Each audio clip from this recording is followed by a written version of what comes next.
by Evgenii Ivanovich Zamyatin, narrated and presented by Golden Fiction Tales. Record 1. An announcement, the wisest of lines. A poem. This is merely a copy, word by word, of what published this morning in the state newspaper. In another 120 days the building of the integral will be completed. The great historic hour is near, when the first integral will rise into the limitless space of the universe. 1,000 years ago, your heroic ancestors subjected the whole earth to the power of the United State. A still more glorious task is before you. The integration of the indefinite equation of the cosmos by the use of the glass, electric, fire-breathing integral. Your mission is to subjugate to the grateful yoke of reason the unknown beings who live on other planets, and who are perhaps still in the primitive state of freedom. If they will not understand that we are bringing them a mathematically faultless happiness, our duty will be to force them to be happy. But before we take up arms, we shall try the power of words. In the name of the well-door, the following is announced herewith to all numbers of the United States. Whoever feels capable must consider it his duty to write treatises, poems, manifestos, odes and other compositions on the greatness and the beauty of the United States. This will be the first load which the integral will carry. Long live the United States. Long live the numbers. Long live the well-door. I feel my cheeks are burning as I write this. To integrate the colossal, universal equation. To unbend the wild curve, to straighten it out to a tangent, to a straight line.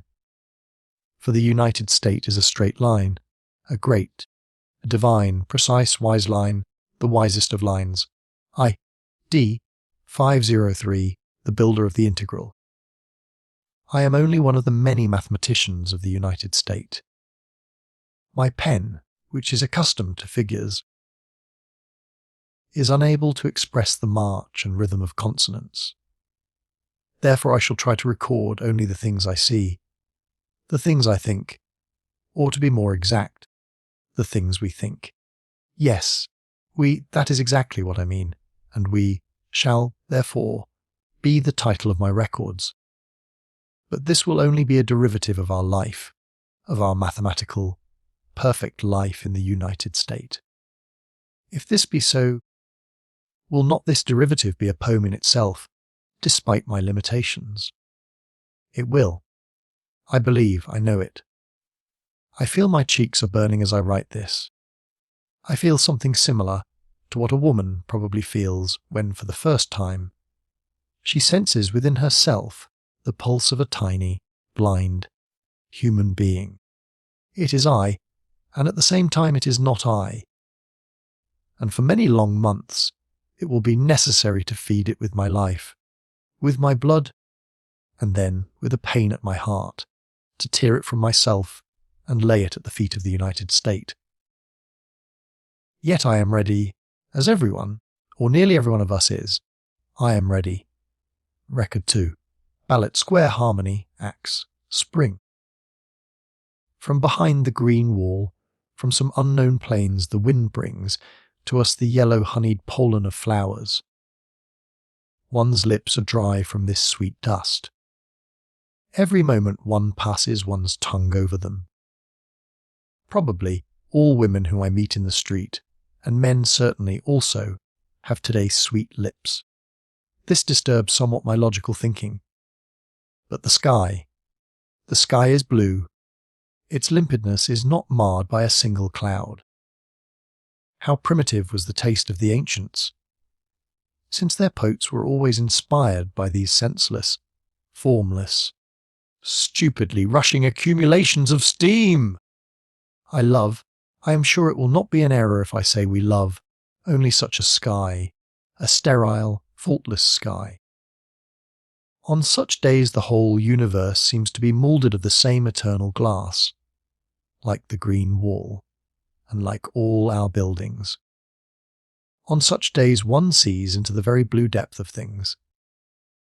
One sees their wonderful equations, hitherto unknown. One sees them in everything, even in the most ordinary everyday things. Here is an example. This morning I was on the dock where the integral is being built, and I saw the lathes. Blindly, with abandon, the balls of the regulators were rotating, the cranks were swinging from side to side with a glimmer. The working beam proudly swung its shoulder, and the mechanical chisels were dancing to the melody of an unheard tarantella. I suddenly perceived all the music, all the beauty of this colossal, of this mechanical ballet, illumined by light blue rays of sunshine. Then the thought came, why beautiful?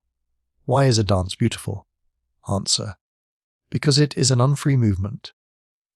Because the deep meaning of the dance is contained in its absolute, ecstatic submission, in the ideal non-freedom. If it is true that our ancestors would abandon themselves in dancing at the most inspired moments of their lives, religious mysteries, military parades, then it means only one thing. The instinct of non-freedom has been characteristic of human nature from ancient times, and we in our life of today, we are only consciously. I was interrupted. The switchboard clicked. I raised my eyes. 090, of course. In half a minute she herself will be here to take me for the walk. Dear O. She always seems to me to look like her name, O. She is approximately 10 centimetres shorter than the required maternal norm. Therefore she appears all round. The rose-coloured of her lips is open to meet every word of mine. She has a round soft dimple on her wrist. Children have such dimples. As she came in, the logical fly wheel was still buzzing in my head, and following its inertia, I began to tell her about my new formula, which embraced the machines and the dancers and all of us. Wonderful, isn't it? I asked. Yes, wonderful. Spring, she replied with a rosy smile. You see, spring. She talks about spring. Females. I became silent. We were down in the street. The avenue was crowded. On days when the weather is so beautiful, the afternoon personal hour is usually the hour of the supplementary walk. As always, the big musical tower was playing with all its pipes the March of the United States. The numbers, hundreds, thousands of numbers in light blue unifs, probably a derivative of the ancient uniform, with golden badges on the chest, the state number of each one. Male or female, the numbers were walking slowly, four abreast, exaltedly keeping the step. We four were but one of the innumerable waves of a powerful torrent. To my left, Oneinity. If one of my long-haired ancestors were writing this 1,000 years ago, he would probably call her by that funny word. Mine, to my right. Two unknown numbers, a she number and a he number. Blue sky, tiny baby suns in each one of our badges. Our faces are unclouded by the insanity of thoughts. Rays. Do you picture it?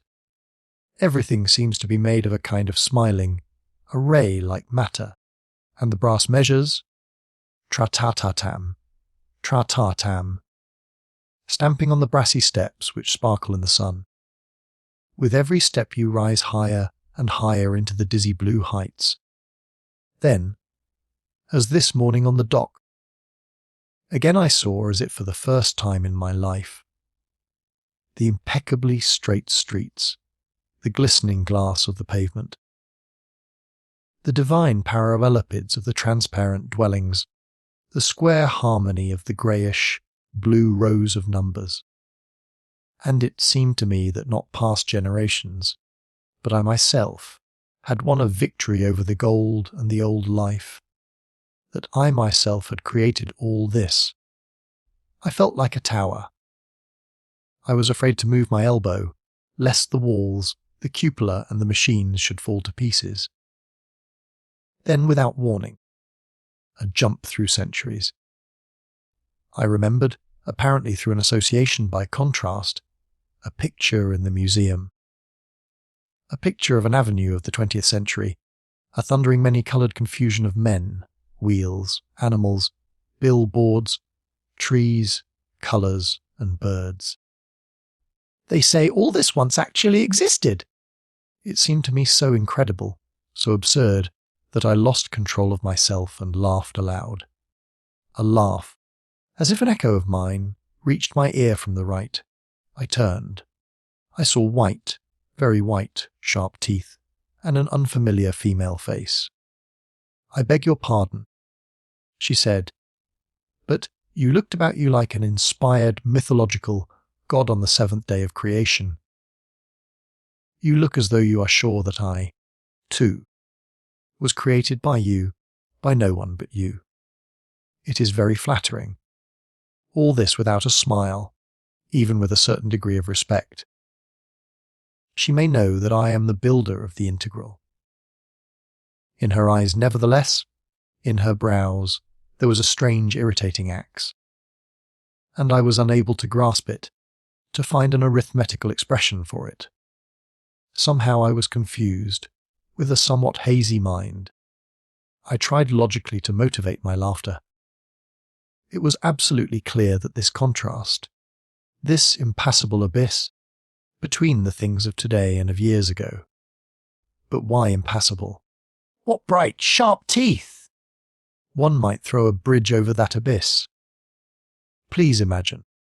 A drum battalion rose. All this existed before, and consequently. "Oh, yes, it is clear," I exclaimed. "It was a remarkable intersection of thoughts." She said, almost in the same words, the things I wrote down before the walk. "Do you understand? Even the thoughts. It is because nobody is one, but one of. We are all so much alike. Are you sure?"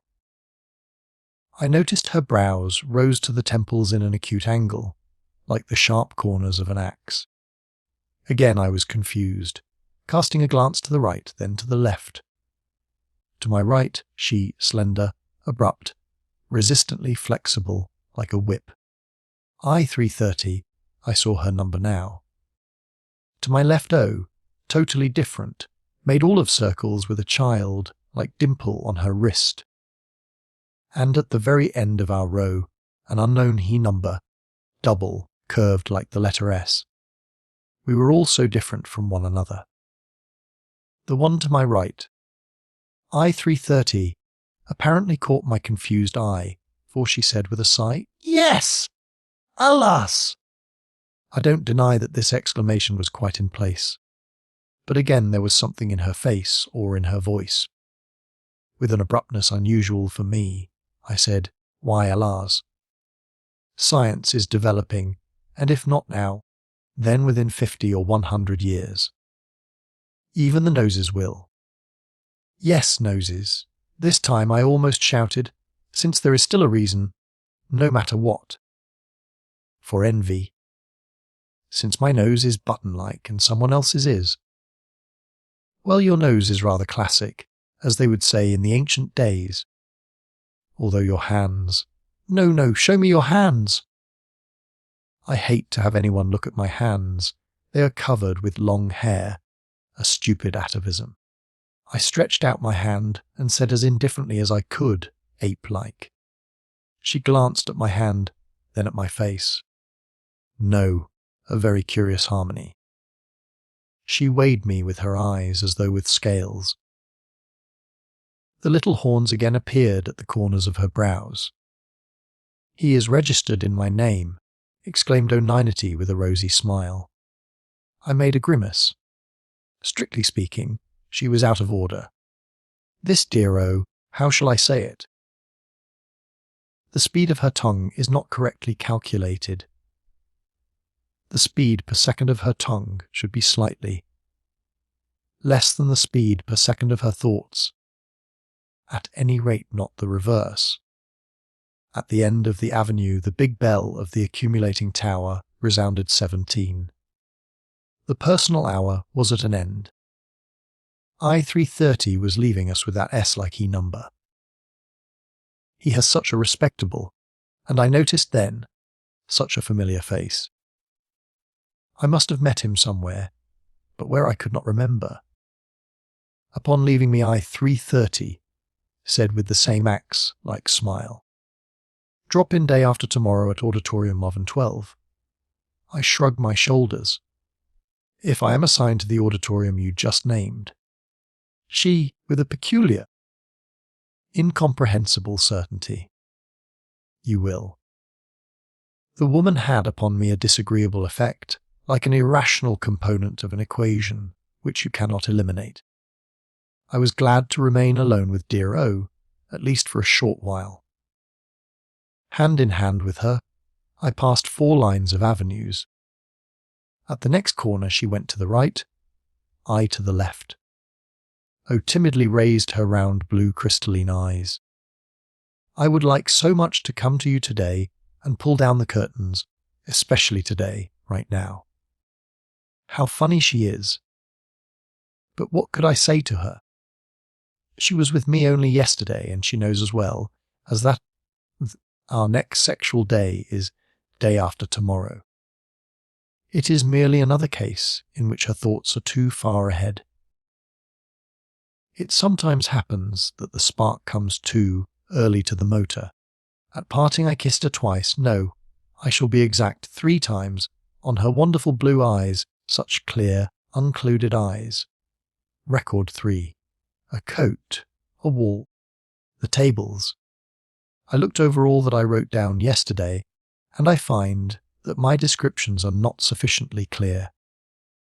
That is, everything would undoubtedly be clear to one of us, but who knows to whom my integral will some day bring these records.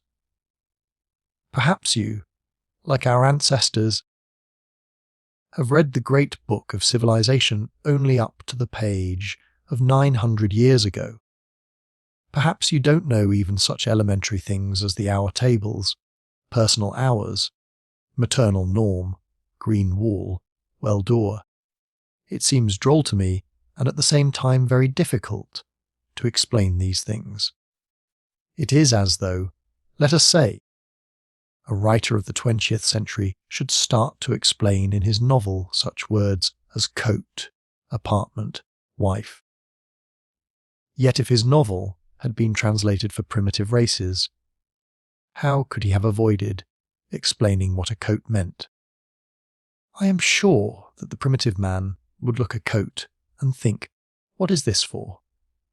It is only a burden, an unnecessary burden.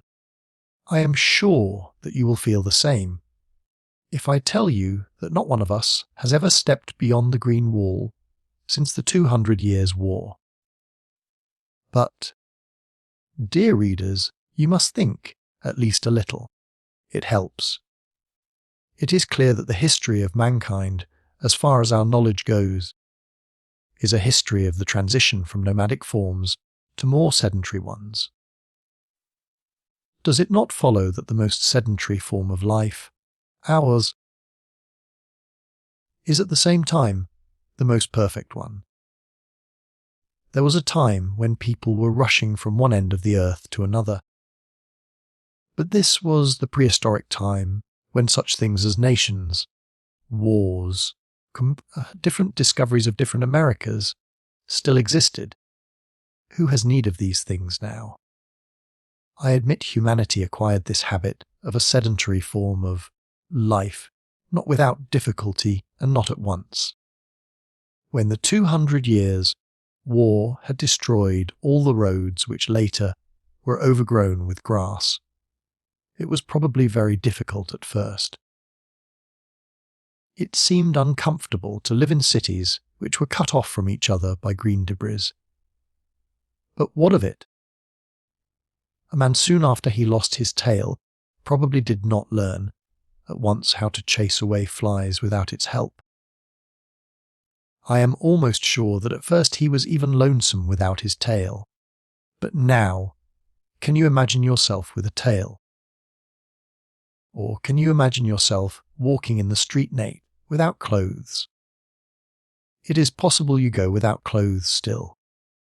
Here we have the same case. I cannot imagine a city which is not clad with a green wall. I cannot imagine a life which is not clad with the figures of our tables. Tables. Now even. Purple figures look at me austerely yet kindly from the golden background of the wall. Involuntarily I am reminded of the thing which was called by the ancients sainted image, and I feel a desire to compose verses, or prayers which are the same. Oh, why am not I a poet, so as to be able properly to glorify the tables, the heart and pulse of the United State? All of us, and perhaps all of you, read in childhood while in school that greatest of all monuments of ancient literature, the official railroad guide. But if you compare this with the tables, you will see side by side graphite and diamonds. Both are the same carbon. But how eternal, transparent. How shining the diamond! Who does not lose his breath when he runs through the pages of the guide? The tables transformed each one of us, actually, into a six-wheeled steel hero of a great poem. Every morning with six-wheeled precision, at the same hour, at the same minute, we wake up, millions of us at once. At the very same hour, millions, like one, we begin our work, and millions, like one, we finish it. United into a single body with a million hands, at the very same second, designated by the tables, we carry the spoons to our mouths. At the same second, we all go out to walk, go to the auditorium, to the halls for the tailor exercises, and then to bed. I shall be quite frank. Even we have not attained the absolute, exact solution of the problem of happiness. Twice a day, from 16 to 17 o'clock, and from 21 to 22, our united powerful organism dissolves into separate cells. These are the personal hours designated by the tables. During these hours you would see the curtains discreetly drawn in the rooms of some. Others march slowly over the pavement of the main avenue, or sit at their desks as I sit now. But I firmly believe, let them call me an idealist and a dreamer, I believe that sooner or later we shall somehow find, even for these hours, a place in the general formula. Somehow, all of the 86,400 seconds will be incorporated in the tables of hours. I have had opportunity to read and hear many improbable things about those times when human beings still lived in the state of freedom, that is, an unorganized primitive state. One thing has always seemed to me the most improbable. How could a government, even a primitive government, permit people to live without anything like our tables, without compulsory walks, without precise regulation of the time to eat, for instance? They would get up and go to bed whenever they liked. Some historians even say that in those days the streets were lighted all night, and all night people went about the streets. That I cannot understand. True, their minds were rather limited in those days. Yet they should have understood, should they not, that such a life was actually wholesale murder, although slow murder, day after day. The state, humanitarianism, forbade in those days the murder of one person, but it did not forbid the killing of millions slowly and by half. To kill one, that is, to reduce the general sum of human life by 50 years, was considered criminal. but to reduce the general sum of human life by 50 million years was not considered criminal. Is it not droll? Today, this simple mathematical moral problem could easily be solved in half a minute's time by any 10-year-old number, yet they couldn't do it. All their Emmanuel Kants together couldn't do it. It didn't enter the heads of all their Kants to build a system of scientific ethics. That is, ethics based on adding, subtracting, multiplying and dividing. Further, is it not absurd that their state, they called it state, left sexual life absolutely without control? However, whenever and as much as they wanted, absolutely unscientific like beasts. And like beasts they blindly gave birth to children. Is it not strange to understand gardening, chicken farming, fishery? We have definite knowledge that they were familiar with all these things, and not to be able to reach the last step in this logical scale, namely, production of children, not to be able to discover such things as maternal and paternal norms. It is so droll, so improbable, that while I write this I am afraid lest you, my unknown future readers, should think I am merely a bad jester. I feel almost as though you may think I simply want to mock you and with a most serious appearance try to relate to you absolute nonsense. But first, I am incapable of jesting, for in every joke a lie has its hidden function. And second, the science of the United State contends that the life of the ancients was exactly what I am describing, and the science of the United State cannot make a mistake. Yet how could they have state logic, since they lived in a condition of freedom like beasts? Like apes, like herds. What could one expect of them, since even in our day one hears from time to time, coming from the bottom, the primitive depths, the echo of the apes? Fortunately it happens only from to time, very seldom. Happily it is only a case of small parts breaking. These may easily be repaired without stopping the eternal great march of the whole machine. And in order to eliminate a broken peg, we have the skillful heavy hand of the well door. We have the experienced eyes of the guardians. By the way, I just thought of that number whom I met yesterday. The double-curved one like the letter S. I think I have seen him several times, coming out of the bureau of the guardians. Now I understand why I felt such an instinctive respect for him, and a kind of awkwardness when that strange I-330 at his side. I must confess that eye. They ring the bell, time to sleep, it is 22:30. Till tomorrow then. Record 4. The wild man with a barometer. Epilepsy. If, until today everything in life seemed to me clear, that is why, I think, I always had a sort of partiality toward the word clear. But today, I don't understand. First, I really was assigned to auditorium 112, as she said, although the probability was as 500, 10 million or 1, 20,000. 500 is the number of auditoriums, and there are 10 million numbers. And second, but let me relate things in successive order. The auditorium, an enormous half-globe of glass with the sun piercing through. The circular rows of noble, globe-like, closely shaven heads. With joy in my heart I looked around. I believe I was looking in the hope of seeing the rose-coloured scythe, the dear lips of O, somewhere among the blue waves of the unifs. Then I saw extraordinarily white, sharp teeth like the... But no. Tonight at 21 o'clock O was to come to me, therefore my desire to see her was quite natural. The bell. We stood up.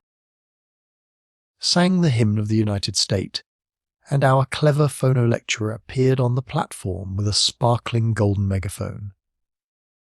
Respected numbers, not so long ago our archaeologists dug up a book written in the 20th century. In this book, the ironical author tells about a wild man and a barometer.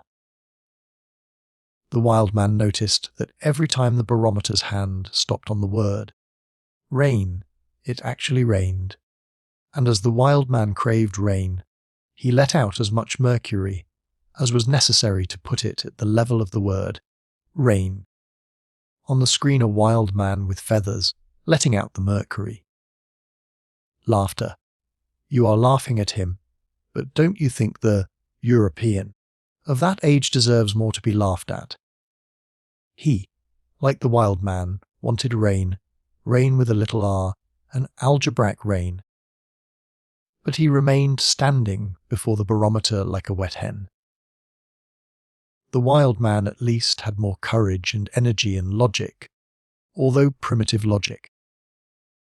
The wild man showed the ability to establish a connection between cause and effect.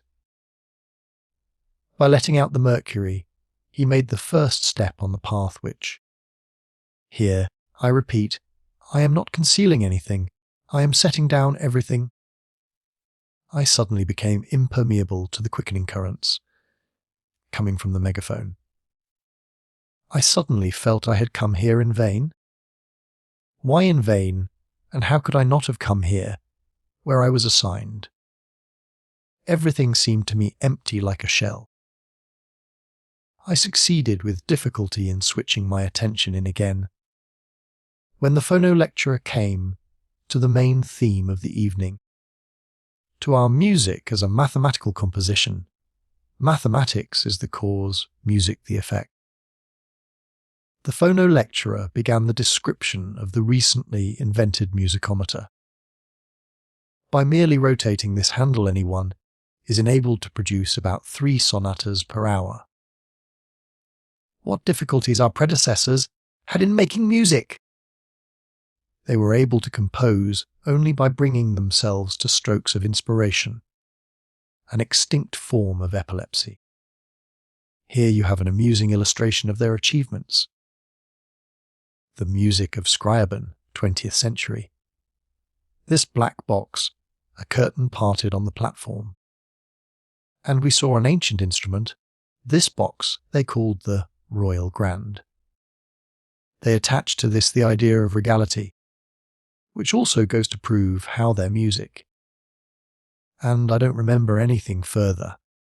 Very possibly because, I'll tell you frankly, because she, I-330, came to the royal box.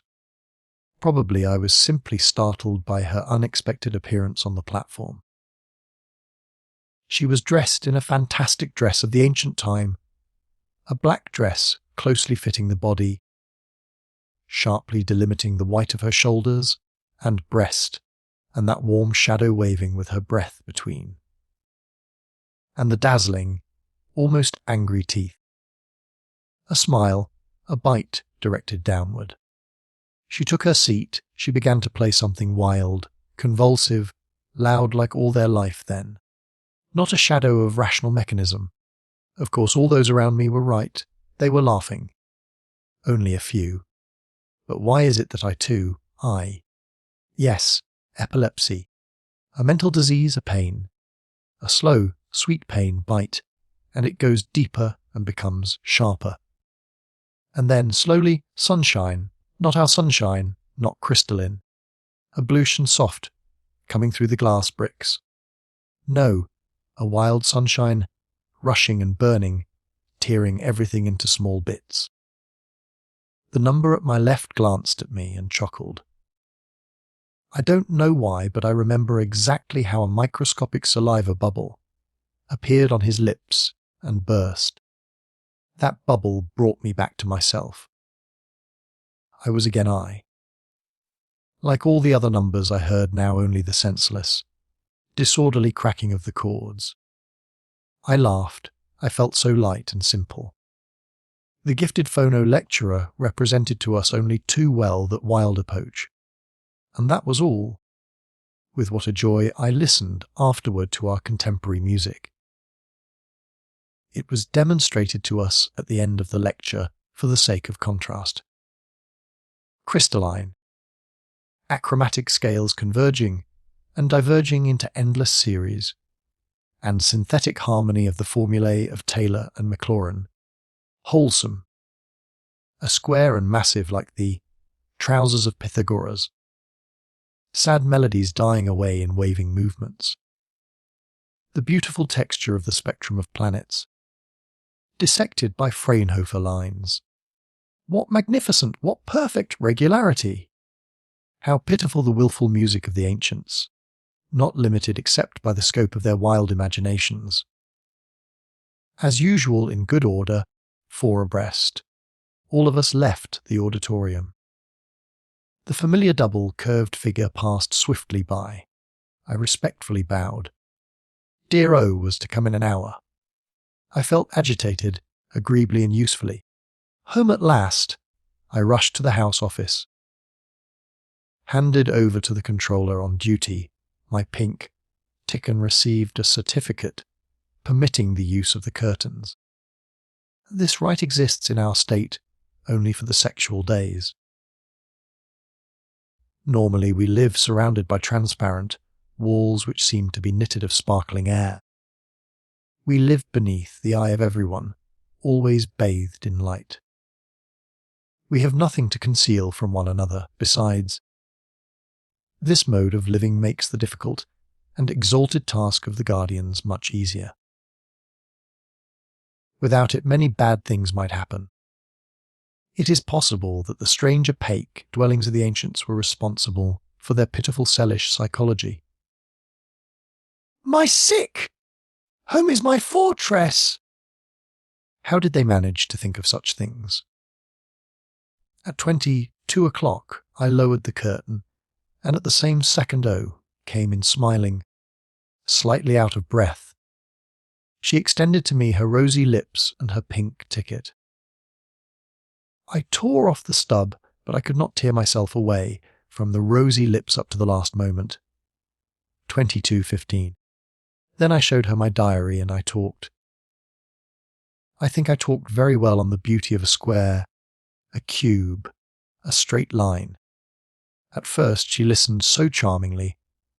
She was so rosy, when suddenly a tear appeared in her blue eyes, then another, and a third fell straight on the open page, page 7. The ink blurred. Well, I shall have to copy it again. My dear O, if only you What if what? Again the old lament about a child, or perhaps something new regarding. The other one, although it seems as though some. But that would be too absurd. Record 5. The square. The rulers of the world. An agreeable and useful function. Again with you, my unknown reader. I talk to you as though you were, let us say, my old comrade R13, the poet with the lips of a Negro. Well, everyone knows him. Yet you are somewhere on the moon, or on Venus, or on Mars. Who knows you? Where and who are you? Imagine a square, a living, beautiful square. Imagine that this square is obliged to tell you about itself, about its life. You realize that this square would hardly think it necessary to mention the fact that all its four angles are equal. It knows this too well. This is such an ordinary, obvious thing. I am in exactly the same square position. Take the pink checks, for instance, and all that goes with them. For me, they are as natural as the equality of the four angles of the square. But for you, they are perhaps more mysterious and hard to understand than the binôme of Newton. Let me explain. An ancient sage once said a clever thing. Accidentally, beyond doubt, he said, love and hunger rule the world. Consequently, to dominate the world, a man had to win a victory over hunger after paying a very high price. I refer to the great 200 years' war, the war between the city and the land. Probably on account of religious prejudices, the primitive peasants stubbornly held on to their bread. In the 35th year before the foundation of the United States, our contemporary petroleum food was invented. True, only about 2/10 of the population of the globe did not die out. But how beautifully shining the face of the earth became when it was cleared of its impurities. Accordingly, the 0.2 which survived have enjoyed the greatest happiness in the bosom of the United States. But is it not clear that supreme bliss and envy are only the numerator and the denominator, respectively, of the same fraction, happiness? What sense would the innumerable sacrifices of the 200 years war have for us, if a reason were left in our life for jealousy? Yet such a reason persisted, because there remained button-like noses and classical noses cf.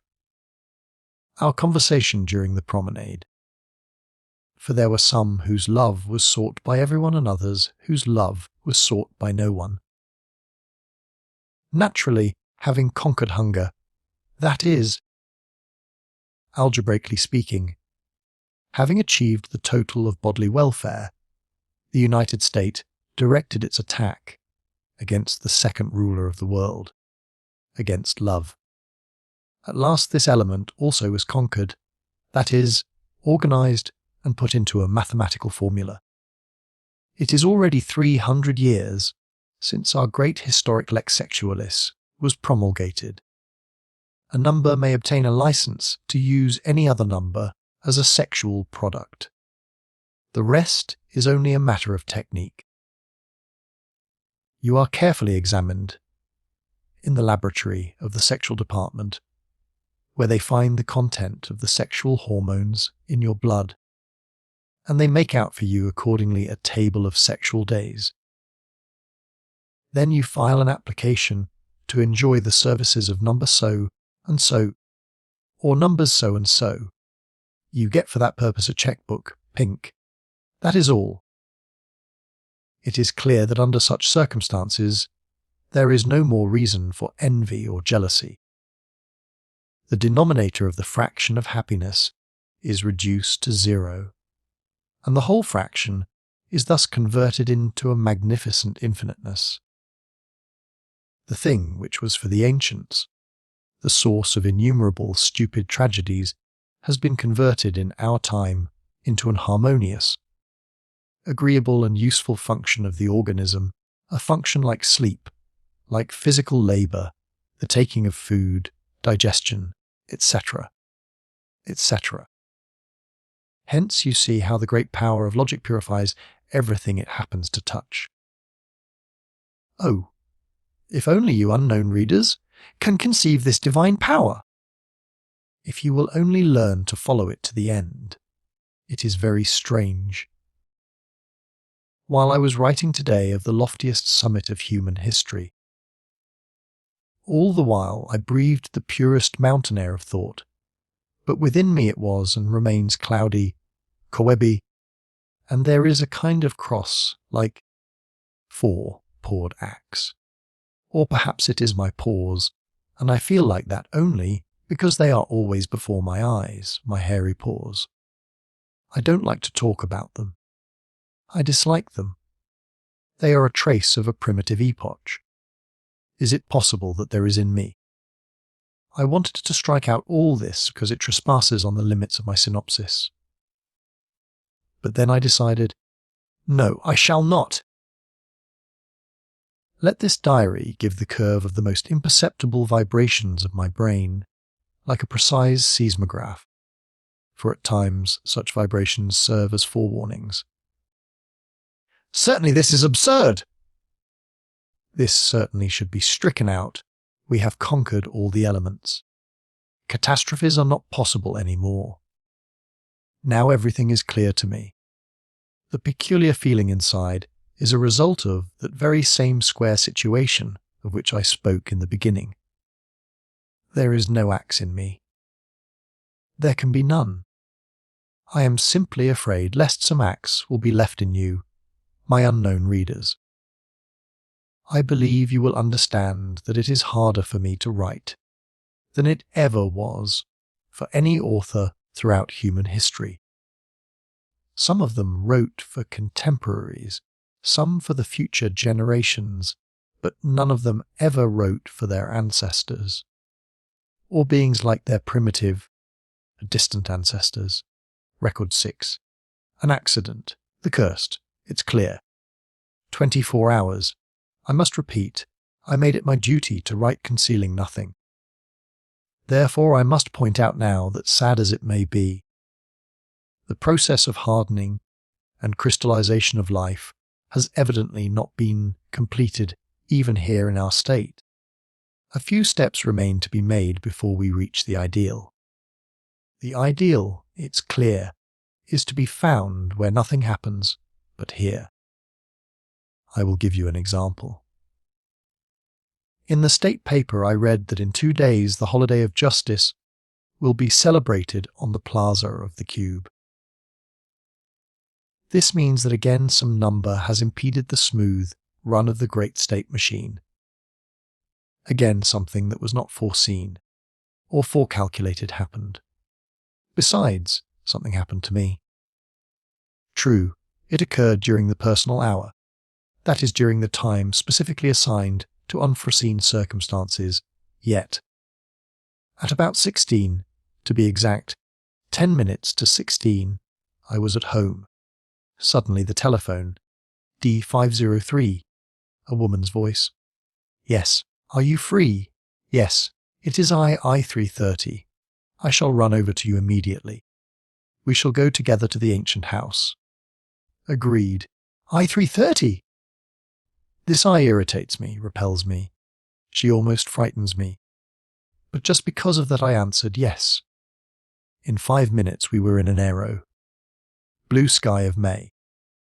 The light sun in its golden aero buzzed behind us, without catching up and without lagging behind. Ahead of us a white cataract of a cloud. Yes, a white cataract of a cloud nonsensically fluffy, like the cheeks of an ancient Cupid. That cloud was disturbing. The front window was open. It was windy. Lips were dry. Against one's will one passed the tongue constantly over them and thought about lips.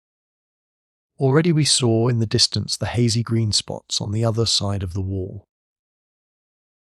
Then a slight involuntary sinking of the heart, down, down, as if from a steep mountain, and we were at the ancient house. That strange, delicate, blind establishment is covered all around with a glass shell. Otherwise it would undoubtedly have fallen to pieces long ago. At the glass door we found an old woman all wrinkles, especially her mouth, which was all made up of folds and pleats. Her lips had disappeared, having folded inward. Her mouth seemed grown together. It seemed incredible that she should be able to talk, and yet she did. Well, dear, come again to see my little house. Her wrinkles shone, that is, her wrinkles diverged like rays, which created the impression of shining. Yes, grandmother, answered I 330. The wrinkles continued to shine, and the sun, do you see it, you rogue you? I know. It's all right. Go all by yourselves, I shall remain here in the sunshine. Apparently my companion was a frequent guest here. Something disturbed me, probably that unpleasant optical impression, the cloud on the smooth blue surface of the sky. While we were ascending the wide, dark stairs, I330 said, I love her, that old woman. Why? I don't know. Perhaps for her mouth, or perhaps for nothing, just so. I shrugged my shoulders. She continued walking upstairs with a faint smile, or perhaps without a smile at all. I felt very guilty. It is clear that there must not be love, just so, but love because of, for all elements of nature should be, it's clear. I began, but I stopped at that word and cast a furtive look at I-330. Did she notice it or not? She looked somewhere, down. Her eyes were closed like curtains. It struck me suddenly. Evening about 22. You walk on the avenue, and among the brightly lighted, transparent cubic cells are dark spaces, lowered curtains, and they're behind the curtains. What is she behind her curtains? Why did she phone me today? Why did she bring me here? And all this. She opened a heavy, squeaking, opaque door and we found ourselves in a sombre, disorderly space. They called it an apartment. The same strange, royal, musical instrument and a wild, unorganized, a crazy loudness of colours and forms like their ancient music.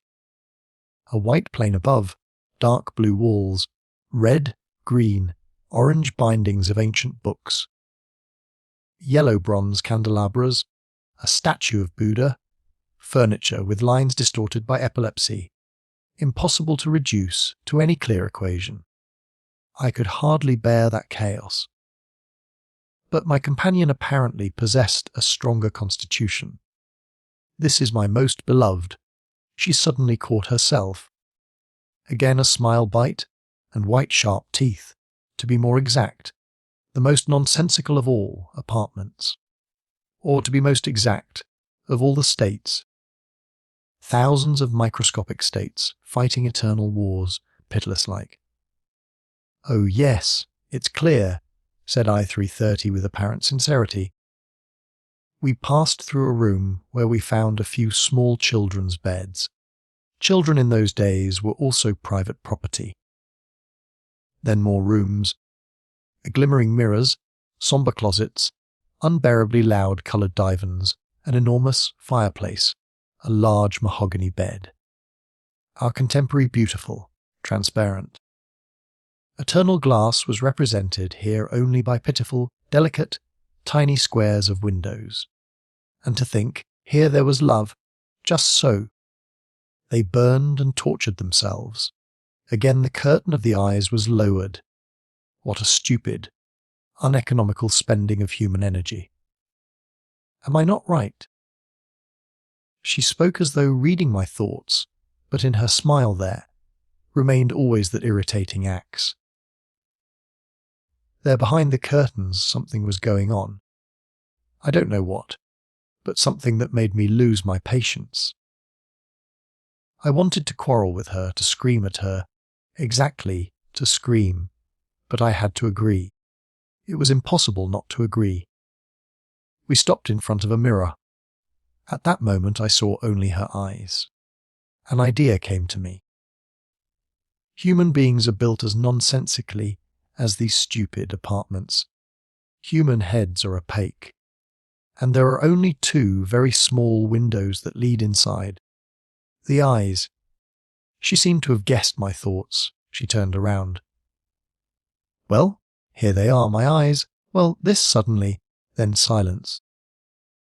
There were in front of me two gloomy dark windows, and behind them inside, such strange hidden life. I saw there only fire, burning like a peculiar fireplace, and unknown figures resembling. All this was certainly very natural. I saw in her eyes the reflection of my own face. But my feelings were unnatural and not like me. Evidently the depressing influence of the surroundings was beginning to tell on me. I felt definitely fear. I felt as if I were trapped and caged in a strange cage. I felt that I was caught in the wild hurricane of ancient life. Do you know? Said I-330, step out for a moment into the next room. Her voice came from there, from inside, from behind the dark window eyes, where the fireplace was blazing. I went out, sat down. From a shelf on the wall there looked straight into my face, somewhat smiling, a snub-nosed, asymmetrical physiognomy of one of the ancient poets. I think it was Pushkin. Why do I sit here enduring this smile with such resignation, and what is this all about? Why am I here? And why all these strange sensations? This irritating, repellent female, this strange game. The door of the closet slammed. There was the rustle of silk. I felt it difficult to restrain myself from getting up and I don't remember exactly. Probably I wanted to tell her a number of disagreeable things, but she had already appeared. She was dressed in a short, bright, yellowish dress, black hat, black stockings. The dress was of light silk. I saw clearly very long black stockings above the knees, an uncovered neck, and the shadow between. It's clear that you want to seem original. But is it possible that you? It is clear, interrupted I-330, that to be original means to stand out among others. Consequently, to be original means to violate the law of equality. What was called in the language of the ancients to be common is with us only the fulfilling of one's duty. Yes, exactly, I interrupted impatiently, and there is no use. She came near the bust of the snub-nosed poet, lowered the curtains on the wildfire of her eyes, and said, "This time I think she was really in earnest." Or perhaps she merely wanted to soften my impatience with her, but she said a very reasonable thing. Don't you think it surprising that once people could stand types like this? Not only stand them, but worship them. What a slavish spirit. Don't you think so? It's clear. That is, I wanted.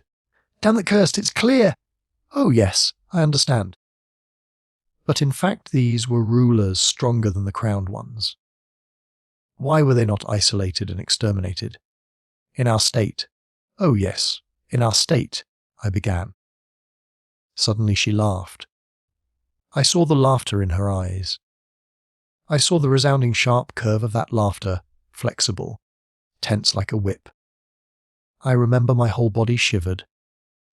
I thought of grasping her. And I don't know what. I had to do something, mattered little what. Automatically I looked at my golden badge, glanced at my watch. 10 minutes to 17! Don't you think it is time to go? I said in as polite a tone as possible. And if I should ask you to stay here with me? What? Do you realize what you are saying?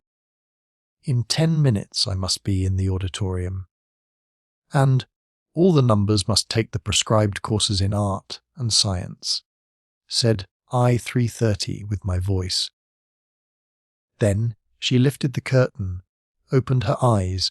Through the dark windows the fire was blazing. I have a physician in the medical bureau. He is registered to me. If I ask him, he will give you a certificate declaring that you are ill. All right? Understood. At last I understood where this game was leading. Ah, so. But you know that every honest number, as a matter of course, must immediately go to the office of the guardians, and as a matter not of course. Sharp smile bite, I am very curious to know, will you or you not go to the guardians? Are you going to remain here? I grasped the knob of the door.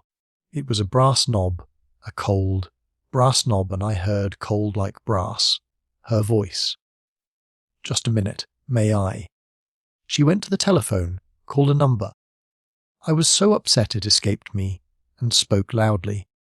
I shall be waiting for you in the ancient house. Yes, alone. I turned the cold brass knob. May I take the aero? Oh yes, certainly, please. In the sunshine at the gate the old woman was dozing like a plant. Again I was surprised to see her groan together, mouth open, and to hear her say, "And your lady, did she remain alone?" Alone. The mouth of the old woman grew together again. She shook her head. Apparently even her weakening brain understood stupidity and the danger of the behaviour of that woman. At 17 o'clock exactly, I was at the lecture. There I suddenly realized that I did not tell the whole truth to the old woman. I-330 was not there alone now.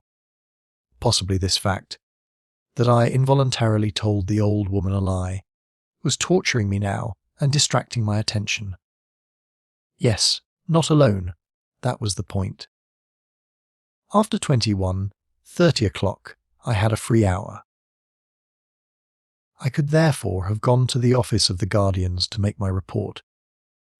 But after that stupid adventure I was so tired. Besides, the law provides 2 days. I shall have time tomorrow. I have another 24 hours. Record 7. An Eyelash, Taylor, Henbane and Lily of the Valley, night, green, orange, blue. The red royal instrument, the yellow dress, then a brass Buddha. Suddenly it lifted the brass eyelids, and sap began to flow from it, from Buddha. Sap also from the yellow dress. Even in the mirror. Drops of sap, and from the large bed, and from the children's bed, and soon from myself. It is horror, mortally sweet horror. I woke up. Soft blue light. The glass of the walls, of the chairs, the table was glimmering. This calmed me. My heart stopped palpitating. Sap! Buddha! How absurd! I am sick. It is clear, I never saw dreams before. They say that to see dreams was a common, normal thing with the ancients. Yes, after all, their life was a whirling carousel. Green, orange, Buddha sap. But we, people of today, we know all too well that dreaming is a serious mental disease. Is it possible that my brain, this precise, clean, glittering mechanism, like a chronometer without a speck of dust on it is? Yes, it is, now. I really feel there in the brain some foreign body like an eyelash in the eye. One does not feel one's whole body, but this eye with a hair in it. One cannot forget it for a second. The cheerful, crystalline sound of the bell at my head. 7 o'clock. Time to get up. To the right and to the left as in mirrors.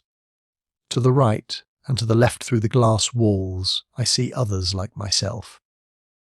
Other rooms like my own. Other clothes like my own. Movements like mine, duplicated thousands of times. This invigorates me. I see myself as a part of an enormous, vigorous, united body, and what precise beauty, not a single superfluous gesture, or bow, or turn.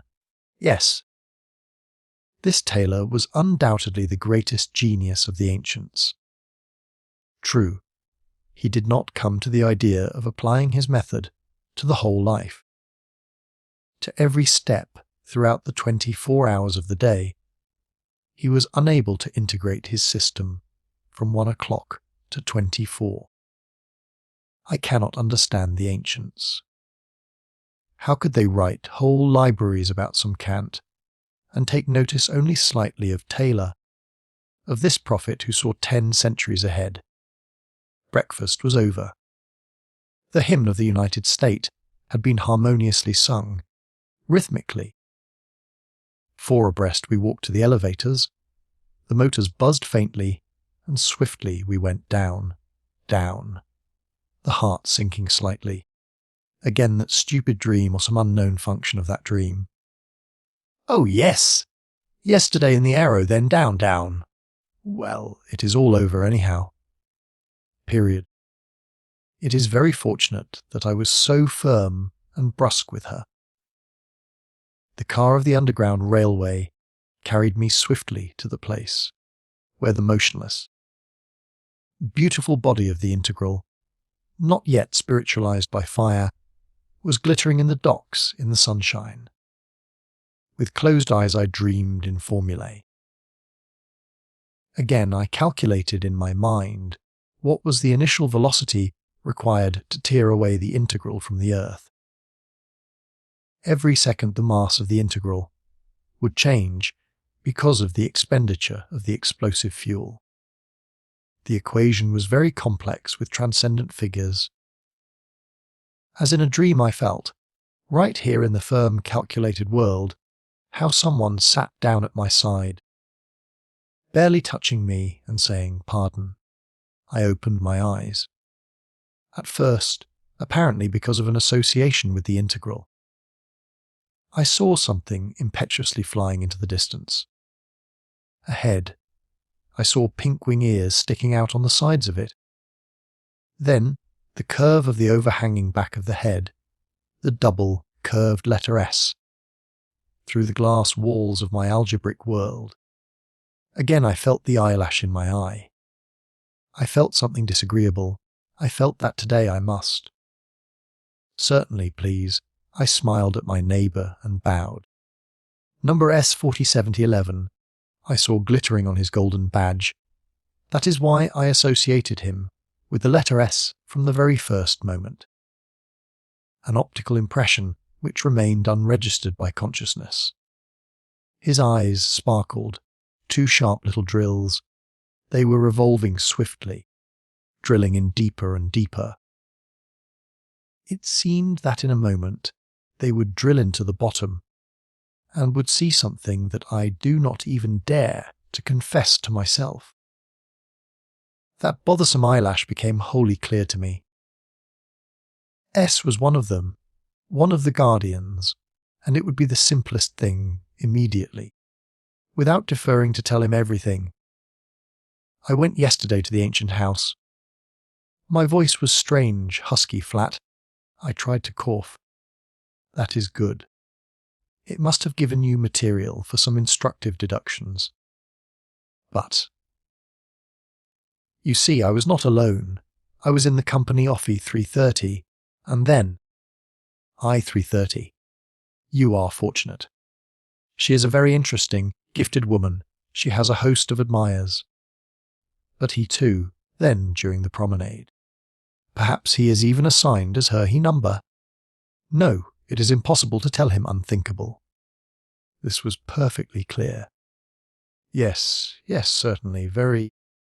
I smiled, broader and broader, more stupidly, and felt as if my smile made me look foolish, naked. The drills reached the bottom. Revolving continually, they screwed themselves back into his eyes.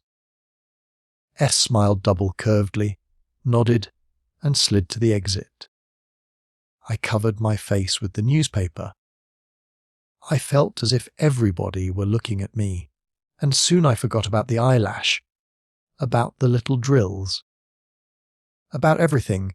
I was so upset by what I read in the paper. According to authentic information, traces of an organization, which still remains out of reach, have again been discovered.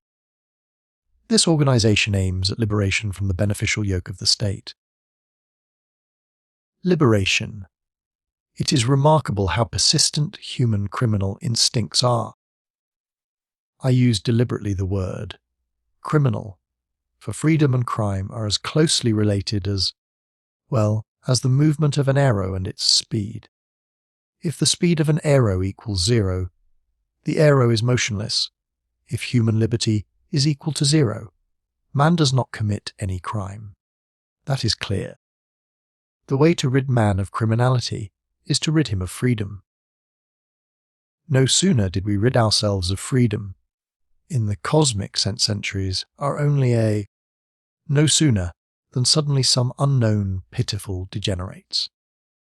No, I cannot understand why I did not go immediately yesterday to the Bureau of the Guardians. Today, after 16 o'clock, I shall go there without fail. At 16:10 I was in the street. At once I noticed Oninity at the corner. She was all rosy with delight at the encounter. She has a simple, round mind. A timely meeting, she would understand and lend me support. Or, no. I did not need any support. My decision was firm. The pipes of the musical tower thundered out harmoniously the march, the same daily march. How wonderful the charm of this dailiness, of this constant repetition and mirror, like smoothness! Out for a walk." Her round blue eyes opened toward me widely. Blue windows leading inside. I penetrate there unhindered. There is nothing in there. I mean nothing foreign, nothing superfluous. No, not for a walk. I must go. I told her where. And to my astonishment I saw her rosy, round mouth form a crescent, with the horns downward, as if she tasted something sour. This angered me. Yushi numbers seem to be incurably eaten up by prejudices. You are absolutely unable to think abstractly. Forgive me the word, but this I call bluntness of mind. You. To the spies. How ugly! And I went to the botanical garden and brought you a branch of lily of the valley. Why, and I. Why this, and just like a woman. Angrily. This I must confess, I snatched the flowers. Here they are, your lilies of the valley. Well, smell them. Good. Yes. Why not use a little bit of logic? The lilies of the valley smell good, all right. But you cannot say about an odour, about the conception of an odour, that it is good or bad. Can you? You can't, can you? There is the smell of lilies of the valley, and there is the disagreeable smell of henbane. Both are odours. The ancient states had their spies. We have ours. Yes. Spies. I am not afraid of words. But is it not clear to you that there the spies were henbane? Here they are lilies of the valley. Yes, lilies of the valley. Yes! The rosy crescent quivered. Now I understand that it was only my impression, but at that moment I was certain she was going to laugh. I shouted still louder. Yes. Lilies of their valley. And there is nothing funny about it. Nothing funny. The smooth round globes of heads passing by were turning towards us. Onlinity gently took my hand. You are so strange today. Are you ill? My dream. Yellow colour. Buddha. It was at once borne clearly upon me that I must go to the medical bureau. Yes, you are right. I am sick, I said with joy. That seems to me an inexplicable contradiction. There was nothing to be joyful about. You must go at once to the doctor. You understand that. You are obliged to be healthy. It seems strange to have to prove it to you. My dear O, of course you are right. Absolutely right. I did not go to the Bureau of the Guardians. I could not. I had to go to the medical bureau. They kept me there until 17 o'clock. In the evening. Incidentally, the Bureau of Guardians is closed evenings. In the evening O came to see me. The curtains were not lowered. We busied ourselves with the arithmetical problems of an ancient textbook. This occupation always calms and purifies our thoughts. O sat over her notebook, her head slightly inclined to the left. She was so assiduous that she poked out her left cheek with the tongue from within. She looked so childlike, so charming. I felt everything in me was pleasant, precise, and simple. She left. I remained alone. I breathed deeply 2 times. It is very good exercise before retiring for the night. Suddenly, an unexpected odour reminiscent of something very disagreeable. I soon found out what was the matter. A branch of lily of the valley was hidden in my bed. Immediately everything was aroused again. Came up from the bottom. Decidedly, it was tactless on her part surreptitiously to put these lilies of the valley there. Well, true I did not go. I didn't, but was it my fault that I felt indisposed? Record 8. An irrational root. R13. The triangle. It was long ago during my school days, when I first encountered the square, root of -1. I remember it all very clearly, a bright globe like Class Hall, about 100 round heads of children, and Plaster, our mathematician. We nicknamed him Plapper. It was a very much used-up mathematician, loosely screwed together. As the member of the class who was on duty that day would be putting the plug into the socket behind, we would hear at first from the megaphone, plap, plap, plap, plap, tish. Only then the lesson would follow. One day Plapper told us about irrational numbers, and I remember I wept and banged the table with my fist and cried, "I do not want that square root of -1. Take that square root of -1 away!" This irrational root grew into me as something strange, foreign, terrible. It tortured me. It could not be thought out. It could not be defeated because it was beyond reason. Now that square root of -1 is here again. I read over what I have written, and I clearly see that I was insincere with myself, that I lied to myself in order to avoid seeing that square root of -1. My sickness, etc., is all nonsense. I could go there.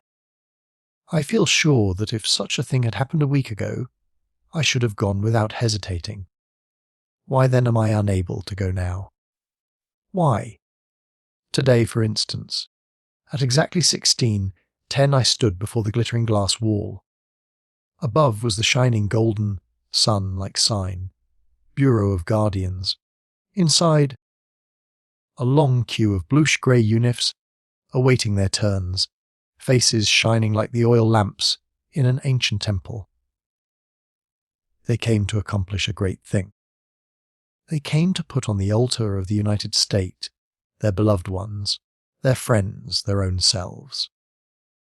My whole being craved to join them, yet I could not. My feet were as though melted into the glass plates of the sidewalk. I simply stood there looking foolish. "He, mathematician?" Dreaming. I shivered. Black eyes varnished with laughter looked at me, thick Negro lips. It was my old friend the poet, R13, and with him Rosie O. I turned around angrily. I still believe that if they had not appeared, I should have entered the bureau and have torn the square root of -1 out of my flesh. Not dreaming at all, if you will, standing in adoration, I retorted quite brusquely, "Oh, certainly, certainly. You, my friend, should never have become a mathematician. You should have become a poet, a great poet. Yes, come over to our trade, to the poets. Ha! If you will. I can arrange it in a jiffy. Ha! Artin usually talks very fast. His words run in torrents, his thick lips sprinkle. Every P is a fountain, every poets a fountain. So far I have served knowledge, and I shall continue to serve knowledge. I frowned. I do not understand jokes, and R13 has the bad habit of joking. Heh, to the dece with knowledge. Your much heralded knowledge is but a form of cowardice. It is a fact. Yes. You want to encircle the infinite with a wall, and you fear to cast a glance behind the wall. Yes, sir. And if ever you should glance beyond the wall, you would be dazzled and close your eyes. Yes. Walls are the foundation of every human, I began. R13 sprinkled his fountain. O laughed rosily and roundly. I waved my hand. Well, you may laugh, I don't care. I was busy with something else. I had to find a way of eating up, of crushing down, that square root of -1. Suppose, I offered, we go to my place and do some arithmetical problems. The quiet hour of yesterday afternoon came to my memory, perhaps today also. O glanced at R, then serenely and roundly at me. The soft, endearing colour of our pink checks came to her cheeks. But today I have a check to him today. A glance at R, and tonight he is busy, so that. The most varnished lips whispered good-naturedly. Half an hour is plenty for us, is it not? Oh, I am not a great lover of your problems, Let us simply go over to my place and chat. I was afraid to remain alone with myself, or to be more correct, with that new strange self, who by some curious coincidence bore my number D, 503. So I went with our true, he is not precise, not rhythmic. His logic is jocular and turned inside out, yet we are. 3 years ago we both chose our dear Rosie O. This tied our friendship more firmly together than our school days did. In ours room everything seems like mine. The tables, the glass of the chairs, the table, the closet, the bed. But as we entered, R moved one chair out of place, then another. The room became confused. Everything lost the established order and seemed to violate every rule of Euclid's geometry. R remained the same as before. In Taylor and in mathematics, he always lagged at the tail of the class. We recalled Plaster. How we boys used to paste the whole surface of his glass legs, with paper notes expressing our thanks. We all loved Plaster. We recalled our priest. It goes without saying that we were taught not the law of ancient religion, but the law of the United State. Our priest had a very powerful voice. A real hurricane would come out of the megaphone, and we children would yell the prescribed texts after him with all our lung power. We recalled how our scapegrace, R13, used to stuff the priest with chewed paper. Every word was thus accompanied by a paper wood shot out. Naturally, R was punished, for what he did was undoubtedly wrong, but now we laughed heartily. By we I mean our triangle, Rho and I. I must confess, I too. And what if he had been a living one? Like the ancient ones, heh! We'd have BB. A fountain running from the fat bubbling lips. The sun was shining through the ceiling, the sun above, the sun from the sides, its reflection from below. Oh, on R13's lap and minute drops of sunlight in O's blue eyes. Somehow my heart warmed up. The square root of -1 became silent and motionless. Well, how is your integral? Will you soon hop off to enlighten the inhabitants of the planets? You'd better hurry up, my boy. Or we poets will have produced such a devilish lot that even your integral will be unable to lift the cargo. Every day from 8 to 11. R wagged his head and scratched the back of it. The back of his head is square. It looks like a little valley's. I recalled for some reason an ancient painting in the cab. I felt more lively.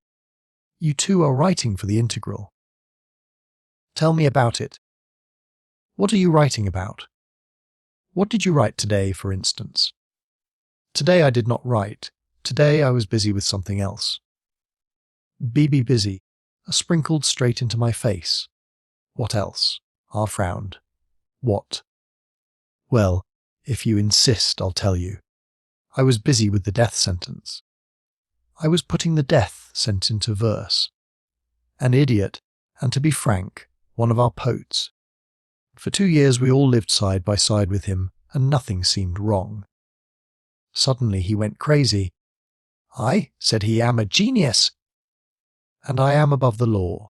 All that sort of nonsense. But it is not a thing to talk about. The fat lips hung down.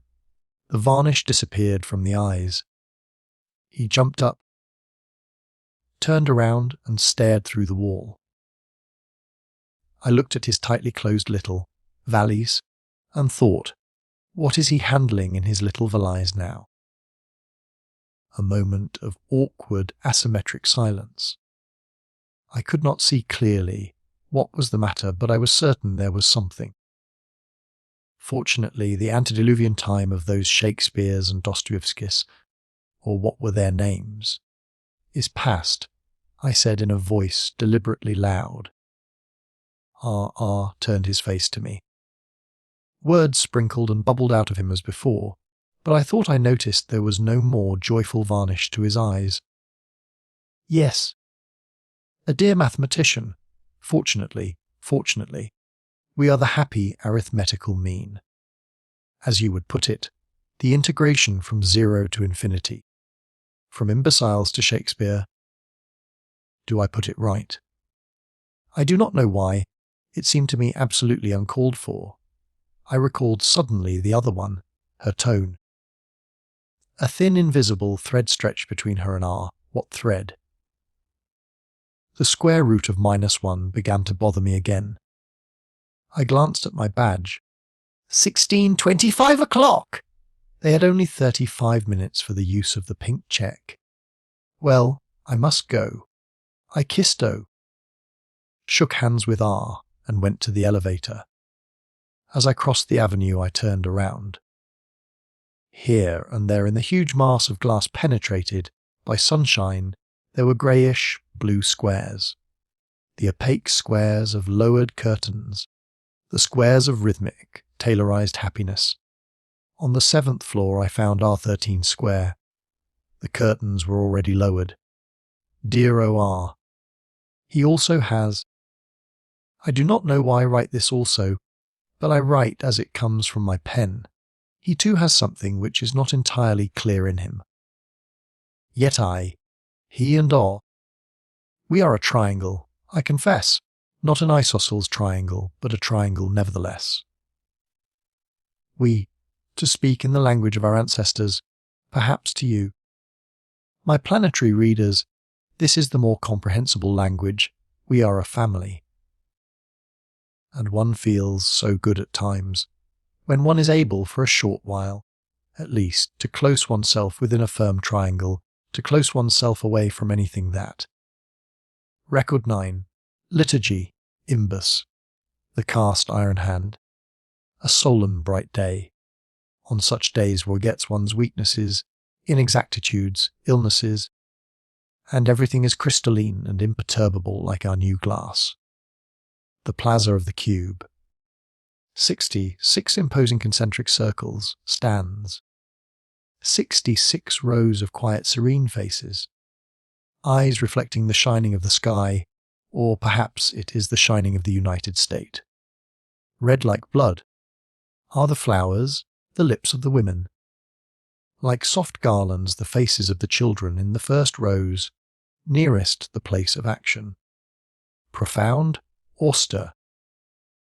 Gothic silence. To judge by the descriptions which reach us from the ancients, they felt somewhat like this during their church services, but they served their nonsensical unknown God. We serve our rational God, whom we most thoroughly know. Their God gave them nothing but eternal. Torturing seeking, our God gives us absolute truth, that is, he has rid us of any kind of doubt. Their God did not invent anything clever than sacrificing oneself. Nobody knows what for. We bring to our God, the United States, a quiet, rational, carefully thought-out sacrifice.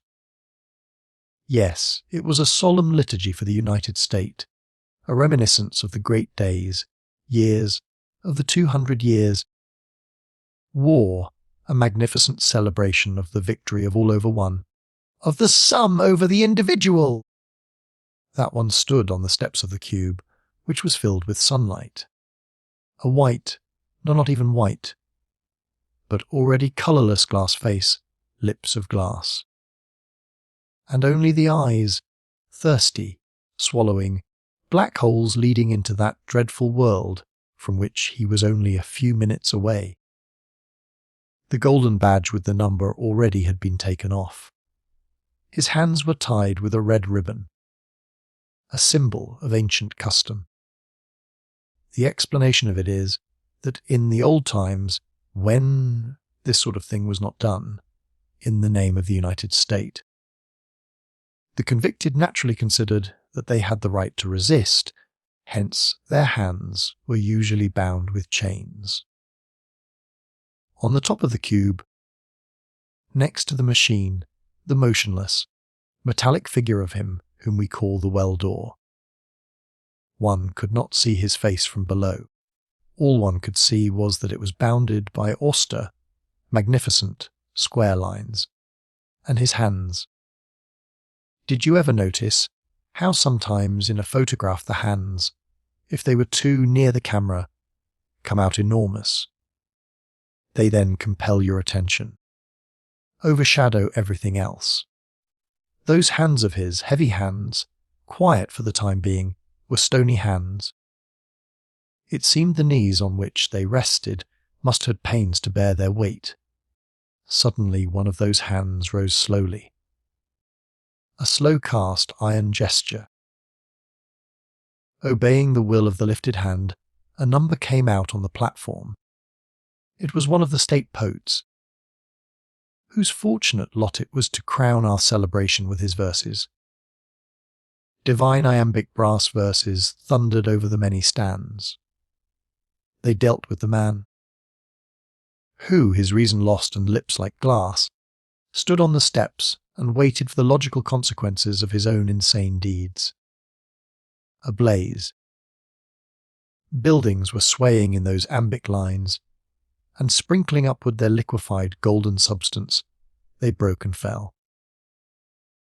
The green trees were scorched. Their sap slowly ran out, and they remained standing like black crosses, like skeletons. Then appeared Prometheus, that meant us. He harnessed fire with machines and steel, and fettered chaos with law.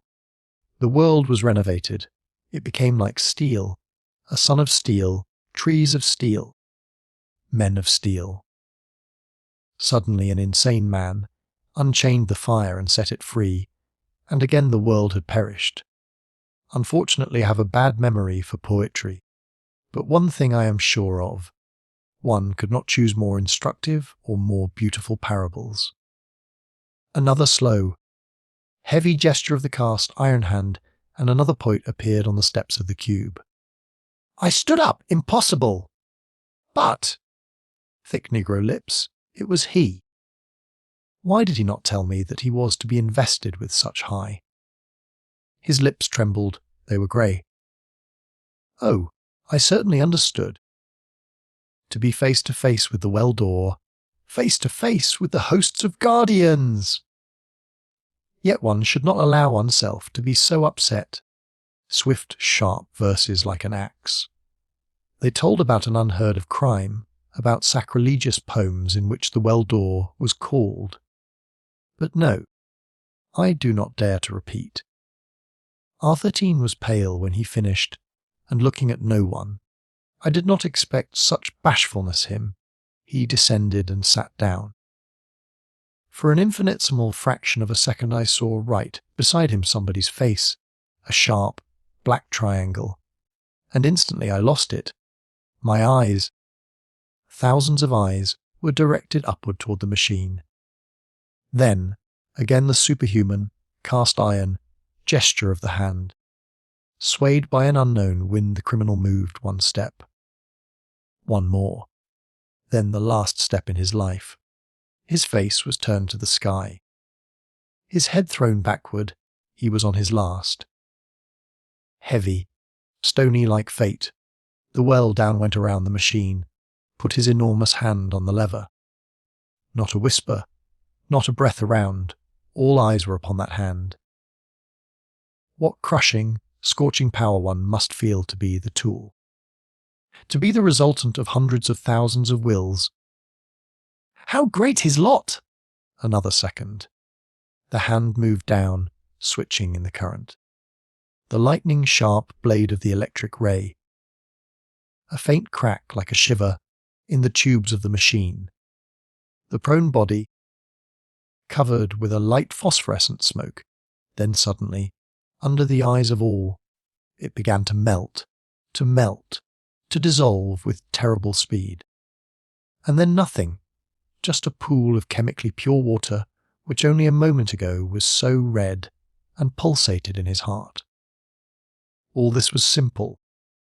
All of us were familiar with the phenomenon, dissociation of matter. Yes, the splitting of the atoms of the human body. Yet every time we witnessed it, It seemed a miracle. It was a symbol of the superhuman power of the well door.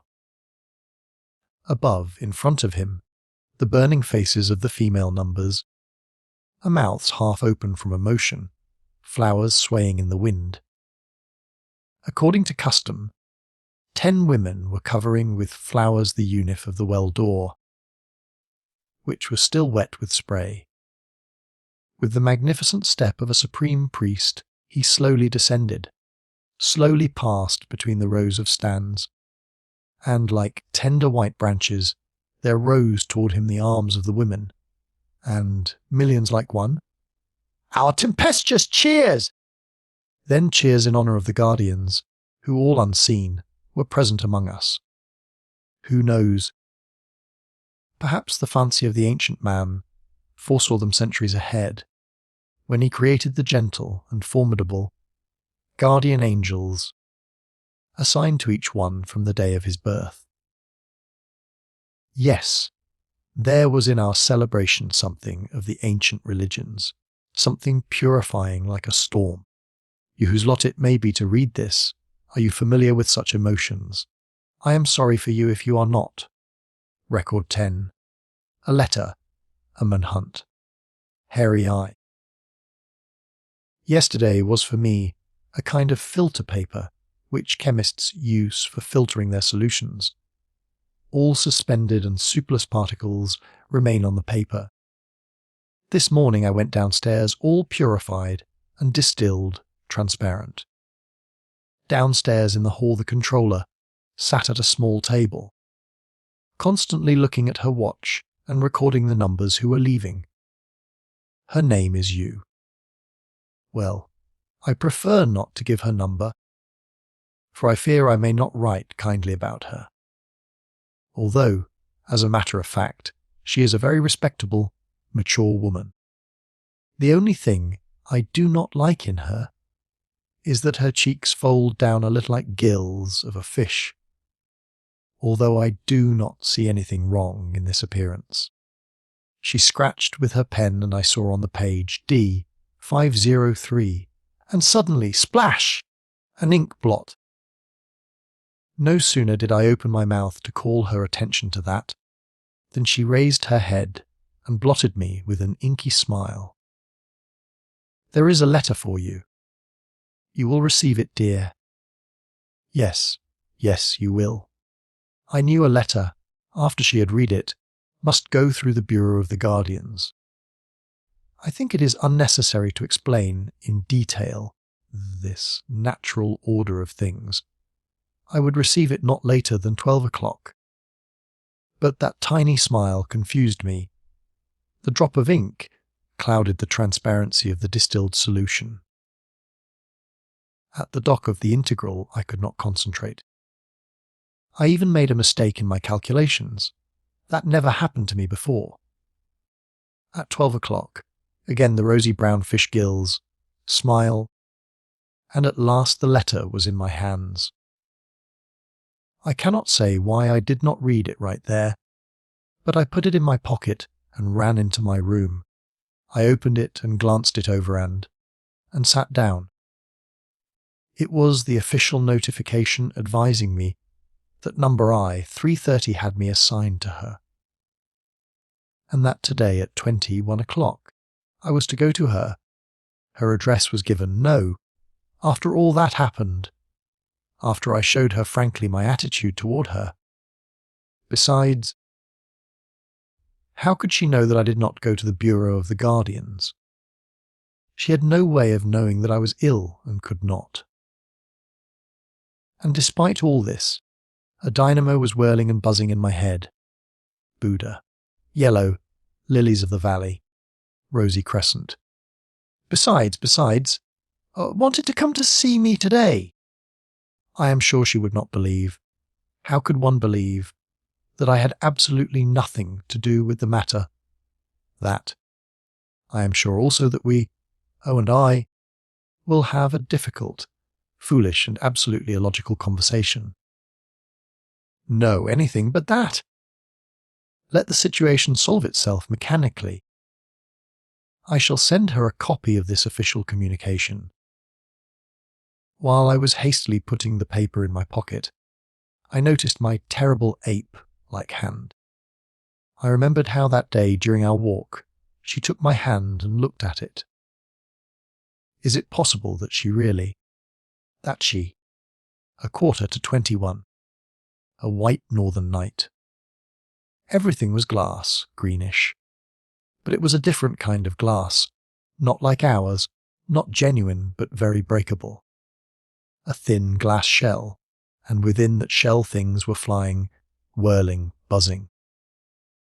I should not have been surprised if suddenly the cupola of the auditorium had risen in slow, rolling clouds of smoke, or if the ripe moon had sent an inky smile, like that one at the little table this morning, or if in all the houses suddenly all the curtains had been lowered, and behind the curtains I felt something peculiar.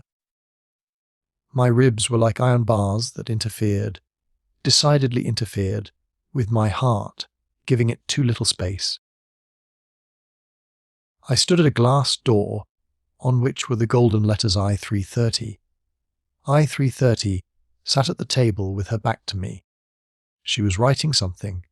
I stepped in. Here. I held out the pink check. I received the notification this noon, and here I am. How punctual you are! Just a minute, please, may I? Sit down. I shall finish in a minute. She lowered her eyes to the letter.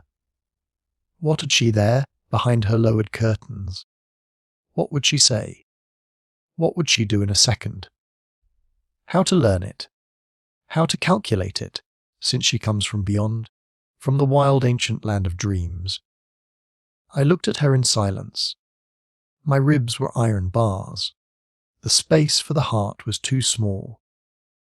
When she speaks, her face is like a swiftly revolving, glittering wheel.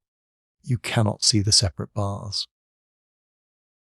But at that moment the wheel was motionless. I saw a strange combination.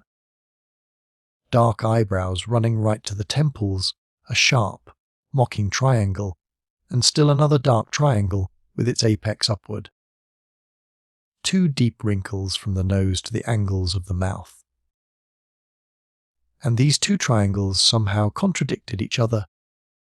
They gave the whole face that disagreeable, irritating axe or cross, a face obliquely marked by a cross.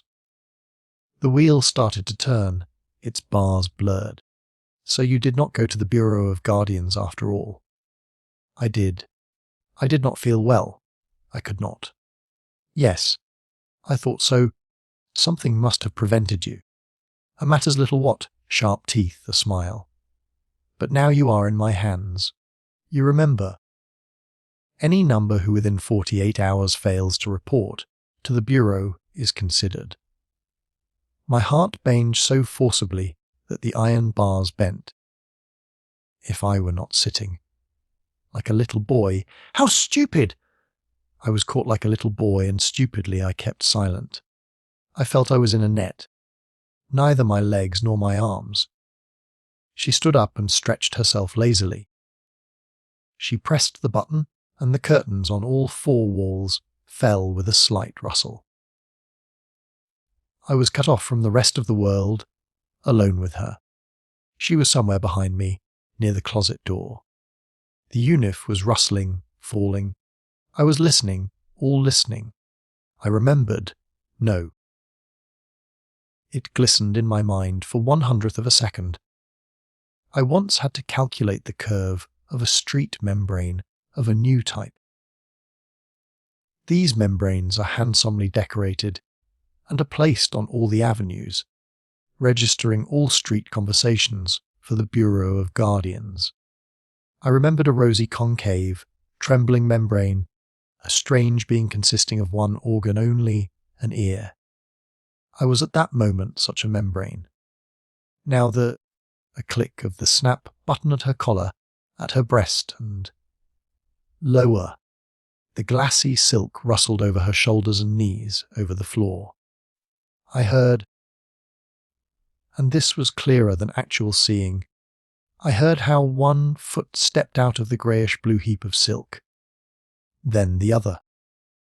Soon I'd hear the creak of the bed, and the tensely stretched membrane trembled and registered the silence. No. The sharp hammer, like blows of the heart against the iron bars and endless pauses between beats. And I heard, saw, how she, the behind me, hesitated for a second, thinking. The door of the closet. It slammed against silk. Silk. Well, all right. I turned around. She was dressed in a saffron yellow dress of an ancient style. This was 1,000 times worse than if she had not been dressed at all.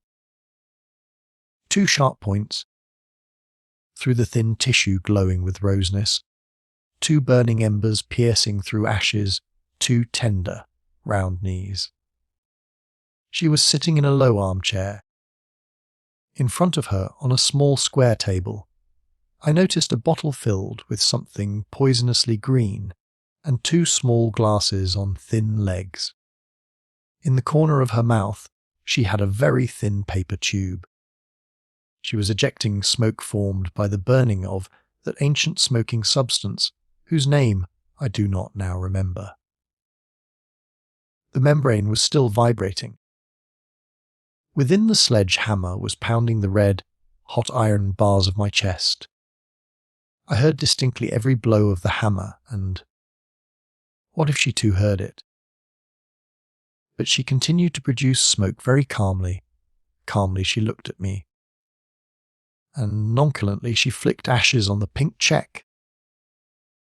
With as much self-control as possible I asked, "If you still feel that way, why did you have me assigned to you? And why did you make me come here?" As if she had not heard at all, she poured some of the green liquid from the bottle into a small glass and sipped it. "Wonderful liquia! Want some?" Then I understood. Alcohol. Like lightning there came to memory what I saw yesterday. The stony hand of the well door, the unbearable blade of the electric ray, there on the cube, the head thrown backward, the stretched out body, I shivered. "Please listen," I said. "You know, do you not, that anyone who poisons himself with nicotine, more particularly with alcohol, is severely treated by the United States?" Dark brows raised high to the temples, the sharp mocking triangle. "It is more reasonable to annihilate a few than to allow many to poison themselves, and degeneration, etc. This is true to the point of indecency. Indecency. Yes. To let out into the street such a group of bald-headed, naked little truths. Only imagine, please. Imagine, say, that persistent admirer of mine, S. Well, you know him. Then imagine, if he should discard the deception of clothes and appear in public in his true form. Oh, she laughed. But I clearly saw her lower, sorrowful triangle, 2 deep grooves from the nose to the mouth. And for some reason these grooves made me think that double-curved being, half-hunched, with wing-like ears, he embraced her. Her such, oh, naturally. I try now merely to express my abnormal feelings of that moment. Now, as I write, I understand perfectly that all this is as it should be, that he, S4711, like any other honest number, has a perfect right to the joys of life, and that it would be unjust. But I think the point is quite clear. I-330 laughed a long, strange laugh. Then she cast a look at me into me. The most curious thing is that I am not in the least afraid of you. You are such a dear. I am sure of it. You would never think of going to the bureau and reporting that I drink liqueurs and smoke. You will be sick or busy, or I don't know what. Furthermore, I am sure you will drink this charming poison with me. What an impertinent, mocking tone! I felt definitely that in a moment I should hate her. Why in a moment? In fact, I hated her all the time. I-330 turned over the little glass of green poison straight into her mouth. Then she stood up, and all rosy through the translucent, saffron yellow tissue, she made a few steps and stopped behind my chair. Suddenly her arms were about my neck. Her lips grew into mine, no, even somewhere much deeper, much more terribly. I swear all this was very unexpected for me. That is why, perhaps. For I could not, at this moment I see clearly, I could not myself have the desire to. Unbearably sweet lips. I suppose it was the taste of the liquor. It was as though burning poison were being poured into me, and more and more. I tore away from the earth and began revolving as an independent planet. Down, following an uncalculable curve. What happened next I am able to describe only in an approximate way. Only by way of more or less corresponding analogies. It never occurred to me before, but it is true. We who live on the earth, we are always walking over a seething red sea of fire which is hidden in the womb of the earth. We never think of it. But imagine the ground under our feet suddenly transformed into a thin glass shell. Suddenly we should behold. I became glass-like and saw within myself. There were two selves in me. One, the former 503, number D, 503 in the other. Before. That other used only to show his hairy paws from time to time, but now the whole other self left his shell. That shell was breaking, and in a moment. Grasping with all my strength the last straw, the arms of the chair, I asked loudly, so as to hear my first self. Where did you get this poison? Oh, this. A physician, one of my what? And my other self jumped up suddenly and yelled, I won't allow it! I want no one but me. I shall kill anyone who, because you. I saw my other self grasp her rudely with his hairy paws, tear the silk, and put his teeth in her flesh. I remember exactly his teeth. I do not remember how, but I-330 slipped away, and I saw her straightened, her head raised high, her eyes overlain by the cursed impenetrable curtain. She stood leaning with her back against the closet door and listening to me. I remember I was on the floor. I embraced her limbs, kissed her knees and cried supplicatingly, at once, right away, right away. Sharp teeth, the sharp, mocking triangle of the brows. She bent over and in silence unbuttoned my badge. Yes, yes, dear, dear. I began hastily to remove my unif. But I-330, silent as before, lifted my badge to my eyes, showing me the clock upon it. It was 22:25. I became cold. I knew what it meant to be out in the street after 22:30. My insanity disappeared at once. I was again I. I saw clearly one thing. I hated her, hated.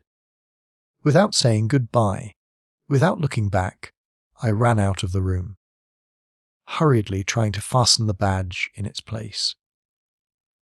I ran down the stairs. I was afraid lest someone notice me in the elevator, and jumped into a deserted street. Everything was in its place. Life so simple, ordinary, orderly. Glittering glass houses, pale glass sky. A greenish, motionless night. But under that cool glass something wild, something red and hairy, was silently seething. I was gasping for breath, but I continued to run so as not to be late. Suddenly I felt that my badge, which I had hurriedly pinned on, was detaching itself. It came off and fell to the sidewalk. I bent over to pick it up, and in the momentary silence I heard somebody's steps. I turned. Someone small and hunched was disappearing around the corner. At least so it seemed. I started to run as fast as I could. The wind whistled in my ears. At the entrance of my house, I stopped and looked at the clock. 1 minute to 22:30. I listened. Nobody behind. It was my foolish imagination. The effect of the poison. The night was full of torture. My bed seemed to lift itself under me, then to fall again, then up again. I used autosuggestion.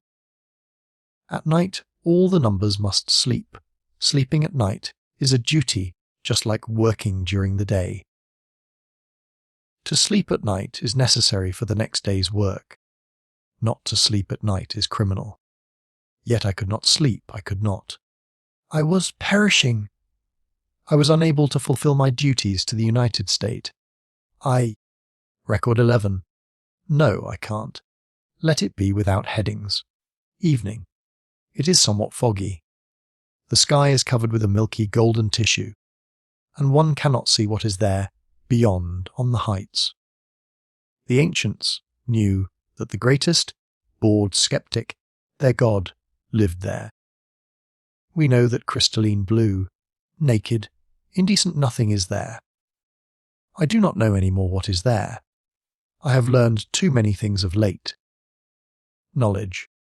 Self-confident knowledge which is sure that is faultless is faith. I had firm faith in myself. I believed that I knew all about myself. But then, I look in the mirror, and for the first time in my life, yes, for the first time in my life, I see clearly, precisely, consciously and with surprise. I see myself as some him. I am he. Frowning, black, straight brows, between them like a scar. There is a vertical wrinkle. Was there that wrinkle before?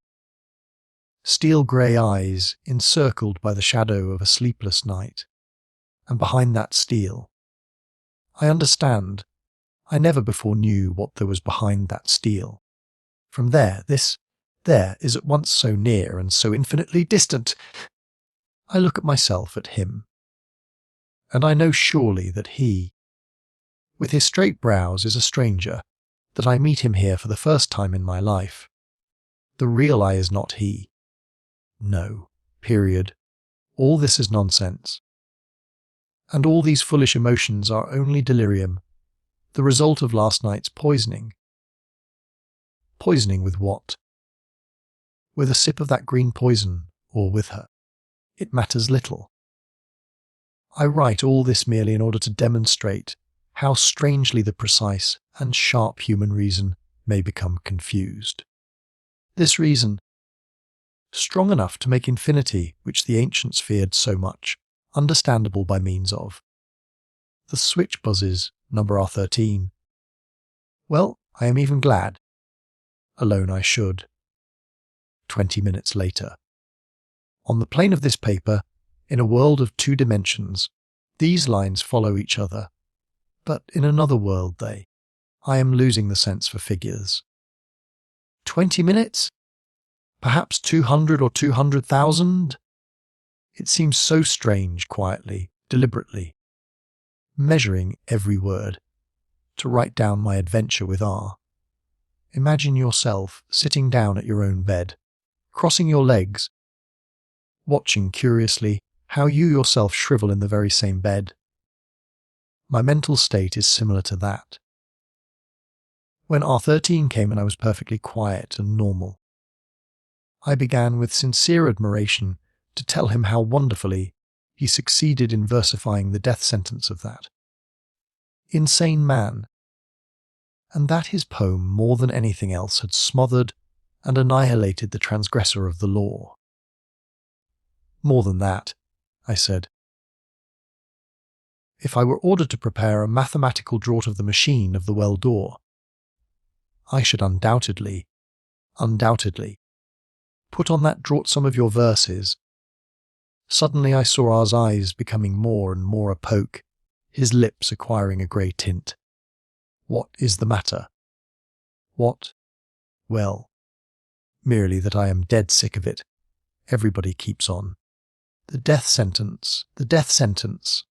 I want to hear no more of it. You understand. I do not want. He became serious, rubbing his neck. That little valise filled with luggage which I cannot understand. A silence. There. He found something in that little valise of his, removed it, unwrapped it, spread it out.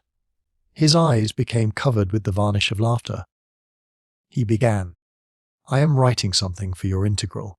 Yes, I am. He was himself again, bubbling, sprinkling lips, words splashing like a fountain. You see, it is the ancient legend of paradise. P like a fountain. That legend referred to us of today, did it not? Yes. Only think of it a moment. There were two in paradise, and the choice was offered to them. Happiness without freedom, or freedom without happiness. No other choice. Tertium non data. They, fools that they were, chose freedom. Naturally, they longed for centuries afterwards for fetters. For the fetters of yore. This was the meaning of their world weariness, Welchmers. For centuries. And only we found a way to regain happiness. No, listen, follow me. The ancient God and we, side by side at the same table. Yes, we helped God definitely, and finally to defeat the devil. It was he, the devil, who lead people to transgression, to taste pernicious freedom, he the cunning serpent. And we came along, planted a boot on his head and... Squash! Done with him. Paradise again. We returned to the simple-mindedness and innocence of Adam and Eve. No more meddling with good and evil and all that. Everything is simple again, heavenly, childishly simple. The well door, the machine, the cube, the giant gas bell, the guardians, all these are good. All this is magnificent, beautiful, noble, lofty, crystalline, pure. For all this preserves our non-freedom, that is, our happiness. In our place those ancients would indulge in discussions, deliberations, etc.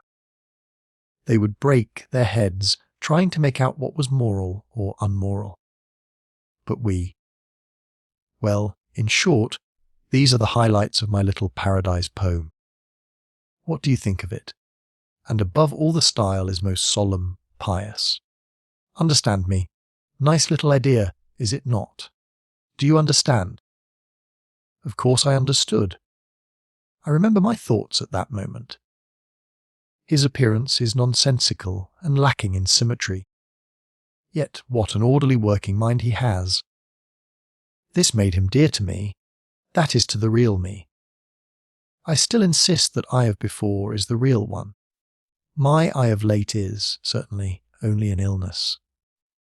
Apparently R read my thought in my face. He put his hand on my shoulders and laughed. "Oh, you! Adam!" By the way, about Eve. He searched for something in his pockets, took out a little book, turned over a few leaves and said, "For the day after tomorrow." "Oh, no, 2 days from now, O'Ninety has a pink check on you. How about it?" As before. "You want her to?" Of course, of course." "All right then. I'll tell her." You see, she herself is very bashful. What a funny story. You see, for me she has only a pink check affection. But for you, and you did not even come to tell us how a fourth member sneaked into our triangle. Who is it? Repent, sinner. Come on. A curtain rose inside me. Rustle of silk. Green bottle, lips. Without any reason whatever I exclaimed, "Oh, why didn't I restrain myself at that moment? Tell me, R. Did you ever have the opportunity to try nicotine or alcohol?" R sucked in his lips, looked at me from under his brows. I distinctly heard his thoughts, friend though he is yet, and he answered, "What shall I say? Strictly speaking, no. But I know a woman." "I 3:30, I cried. "What you?" "You too." IR was full of laughter. He chuckled, ready to splash over. My mirror was hanging in such a way that in order to see R clearly, I had to turn and look across the table. From my armchair I could see now only my own forehead and eyebrows. Then the real I, suddenly saw in the mirror a broken, quivering line of brow. The real I, heard suddenly a wild, disgusting cry. What does that also mean? What does that also mean? I demand. Widely parted negro lips, eyes balding. The real I, grasped my other wild, hairy, heavily breathing self forcibly. The real I, said to him, to R. In the name of the well-door, please forgive me. I am very sick. I don't sleep. I do not know what is the matter with me. A swiftly passing smile appeared on the thick lips. Yes, I understand. I am familiar with all this, theoretically, of course. Goodbye. At the door, he turned around like a little black ball, came back to the table and put a book upon it. This is my latest book. I came to bring it to you. Almost forgot. Goodbye. B, like a splash. The little ball rolled out. I am alone. Or, to be more exact, I am tete-a-tete with that other self. I sit in the armchair, and having crossed my legs, I watch curiously from some indefinite, there, how I, myself, am shrivelling in my bed. Whoa! Why is it that for 3 years R.O., and I was so friendly together, and now, suddenly, one word only about that other female, about I-330, and is it possible that insanity called love and jealousy does exist not only in the idiotic books of the ancients? What seems most strange is that equations, formulae, figures, and suddenly this. I can't understand it, I can't. Tomorrow I shall go to R and tell him. No, it isn't true. I shall not go, neither tomorrow nor day after tomorrow, nor ever. I can't. I do not want to see him. This is the end. Our triangle is broken up. I am alone. It is evening. There is a light fog. The sky is covered by a thin, milky, golden tissue. If I only knew what is there higher, if I only knew who I am, which am I?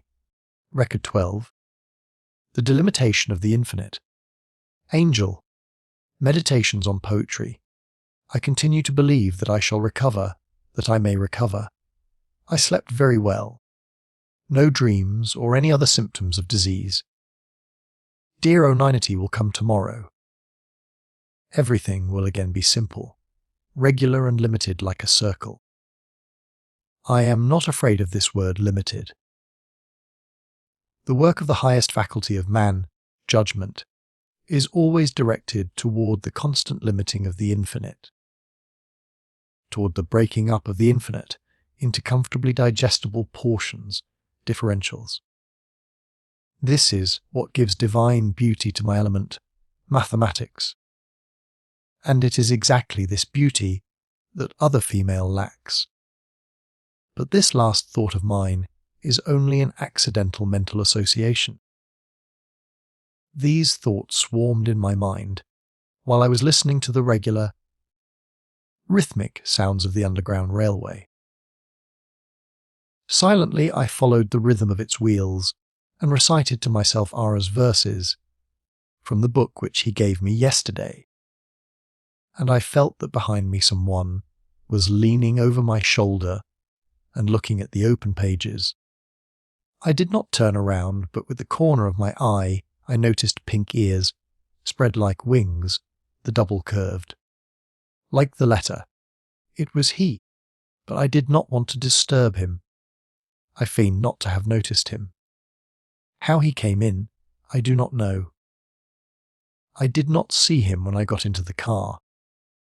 This incident, insignificant in itself, had an especially good effect upon me. It invigorated me, I should say. It is pleasant to feel that somebody's penetrating eye is watching you from behind your shoulder, lovingly guarding you from making the most minute mistake, from the most minute incorrect step.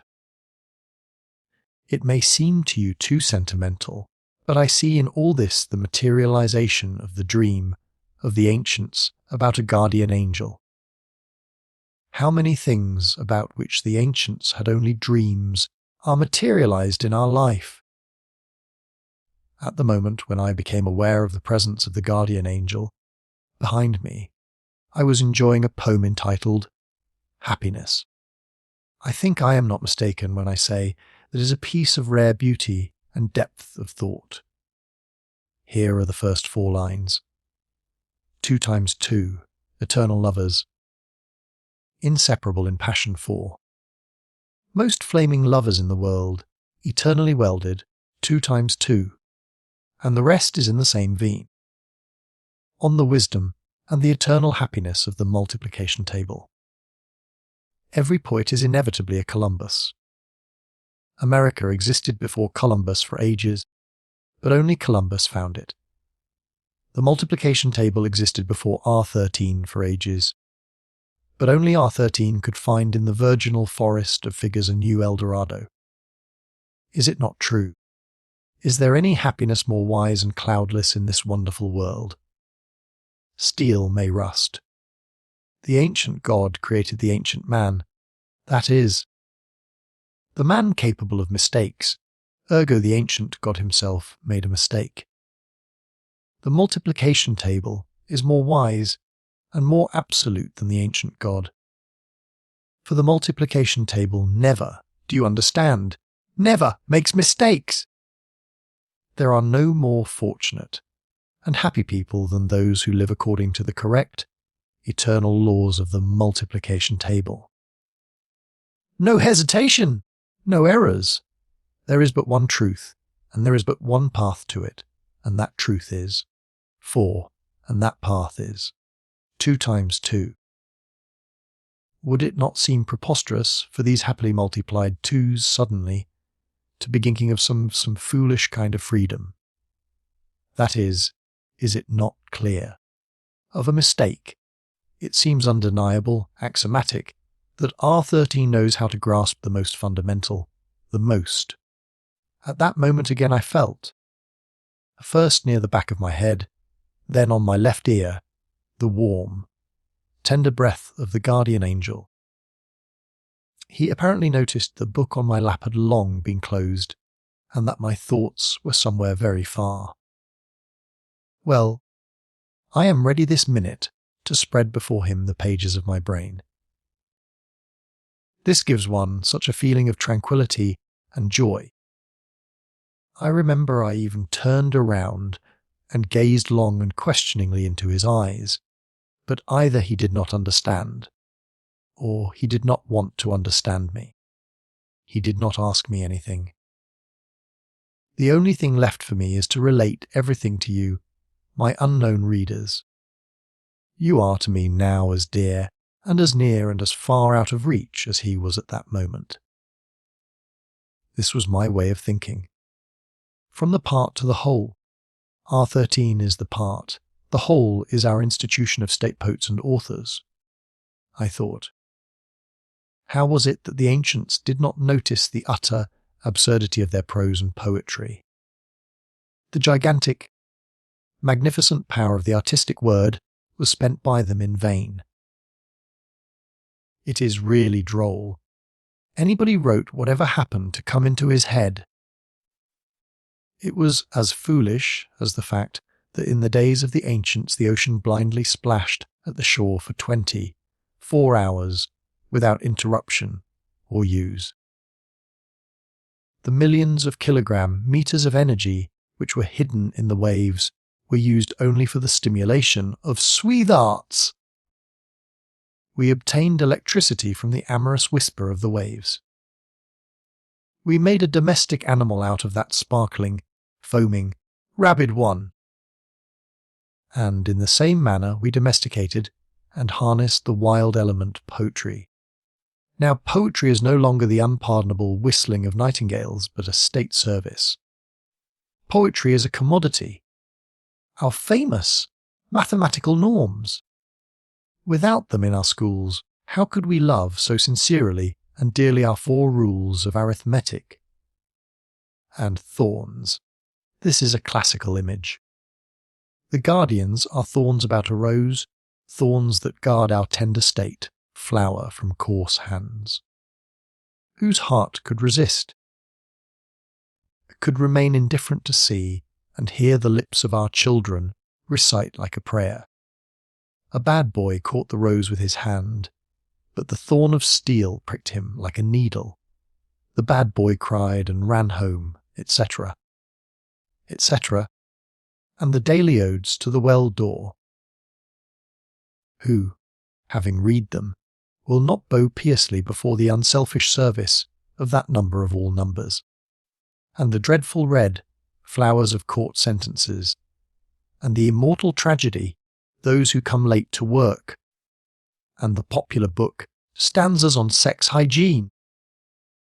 Our whole life in all its complexity and beauty is thus stamped forever in the gold of words. Our poets do not soar any longer in the unknown. They have descended to earth, and they march with us, keeping step to the accompaniment of our austere and mechanical march of the musical state tower. Their lyre is the morning rubbing sound of the electric toothbrushes, and the threatening crack of the electric sparks coming from the machine of the well door, and the magnificent echo of the hymn of the United State, and the intimate ringing of the crystalline, shining wash basins, and the stimulating rustle of the falling curtains, and the joyous voices of the newest cookbooks, and the almost imperceptible whisper of the street membranes. Our gods are here, below. They are with us in the bureau, in the kitchen, in the shops, in the restrooms. The gods have become like us, ergo we have become like gods. And we shall come to you, my unknown readers on another planet. We shall come to you to make your life as godlike, as rational, and as correct as ours. Record 13. Fog. Though a decidedly absurd adventure, I awoke at dawn. The rose-coloured ferment looked into my eyes. Everything was beautiful, round. Oneinity is to come tonight. Surely I am healthy again. I smiled and fell asleep. The morning bell! I got up. Everything looked different. Through the glass of the ceiling, through the walls, nothing could be seen but fog. Fog everywhere. Strange clouds, becoming heavier and nearer. The boundary between earth and sky disappeared. Everything seemed to be floating and thawing and falling. Not a thing to hold to. No houses to be seen. They all were dissolved in the fog like crystals of salt in water. On the sidewalks and inside the houses, dark figures like suspended particles in a strange milky solution were hanging, below, above, up to the 10th floor. Everything seemed to be covered with smoke, as though a fire were somewhere raging noiselessly. At 11:45 exactly. I looked at the clock particularly at that time to catch the figures, to save at least the figures. At 11:45, just before leaving, according to our table of hours, to go and occupy myself with physical labour, I dropped into my room for a moment. Suddenly the telephone rang.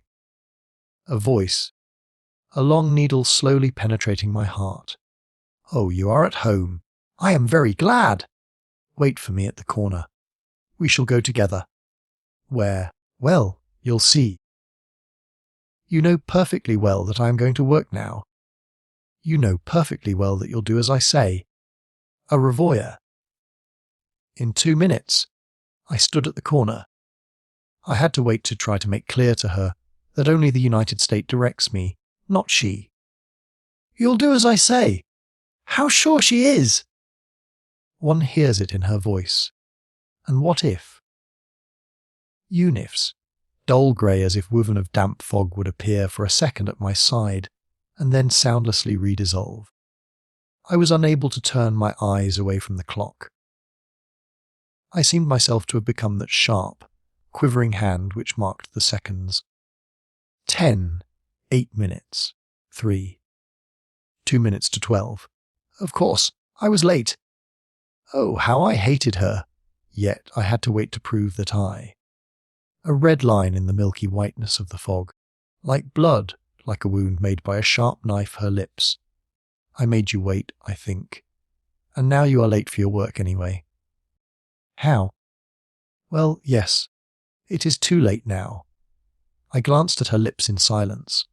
All women are lips, lips only. Some are rosy lips, tense and round. A ring. A tender fence separating one from the world. But these, a second ago they were not here, and suddenly. The slash of a knife! I seemed to see even the dripping sweet blood. She came nearer. She leaned gently against my shoulder. We became one. Something streamed from her into me. I knew it should be so. Every fibre of my nervous system told me this, every hair on my head, every painfully sweet heartbeat. And what a joy it was to submit to what should be. A fragment of iron, or probably, feels the same joy of submission to precise, inevitable law when it clings to a lodestone. The same joy is in a stone which, thrown aloft, hesitates a little at the height of its flight, and then rushes down to the ground. It is the same with a man when in his final convulsion he takes a last deep breath and dies. I remember I smiled vaguely, and said for no reason at all, "Fog, very, thou lovest fog, dost thou? This ancient, long forgotten though, the thou of a master to his slave, penetrated me slowly, sharply. Yes, I was a slave. This too was inevitable, was good. Yes, good. I said aloud to myself, and then to her, I hate fog. I am afraid of fog. Then you love it. For if you fear it, because it is stronger than you, hate it because you fear it, you love it. For you cannot subject it to yourself. One loves only the things one cannot conquer. Yes, that is so. That is why. That is precisely why. We were walking as one. Somewhere beyond the fog the sun was singing in a faint tone, gradually swelling, filling the air with tension, and with pearl and gold and rose and red. The whole world seemed to be one unembraceable woman, and we who were in her body were not yet born. We were ripening in joy. It was clear to me, absolutely clear, that everything existed only for me. The sun, the fog, the gold for me. I did not ask where we were going. What did it matter? It was pleasure to walk, to ripen, to become stronger and more tense. Here, I-330 stopped at a door. It so happens that today there is someone on duty who. I told you about him in the ancient house. Carefully guarding the forces ripening within me, I read the sign, Medical Bureau. Automatically only I understood. A glass room filled with golden fog, shelves of glass, coloured bottles, jars, electric wires, blush sparks in tubes, and a male number, a very thinly flattened man. He might have been cut out of a sheet of paper. Wherever he was, whichever way he turned, he showed only a profile, a sharply pointed, glittering blade of a nose and lips like scissors. I could not hear what I-330 told him. I merely saw her lips when she was talking, and I felt that I was smiling, irrepressibly, blissfully. The scissors-like lips glittered, and the doctor said, "Yes, I see. A most dangerous disease. I know of nothing more dangerous." And he laughed. With his thin, flat, papery hand, he wrote something on a piece of paper and gave it to I-330. He wrote on another piece of paper and handed it over to me. He had given us certificates, testifying that we were ill, that we were unable to go to work. Thus I stole my work from the United States. I was a thief. I deserved to be put neath the machine of the well door. Yet I was indifferent to this thought. It was as distant from me as though it were written in a novel. I took the certificate without an instant's hesitation. I, all my being, my eyes, lips, my hands, knew it was as it should be. At the corner, from a half-empty garage, we took an aero. I-330 took the wheel as she had done before, pressed the starter, and we tore away from the earth. We soared. Behind us the golden haze, the sun. The thin, blade-like profile of the doctor seemed to me suddenly so dear, so beloved. Formerly, I knew everything was revolving around the sun. Now I knew everything was revolving around me. Slowly, blissfully, with half-closed eyes. At the gate of the ancient house we found the same old woman. What a dear mouth, with lips grown together and like wrinkles around it. Probably those lips have remained grown together all these days, but now they parted and smiled. Ah, you mischievous girl, you. Work is too much for you. Well, all right, all right. If anything happens, I'll run up and warn you. A heavy, squeaky, opaque door. It closed behind us, and at once my heart opened painfully, widely, still wider. My lips, hers. I drank and drank from them. I tore myself away. In silence I looked into her widely open eyes, and then again. The room in half-dusk. Blue and saffron yellow lights, dark green Morocco leather. The golden smile of Buddha, a wide mahogany bed, a glimmer of mirrors. And my dream of a few days before became so comprehensible, so clear to me. Everything seemed saturated with the golden prime juice of life, and it seemed that I was overflowing with it. 1 second more, and it would splash out. Like iron ore to a lodestone, in sweet submission to the precise and unchangeable law, inevitably I clung to her. There was no pink check, no counting, no United State. I myself was no more. Only, drawn together, the tenderly sharp teeth were there, only her golden, widely open eyes, and through them I saw deeper within. And silence. Only somewhere in a corner, thousands of miles away it seemed. Drops of water were dripping from the faucet of the washstand. I was the universe! And between drops wholer pokes, errors, were elapsing. I put on my unif and bent over I-330 to draw her into me with my eyes, for the last time. I knew it. I knew you, said I-330 in a very low voice. She passed her hand over her face as though brushing something away. Then she arose brusquely, put on her unif and her usual sharp, bite-like smile. Well, my fallen angel, you perished just now, do you know that? No, you are not afraid. Well, au revoir. You shall go home alone. Well, she opened the mirror door of the cupboard, and looking at me over her shoulder, she waited. I left the room obediently. Yet no sooner had I left the room than I felt it was urgent that she touch me with her shoulder. Only for 1 second with her shoulder, nothing more. I ran back into the room, where, I presumed, she was standing before the mirror. Busy buttoning up her unif, I rushed in and stopped abruptly. I remember it clearly. I saw the key in the keyhole of the closet, and the ancient ring upon it was, still swinging. But I-330 was not there. She could not have left the room as there was but one exit. Yet I-330 was not there. I looked around everywhere. I even opened the cupboard and felt of the different ancient dresses, nobody.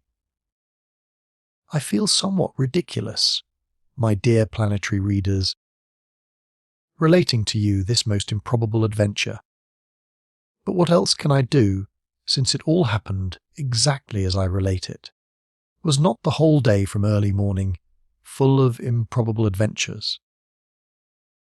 Does it not all resemble the ancient disease of dream-seeing? If this be so, what does it matter if I relate one absurdity more or one less? Moreover, I am convinced that sooner or later I shall be able to include all these absurdities in some kind of a logical sequence. This thought comforts me as I hope it will comfort you. How overwhelmed I am! If only you knew how overwhelmed! Record 14. Mine. Impossible. A cold floor. I shall continue to relate my adventures of yesterday. I was busy during the personal hour before retiring to bed, and thus I was unable to record everything last night. But everything is graven in me, especially, for some reason, and apparently forever. I shall remember that unbearably cold floor. I was expecting Oneinity last evening, as it was her regular day. I went downstairs to the controller on duty to get a permit for the lowering of my curtains. "What is the matter with you?" asked the controller. "You seem so peculiar tonight." I am sick. Strictly speaking, I told her the truth. I certainly am sick. All this is an illness. Presently I remembered. Of course, my certificate. I touched it in my pocket. Yes, there it was, rustling. Then all this did happen. It did actually happen. I held out the paper to the controller. As I did so, I felt the blood rushing to my cheeks. Without looking directly at her, I noticed with what an expression of surprise she gazed at me.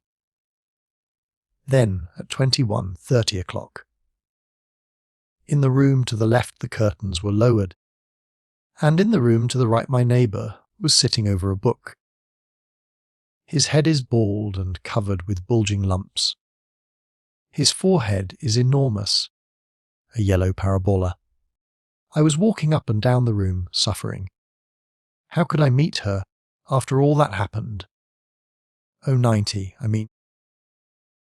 I felt plainly to my right how the eyes of my neighbour were staring at me. I clearly saw the wrinkles on his forehead like a row of yellow, illegible lines, and for some reason I was certain that those lines dealt with me. A quarter of an hour before 22, the cheerful, rosy whirlwind was in my room.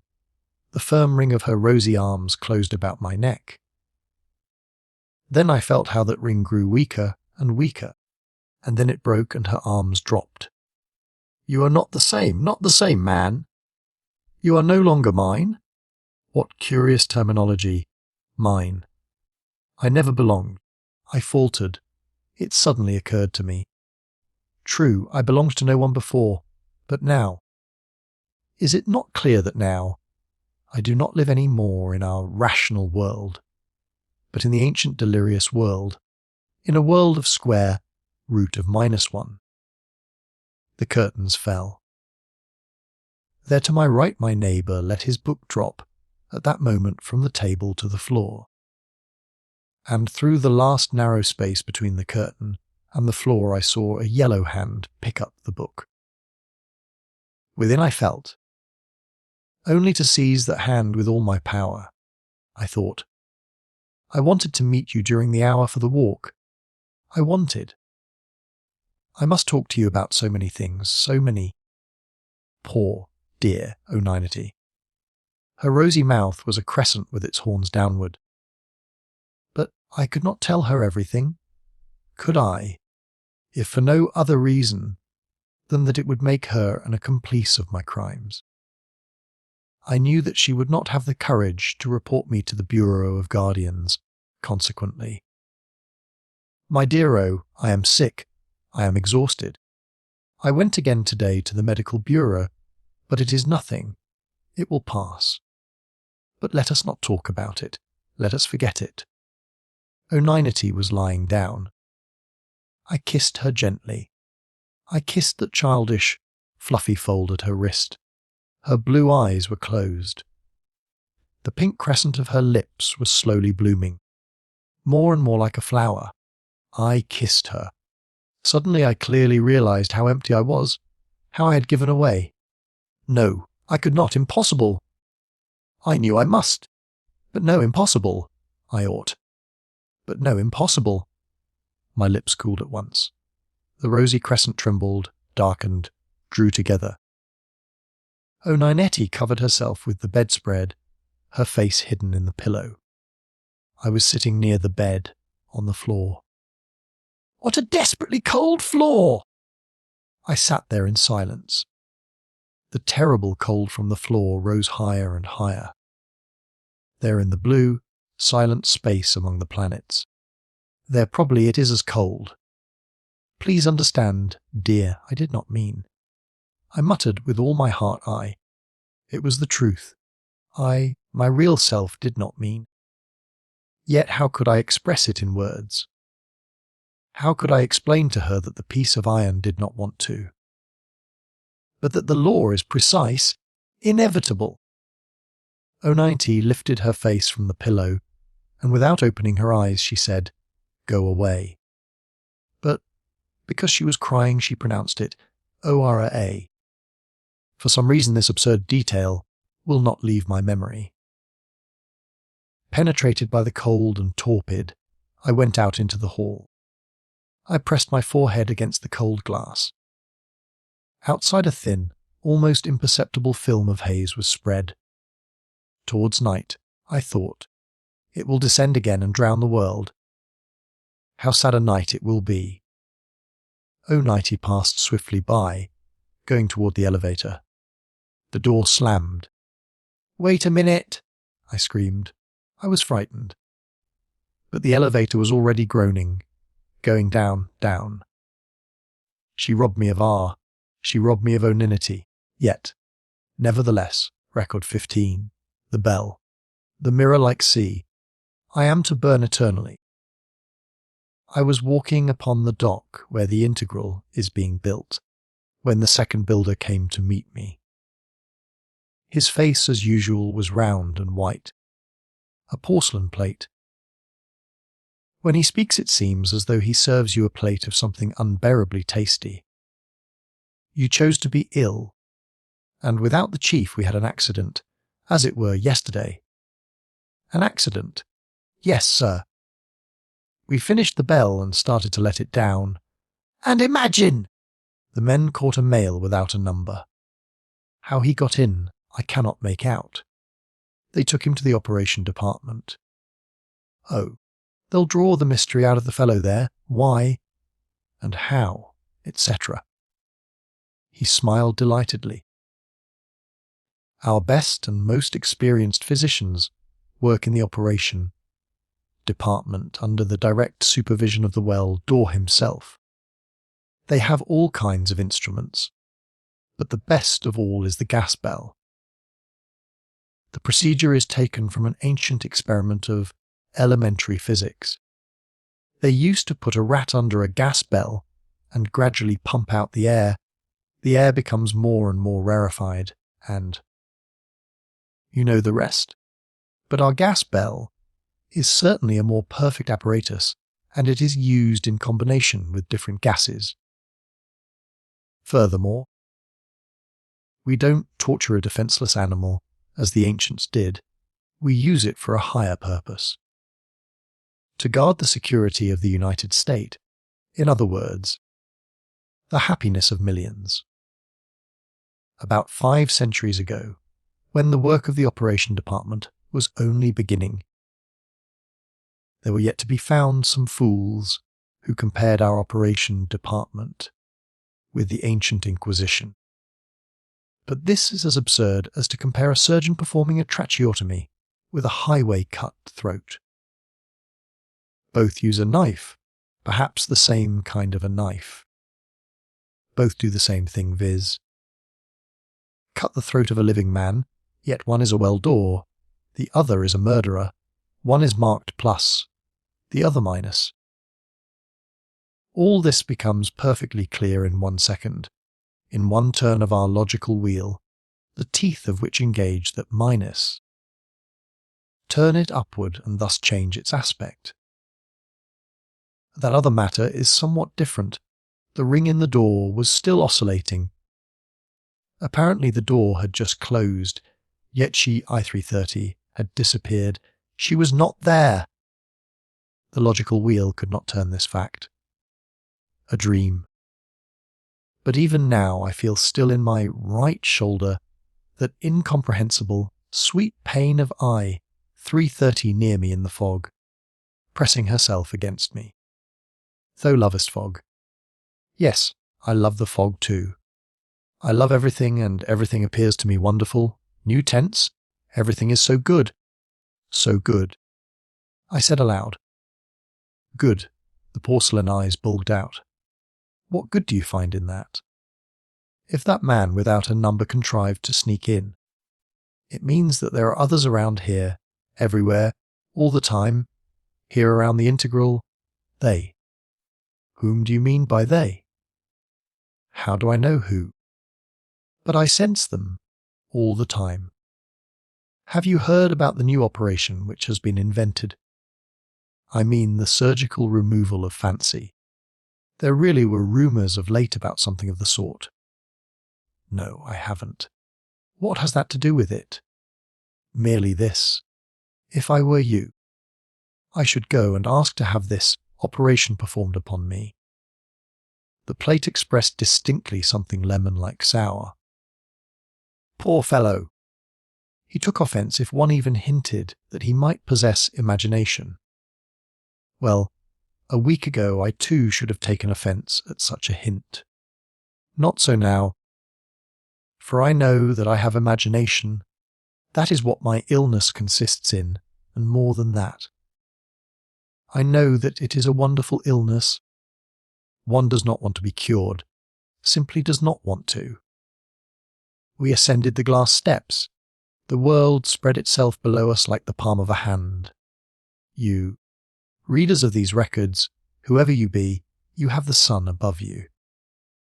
And if you ever were ill, as I am now, then you know what kind of a sun there is, or maybe in the morning, you know that pinkish, lucid, warm gold. The air itself looks a little pinkish. Everything seems permeated by the tender blood of the sun. Everything is alive.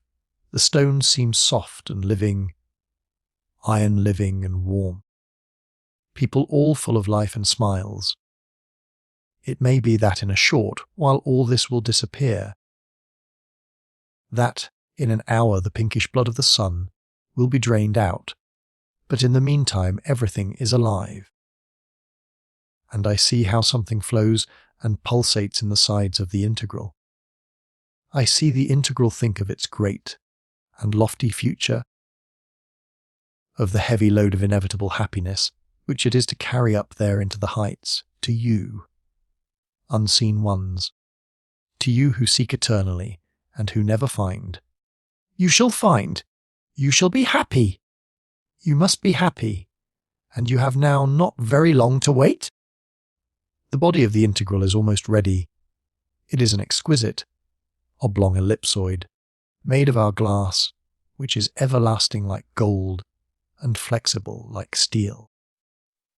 I watched them within, fixing its transverse ribs and its longitudinal stringers. In the stern, they were erecting the base of the gigantic motor. Every 3 seconds, the powerful tail of the integral will eject flame and gases into the universal space, and the integral will soar forward and higher, like a flaming tamerlane of happiness. I watched how the workers, true to the Taylor system, would bend down, then unbend and turn around swiftly and rhythmically like levers of an enormous engine.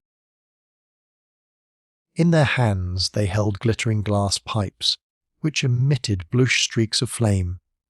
The glass walls were being cut into with flame. With flame they were being welded the angles, the ribs, the bars. I watched the monstrous glass cranes easily rolling over the glass rails.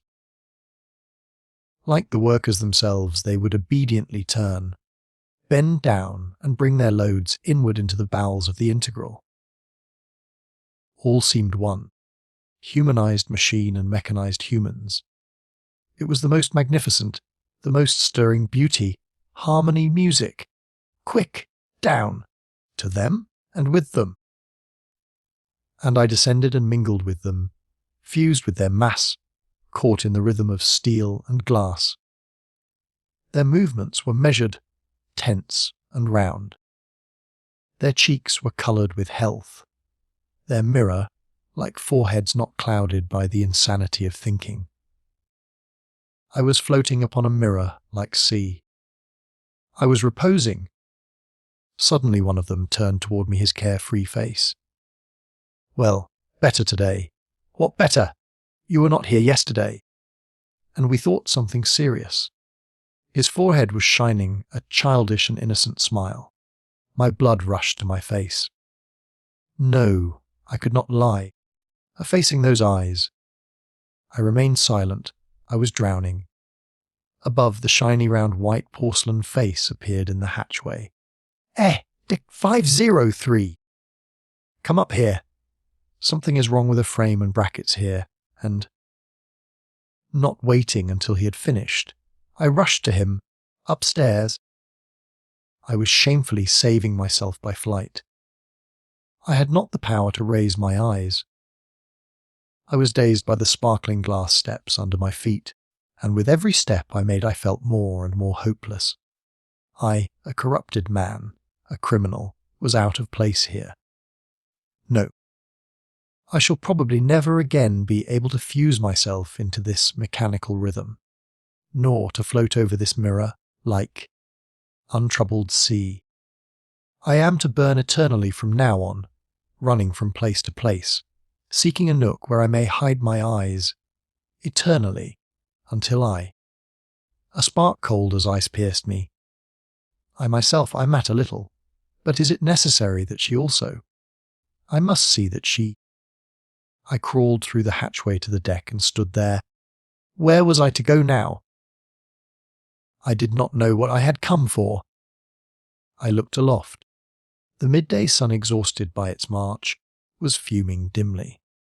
Below was the integral, a grey mass of glass dead. The pink blood was drained out. It was clear to me that all this was my imagination, and that everything remained as before. Yet it was also clear to me that... What is the matter with you? D503. Are you deaf? I call you and call. What is the matter with you? It was the second builder, yelling directly into my ear. He must have been yelling that way for quite a while. What was the matter with me? I had lost my rudder. The motor was groaning as before. The aero was quivering and rushing on, but it had no rudder. I did not even know where I was rushing, down to the earth or up to the sun, to its flame. Record 16. Yellow. A two-dimensional shadow. An incurable soul. I have not written for several days, for I don't know how many. All my days are alike. All are of one colour, yellow like dry, overheated sand. Not a patch of shade, not a drop of water, only an infinity of yellow sand. I cannot live without her, but she, since she disappeared that day so mysteriously in the ancient house. Since that time I have seen her only once. During the hour for the walk, 2, 3, 4 days ago, I do not remember exactly. All my days are alike. She only passed swiftly by, and for a second filled up the yellow, empty world. With her, arm in arm, reaching not higher than her shoulder, were the double-curved S and the thin papery doctor, and a fourth person whose fingers, only I remember well, they streamed out, those fingers, from the sleeve of the unif like a bundle of rays, uncommonly thin, white long. I-330 raised her hand and waved to me. Then she bent toward the one with the ray-like fingers. Over the head of S, I overheard the word integral. All four turned around to look at me, and then they disappeared in the bluish grey sea, and my road was once more dry and yellow. That same evening she had a pink check on me. I stood before the switchboard, and with hatred and tenderness, I implored it to click, and soon to show the number I-330. I would jump out into the hall at every sound of the elevator. The door of the latter would open heavily. Pale, tall, blonde and dark, they would come out of the elevator, and here and there curtains were falling. But she was not there. She did not come.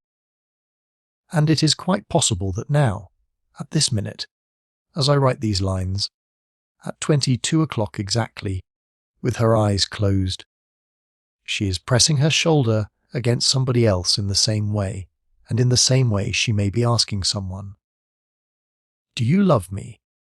Who is he? That one with ray-like fingers, or that thick-lipped, sprinkling R, or Sess? Why is it that I have heard his steps splashing behind me as though in a ditch all these days? Why has he been following me all these days like a shadow? Ahead of me to my side, behind me, a greyish-blue, two-dimensional shadow. People cross it, people step on it, but it remains nearby, attached to me by unseen ties. Perhaps that tie is I-330. I do not know. Or perhaps they, the guardians I mean, already know that I. If someone should tell you your shadow sees you all the time, would you understand? All at once peculiar sensations arise in you. Your arms seem to belong to someone else. They are in the way. That is how I feel. Very frequently now I notice how absurdly I wave my hands without any rhythm. I have an irresistible desire to glance behind me, but I am unable to do so. My neck might as well be forged of iron. I flee, I run faster and faster, and even with my back I feel that shadow following me as fast as I can run. And there is no place to hide myself, no place. At length I reach my room. Alone at last, but here I find another thing, the telephone. I pick up the receiver. Yes, I-330 please. And again I hear a light noise through the receiver. Someone's step in the hall there, passing the door of her room, and silence. I drop the receiver. I cannot bear it any longer, and I run to see her. This happened yesterday. I ran there, and for a whole hour from 16 to 17 I wandered near the house in which she lives. Numbers were passing by in rows. Thousands of feet were beating the time like a behemoth, with a million legs passing by. I was alone, thrown out by a storm on an uninhabited island, and my eyes were seeking among the greyish-blue waves.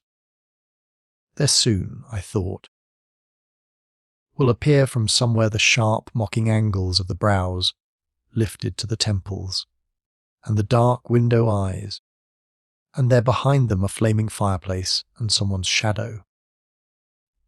And I will rush straight in behind those windows and say to her, though, without fail, though knowest I cannot live without any longer, then why?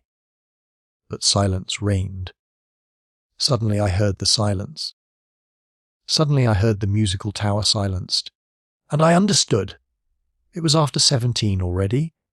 Everyone had already left. I was alone. It was too late to return home.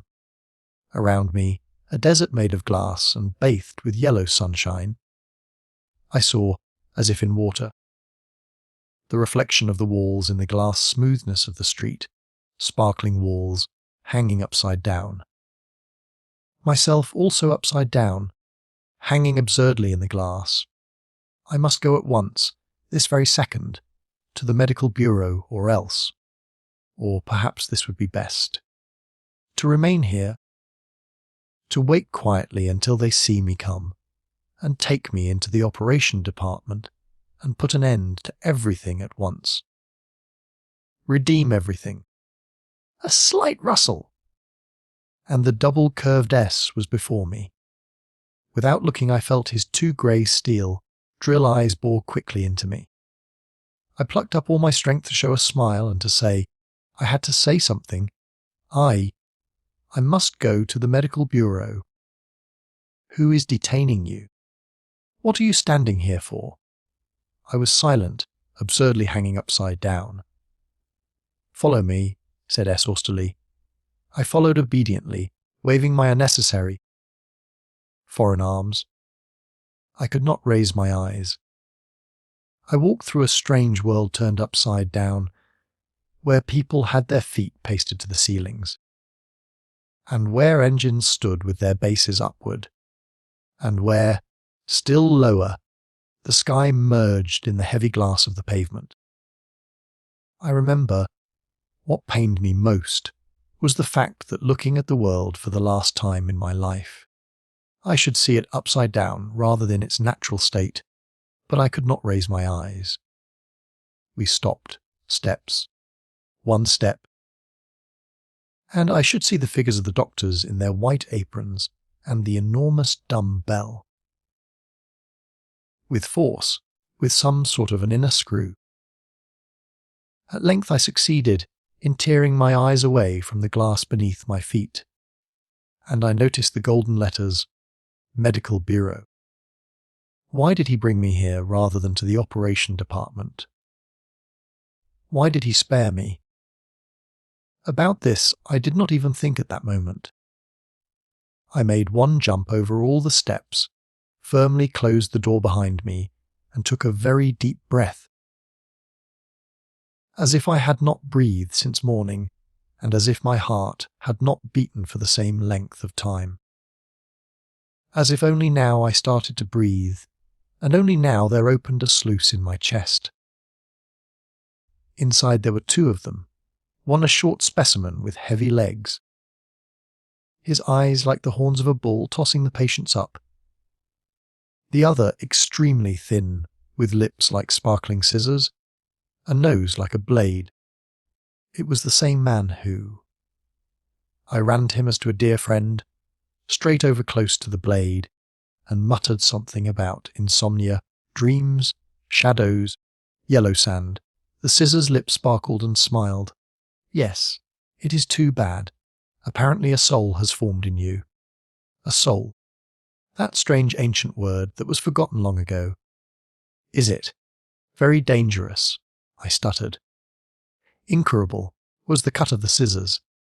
But more specifically, what is it? Somehow I cannot imagine. You see? How shall I put it? Are you a mathematician? Yes. Then you see. Imagine a plane, let us say this mirror. You and I are on its surface. You see. There we are, squinting our eyes to protect ourselves from the sunlight. Or here is the bluish electric spark in that tube. There the shadow of that arrow that just passed. All this is on the surface, is momentary only. Now imagine this very same surface softened by a flame, so that nothing can any longer glide over it. So everything instead will penetrate into that mirror world, which excites such curiosity in children. I assure you, children are not so foolish as we think they are. The surface becomes a volume, a body, a world, and inside the mirror, within you, there is the sunshine, and the whirlwind caused by the aero propeller, and your trembling lips, and someone else's lips also. You see, the cold mirror reflects, throws out. While this one absorbs, it keeps forever a trace of everything that touches it. Once you saw an imperceptible wrinkle on someone's face, and this wrinkle is forever preserved within you. You may happen to hear in the silence a drop of water falling, and you will hear it forever. Yes, yes. That is it! I grasped his hand. I could hear drops of water dripping in the silence from the faucet of a washstand, and at once I knew it was forever. But tell me, please, why suddenly? Suddenly a soul. There was none yet suddenly. Why is it that no one has it, yet I pressed the thin hand. I was afraid to loosen the safety belt. Why? Well, why don't we grow feathers or wings, but only shoulder blades, bases for wings? We have arrows. Wings would only be in the way. Wings are needed in order to fly, but we don't need to fly anywhere. We have arrived at the terminus. We have found what we wanted. Is that not so?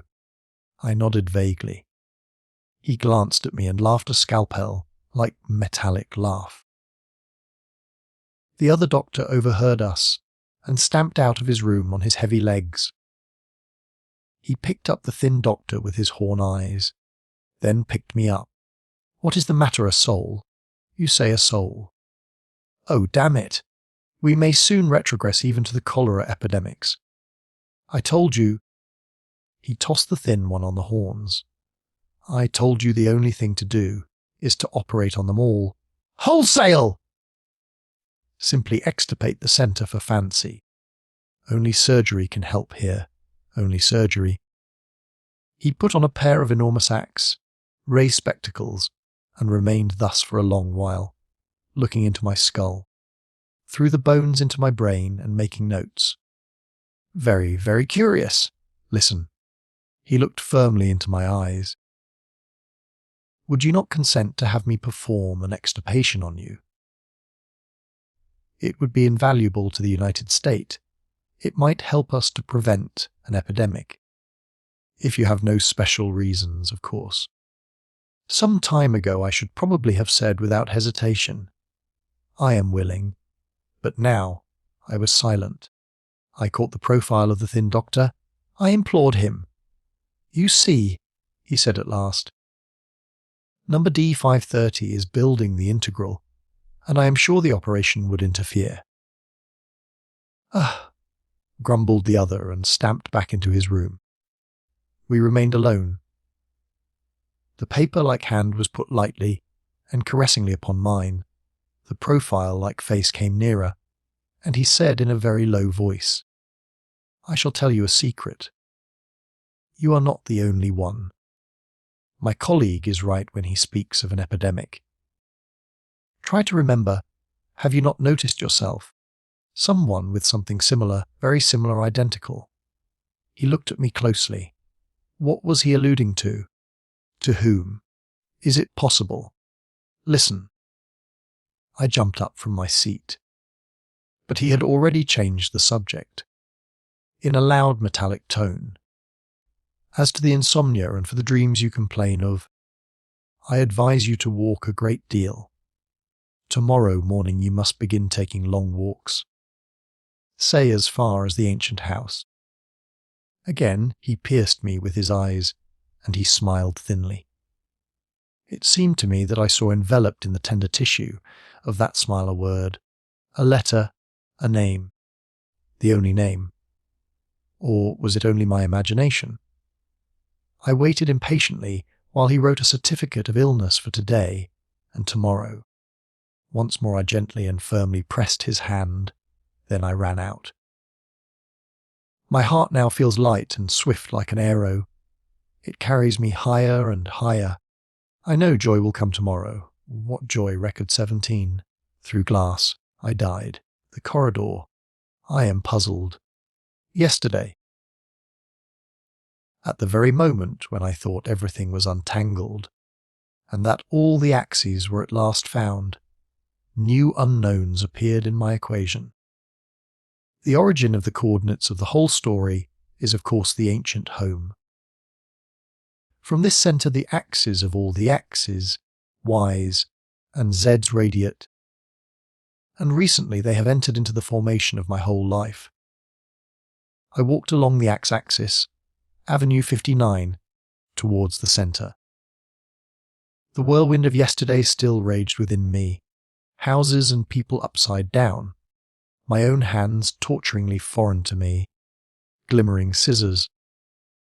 The sharp sound of drops dripping from the faucet. All this existed. All this existed once. All these things were revolving wildly, tearing my flesh, rotating wildly beneath the molten surface, there where the soul is located. In order to follow the instructions of the doctor, I chose the road which followed not the hypotenuse, but the two legs of a triangle. Soon I reached the road running along the green wall. From beyond the wall, from the infinite ocean of green, there rose toward me an immense wave of roots, branches, flowers, leaves. It rose higher and higher.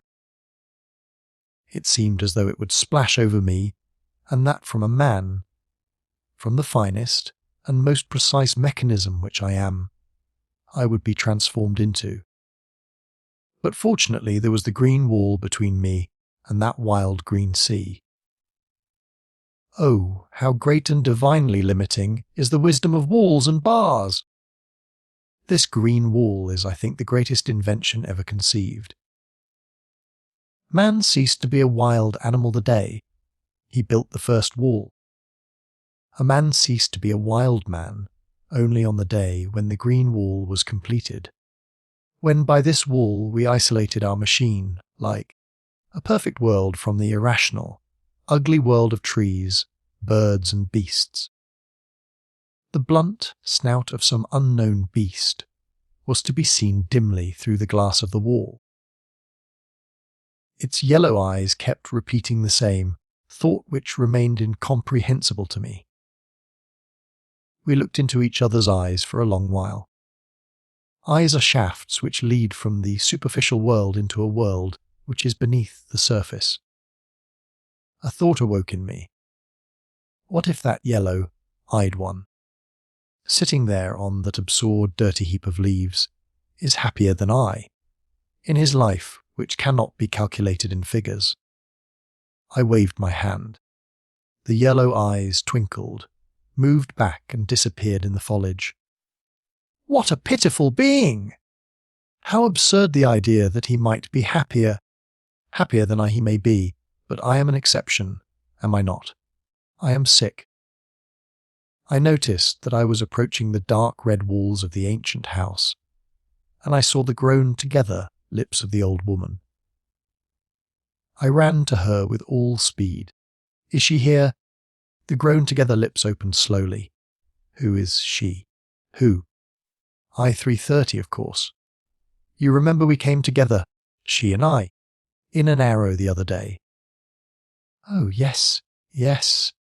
Ray wrinkles around the lips, artful rays radiating from the eyes. They were making their way deeper and deeper into me. Well, she is here, all right. Came in a while ago. Here. I noticed at the feet of the old woman a bush of silver, bitter wormwood. The court of the ancient house, being a part of the museum, is carefully kept in its prehistoric state. A branch of the bush touched the old woman. She caressed that branch. Upon her knees lay stripes of sunshine. For a second I myself, the sun, the old woman, the wormwood, those yellow eyes, all seemed to be one. We were firmly united by common veins, and one common blood, boisterous, magnificent blood, was running through those veins. I am ashamed now to write down all this, but I promise to be frank to the end of these records. Yes, I bent over and kissed that soft, grown-together mouth of the old woman. She wiped it with her hand and laughed. Running, I passed through familiar, half-dark, echoing rooms, and for some reason I ran straight to the bedroom. When I had reached the door, a thought flashed. And if she is there, not alone, I stopped and listened. But all I heard was the tick-tock of my heart, not within me, but somewhere near, outside me. I entered the large bed, untouched. A mirror, another mirror in the door of the cupboard, and in the keyhole an ancient key, upon an ancient ring. No one was there. I called softly, "I-330, are you here?" And then in a still lower voice with closed eyes, holding my breath, in a voice as though I were kneeling before her, "Dear." Silence. Only the water was dripping fast into the white basin of the washstand. I cannot now explain why, but I disliked that sound. I turned the faucet hard and went out. She was not there, so much was clear. She must be in another apartment. I ran down a wide, sombre stairway, and pulled one door, another, a third, locked.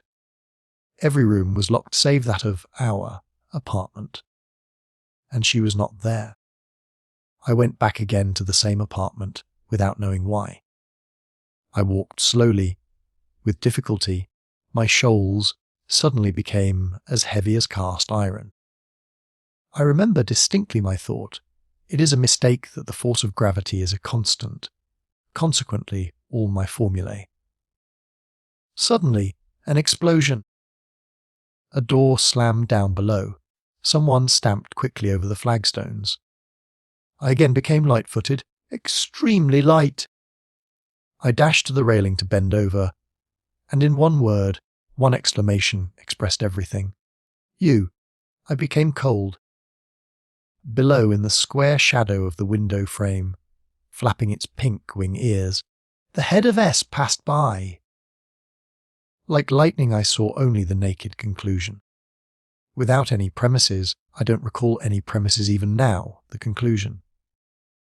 He must not see me here, and on the tips of my toes. Pressing myself against the wall, I sneaked upstairs into the unlocked apartment. I stopped for a second at the door. He was stamping upward. Here. If only the door. I prayed to the door, but it was a wooden one. It squeaked, it squealed. Like a wind, something red passed my eyes, something green. And the yellow Buddha. In front of the mirror door of the cupboard, my pale face, my ears, still following those steps, my lips. Now he was already passing the green and yellow. Now he was passing Buddha. Now at the dorsal of the bedroom. I grasped the key of the cupboard. The ring oscillated. This oscillation reminded me of something. Again, a conclusion. A naked conclusion without premises. A conclusion. Or, to be more exact, a fragment of one. Now I-330 is. I brusquely opened the cupboard, and when inside in the darkness shut the door firmly. One step. The floor shook under my feet. Slowly and softly I floated somewhere downward. My eyes were dimmed. I died. Later, when I sat down to describe all these adventures, I sought in my memory and consulted some books. And now I understand. Of course. I was in a state of temporary death. This state was known to the ancients, but as far as I am informed, it is unknown to us. I have no conception of how long I was dead. Probably not longer than 5 or 10 seconds, but after a while I arose from the dead and opened my eyes. It was dark, but I felt I was falling down, down, down. I stretched out my hand to attach myself to something, but the rough wall scratched my fingers. It was running away from me, upward. I felt blood on my fingers.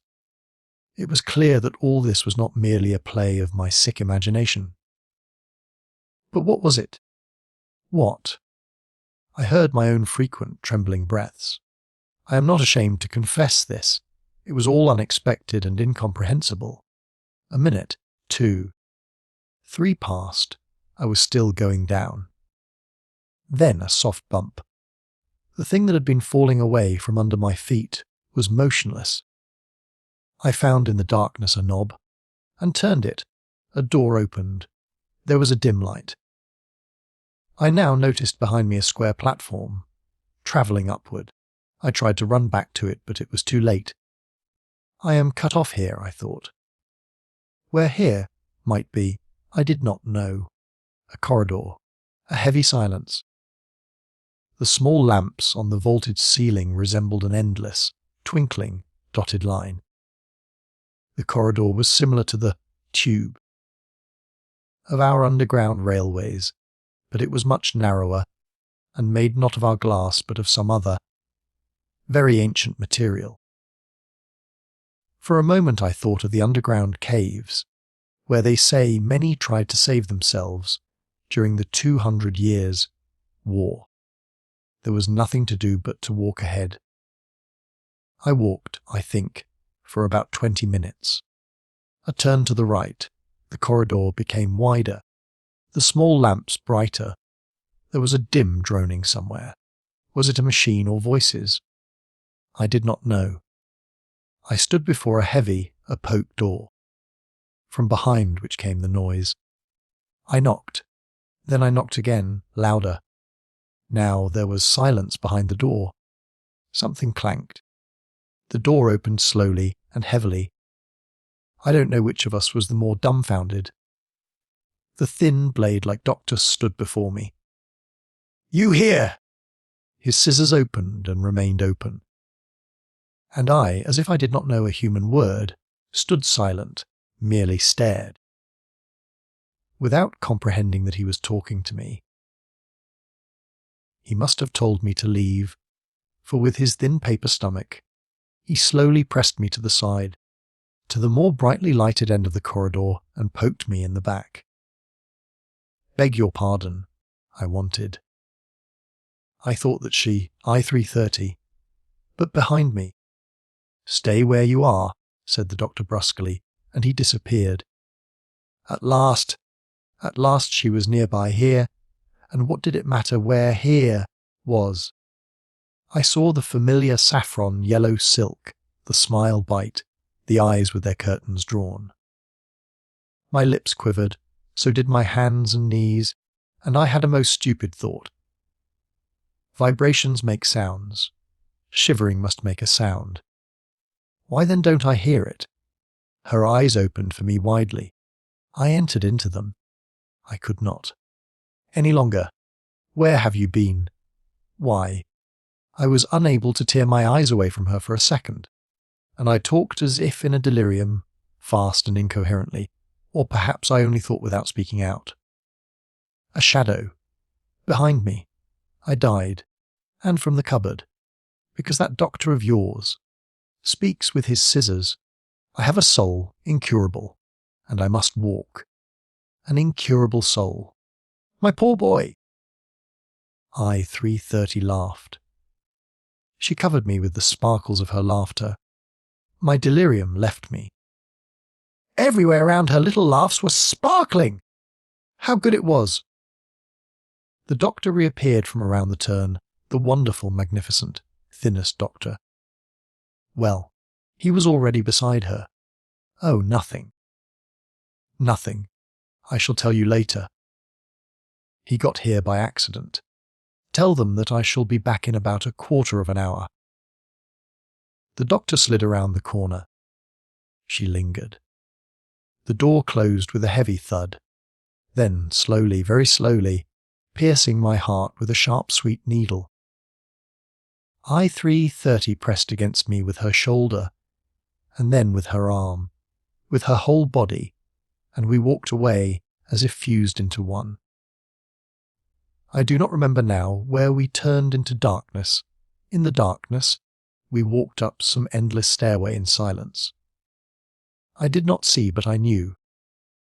I knew that she walked as I did, with closed eyes, blind, her head thrown a little backward, biting her lips and listening to the music, that is to say, to my almost audible tremor.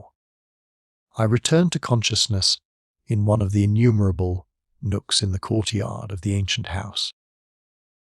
There was a fence of earth with naked stone ribs and yellow teeth of walls half fallen to pieces.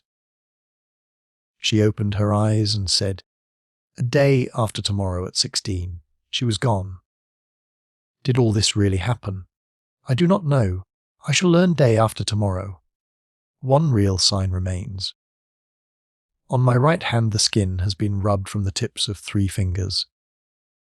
But today, on the integral, the second builder assured me that he saw me touch the polishing wheel with those very same fingers. Perhaps I did. It is quite probable. I don't know. I don't know anything. Record 18. Logical debris. Wounds and plaster. Never again. Last night as soon as I had gone to bed. I fell momentarily to the bottom of the ocean of sleep, like an overloaded ship which has been wrecked. The heavy thicket of wavy green water enveloped me. Then slowly I floated from the bottom upward, and somewhere in the middle of that course, I opened my eyes. My room! The morning was still green and motionless. A fragment of sunshine coming from the mirror on my closet door shone into my eyes. This fragment does not permit me to sleep. Being thus an obstacle in the way of exactly fulfilling the rules of the tables which prescribe so many hours of sleep. I should have opened the closet, but I felt as though I were in a spider web, and cobweb covered my eyes. I had no power to sit up. Yet I got up and opened the closet door. Suddenly, there behind that door, making her way through the mass of garments which hung there. Was I 3:30? I have become so accustomed of late to most improbable things that as far as I remember I was not even surprised. I did not even ask a question. I jumped into the closet, slammed the mirror door behind me, and breathlessly, brusquely, blindly, avidly, I clung to her. I remember clearly even now. Through the narrow crack of the door a sharp sun ray like lightning broke into the darkness and played on the floor and walls of the closet. And a little higher, the cruel ray, blade, fell upon the naked neck of I 330, and this for some reason seemed to me so terrible that I could not bear it, and I screamed, and again I opened my eyes. My room. The morning was still green and motionless. On the door of my closet was a fragment of the sunshine. I was in bed. A dream. Yet my heart was still wildly beating, quivering and twitching. There was a dull pain in the tips of my fingers and in my knees. This undoubtedly did happen. And now I am unable any more to distinguish what is dream from what is actuality. Irrational numbers grow through my solid, habitual, tri-dimensional life, and instead of firm, polished surfaces, there is something shaggy and rough.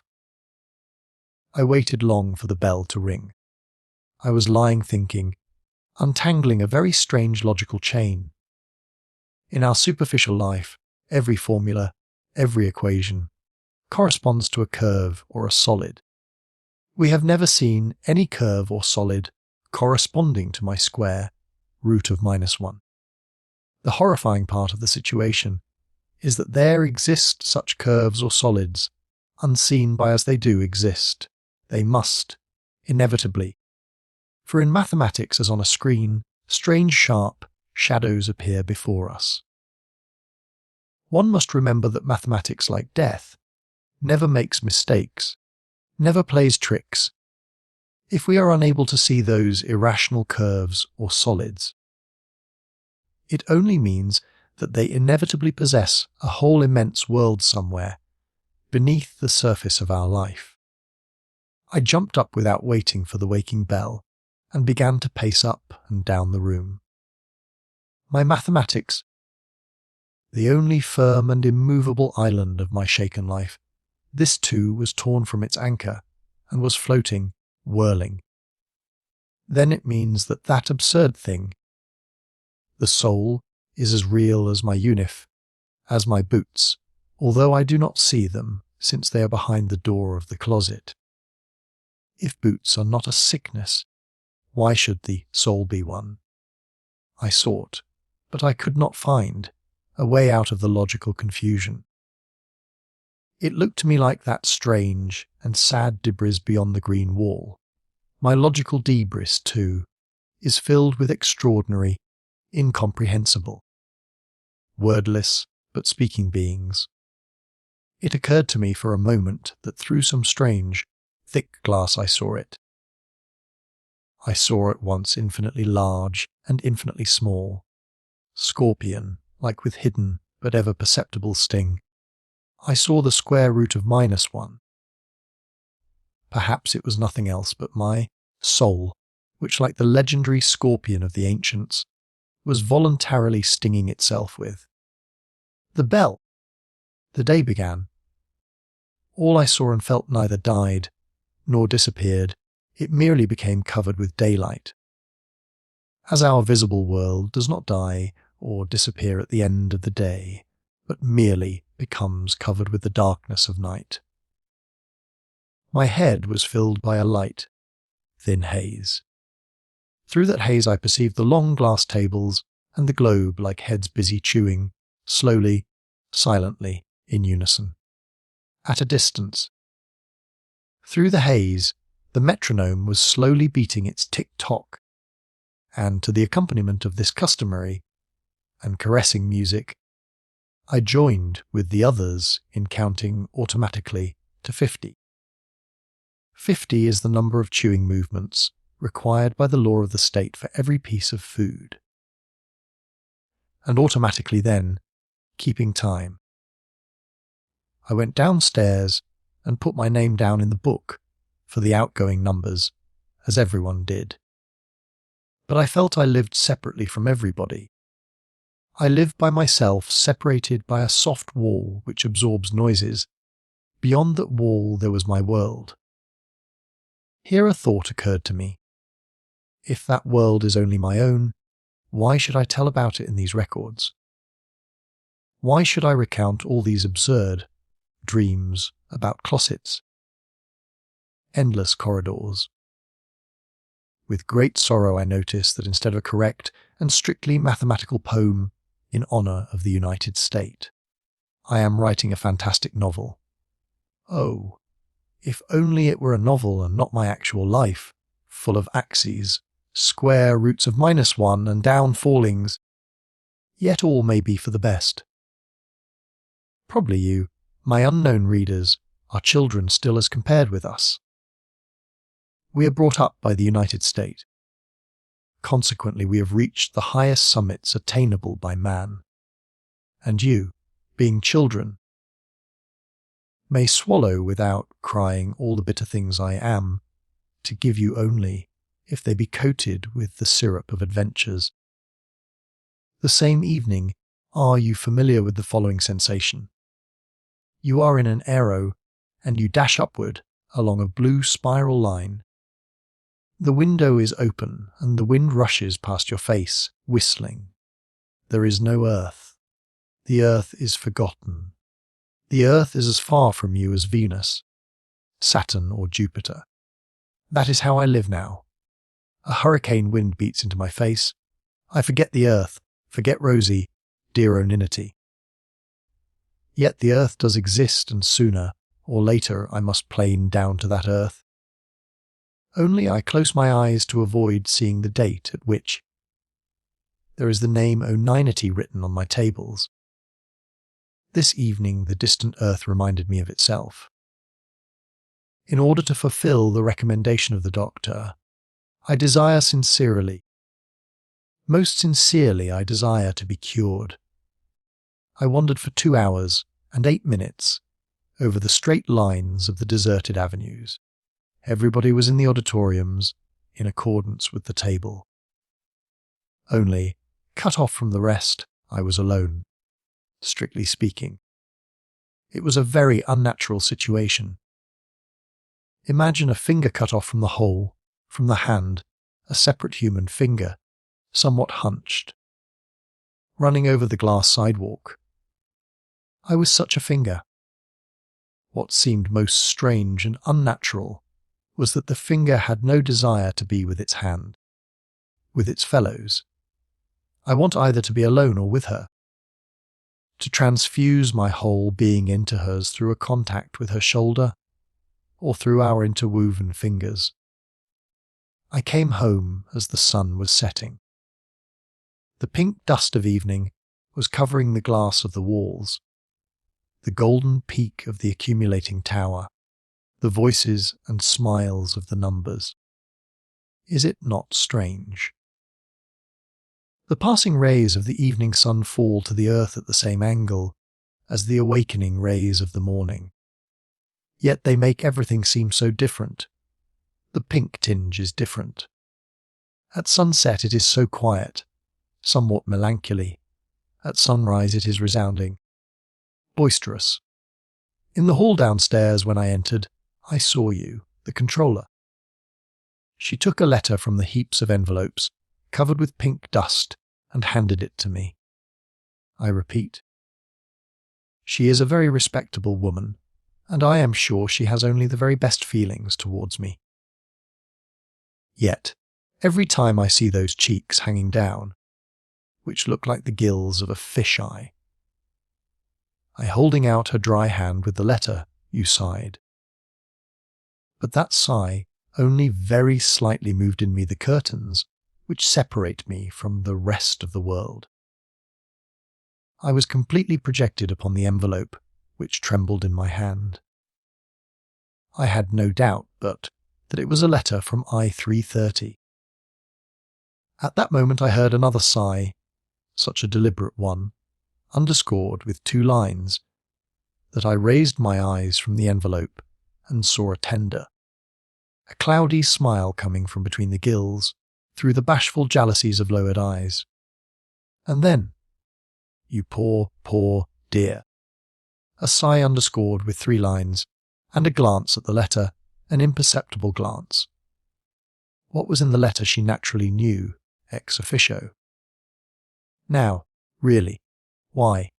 No, dear, I know better than you. For a long time I have watched you, and I see that you need someone with years of experience of life to accompany you. I felt all pasted around by her smile. It was like a plaster upon the wounds which were to be inflicted upon me by the letter I held in my hand. Finally, through the bashful jalousies of her eyes, she said in a very low voice, I shall think about it, dear. I shall think it over, and be sure that if I feel myself strong enough. Great well door! Is it possible that my lot is? Is it possible that she means to say that she? My eyes were dimmed and filled with thousands of sinusoids. The letter was trembling. I went near the light, to the wall. There the light of the sun was going out. From the sun was falling thicker and thicker the dark, sad, pink dust covering the floor, my hands, the letter. I opened the envelope and found the signature as fast as I could. The first wound! It was not I-330, it was O-980. And another wound. In the right-hand corner a slovenly splash, a blot. I cannot bear blots.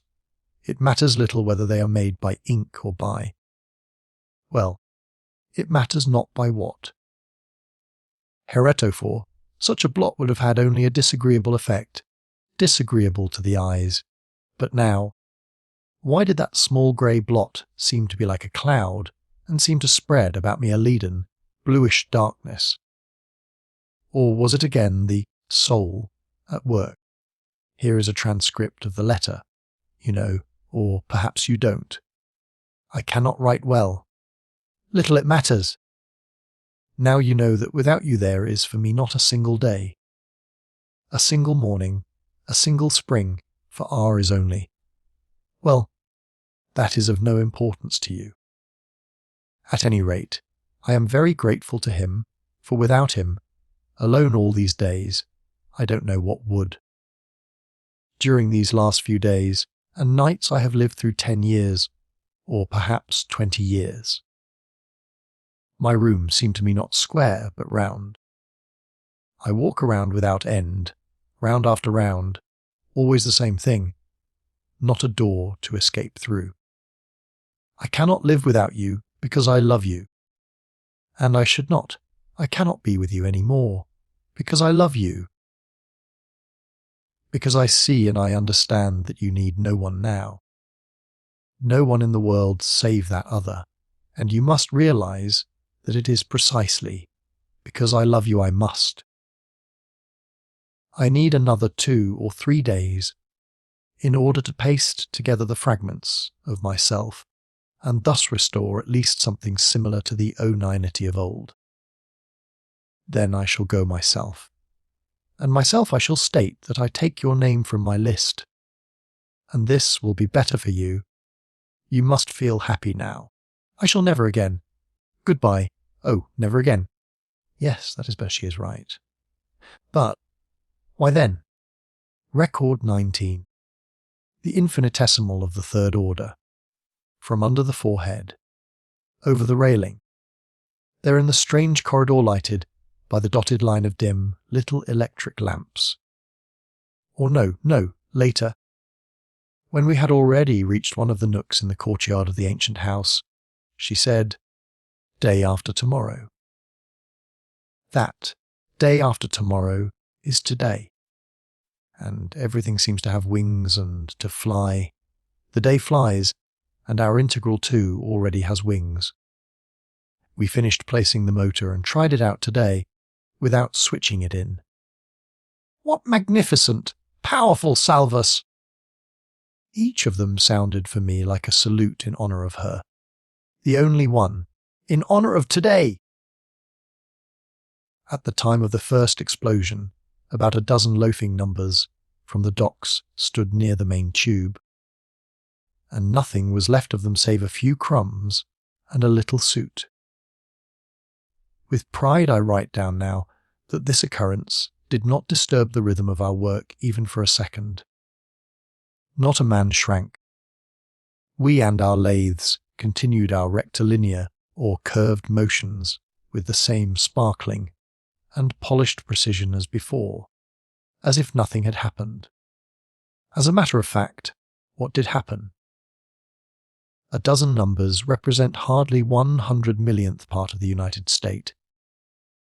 For practical consideration, that is but an infinitesimal of the third order. That pity, a result of arithmetical ignorance, was known to the ancients. To us it seems absurd.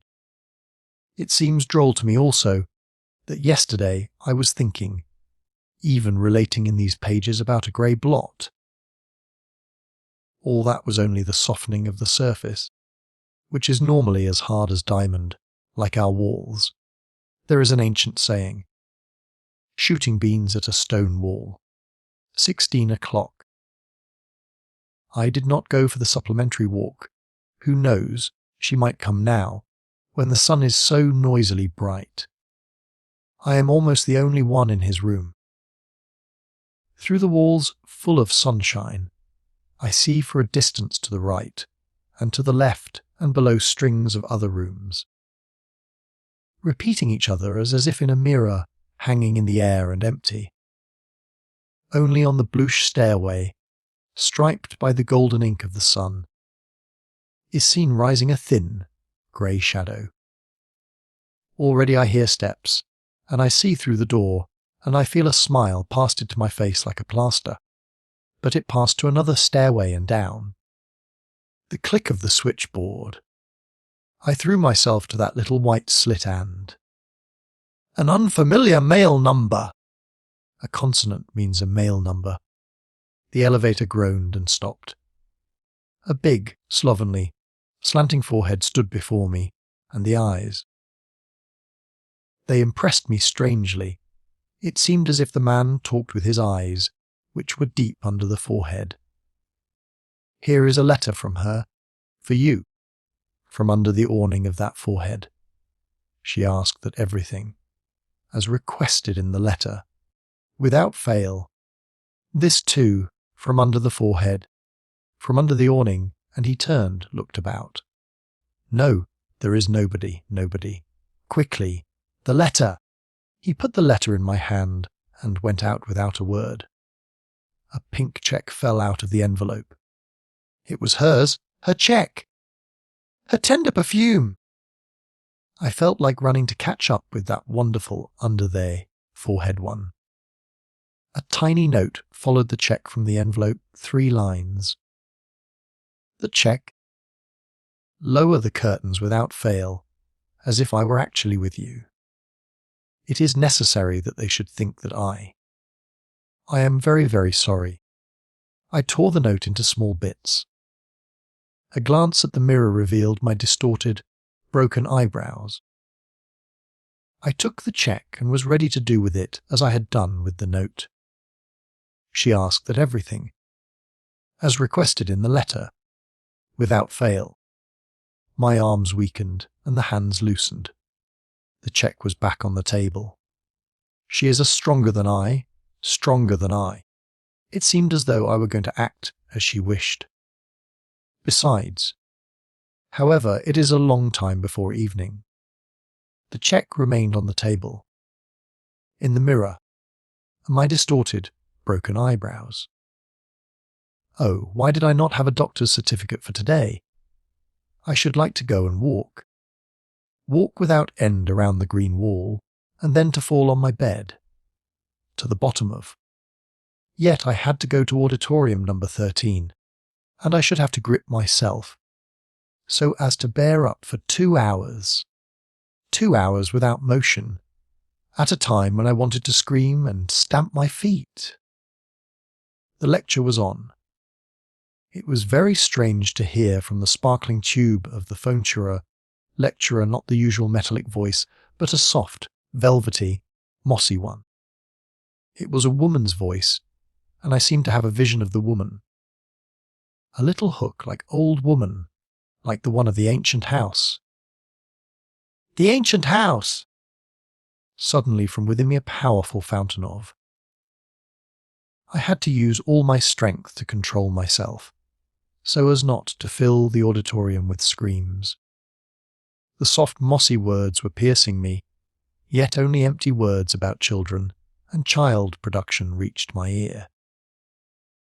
I was like a photographic plate. Everything was making its imprint with a strange, senseless precision on me.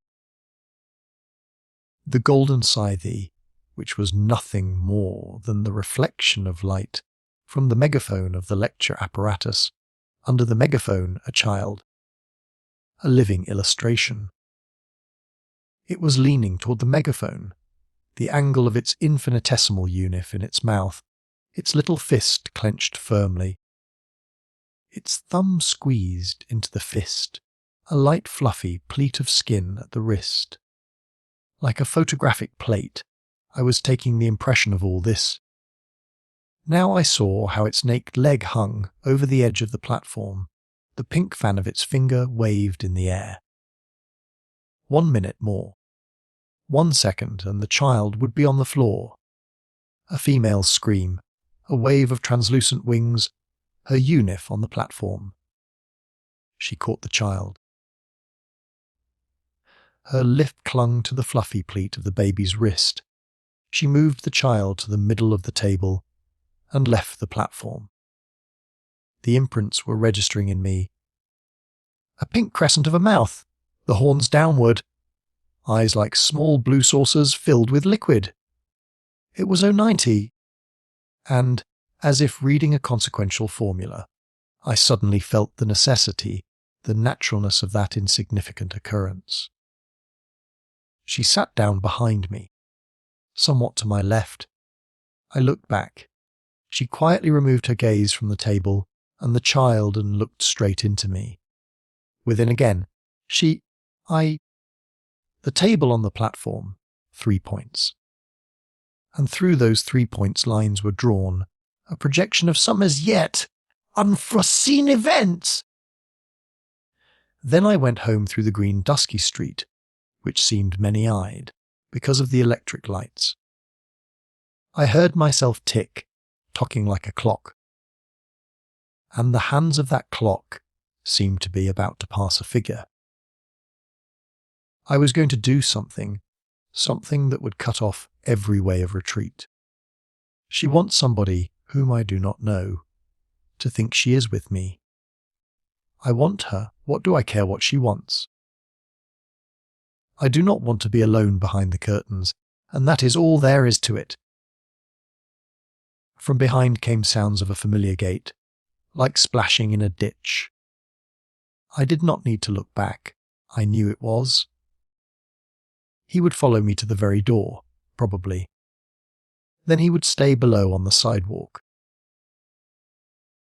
And he would try to drill upward into my room with his boring eyes, until the curtains would fall, concealing something criminal. Was he my guardian angel? No. My decision was made. When I came into my room and turned on the light, I could not believe my eyes! Untitled stood at my table, or to be more exact, she was hanging like a creased, empty dress. She seemed to have no tensity, no spring beneath the dress. Her arms and legs were springless, her voice was hanging and springless. About my letter, did you receive it? Yes. I must know your answer. I must today. I shrugged my shoulders. I enjoyed looking into her blue eyes, which were filled with tears as if she were the guilty one. I lingered over my answer. With pleasure I pricked her. Answer. Well, you are right, undoubtedly, in everything. Then. She tried to cover the minute tremor with a smile, but it did not escape me. Well, all right. I shall leave you at once. Yet she remained drooping over the table. Drooping eyelids, drooping arms and legs. The pink check of the other was still on the table. I quickly opened this manuscript. And with its pages I covered the check, trying to hide it from myself, rather than from O.C. Here, I am still busy writing. Already 101 pages. Something quite unexpected comes out in this writing. In a voice, in a shadow of a voice. And do you remember how the other day on the 7th page, and it dropped. The tiny blue saucers filled to the borders. Silently and rapidly the tears ran down her cheeks, and suddenly, like the dropping of the tears, rushing forth words. I cannot. I shall leave you in a moment. I shall never again. And I don't care. Only I must have a child. From you. Give me a child and I will leave. I will. I saw she was trembling all over beneath her uniform, and I felt. I too would soon. Would. I put my hands behind my back and smiled. What? You desire to go under the machine of the well door. Like a stream her words ran over the dam. I don't care. I shall feel it for a while within me. I want to see. To see only once the little fold of skin here at the wrist, like that one on the table in the auditorium. Only for one day. 3 points. She. And a little fist with a fluffy fold of skin there on the table. I remember how once, when I was a child, they took me up on the accumulating tower. At the very top I bent over the glass railing of an opening in the tower. Below people seemed like dots. My heart contracted sweetly. What if? On that occasion I only clenched my hands around the railing. Now I jumped over. So you desire. Being perfectly aware that. Her eyes were closed as if the sun were beating straight into her face. A wet, shining smile. Yes, yes, I want it. Quickly I took out the pink check of the other from under the manuscript, and down I went to the controller on duty.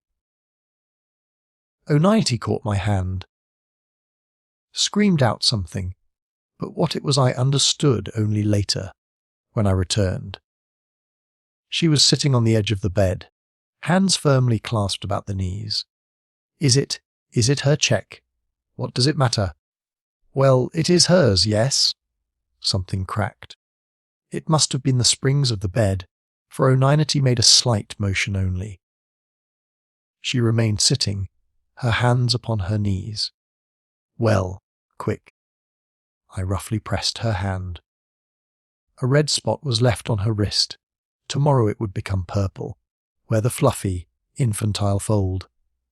It was the last. I turned the switch. My thoughts went out with the light.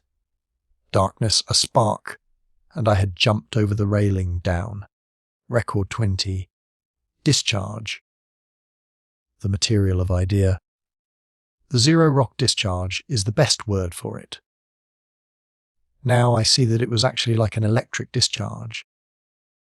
The pulse of my last few days had been becoming drier and drier, more and more frequent, more intense. The opposite poles had been drawing nearer and nearer, and already I could hear the dry crackling, 1 millimetre more, and an explosion! Then silence. Within me there is quiet now and emptiness, like that of a house, after everybody has left, when one lies ill, all alone and hears so clearly the distinct, metallic tick-tock of thoughts. Perhaps that discharge cured me at last of my torturing soul. Again I am like all of us. At least at this moment as I write, I can see as it were, without any pain in my mental eye, how oninity is brought to the steps of the cube. Or I see her in the gas bell, and if there, in the operation department, she should give my name, I do not care. Piously and gratefully, I should kiss the punishing hand of the well door at the last moment. I have this right in regard to the United States, to receive my punishment, and I shall not give up this right. No number ought, or dares, to refuse this only personal, and therefore most precious, privilege. Quickly, metallically, distinctly, do the thoughts rap in the head. An invisible arrow carries me into the blue height of my beloved abstractions. And I see how there in the height, in the purest, rarefied air, my judgment about the only, right, bursts with a crack, like a pneumatic tire. I see clearly that only an atavism, the absurd superstition of the ancients, gives me this idea of right. There are ideas of clay and ideas moulded of gold, or of our precious glass. In order to know the material of which an idea is made, one needs only to let fall upon it a drop of strong acid. One of these acids was known to the ancients under the name of reductio ad absurdum. This was the name of it, I think. But they were afraid of this poison. They preferred to believe that they saw heaven, even though it was a toy made of clay, rather than confess to themselves that it was only a blue nothing. We, on the other hand, glory to the well door. We are adults, and we have no need of toys. Now if we put a drop of acid on the idea of right, even the ancients, the most mature of them, knew that the source of right was might. Right is a function of might. Here we have our scale. On the one side an ounce, on the other a ton. On one side. I, on the other, we, the United State. Is it not clear? To assume that I may have any right, as far as the state is concerned, is like assuming that an ounce may equilibrate a ton in a scale. Hence the natural distribution. Tons, rights, grams, duties. And the natural road from nothingness to greatness is to forget that one is a gram and to feel that one is 1/1,000,000th of a ton. You ripe-bodied, bright Venerians, you sooty, blacksmith like Uranians, I almost hear your protests in this silence.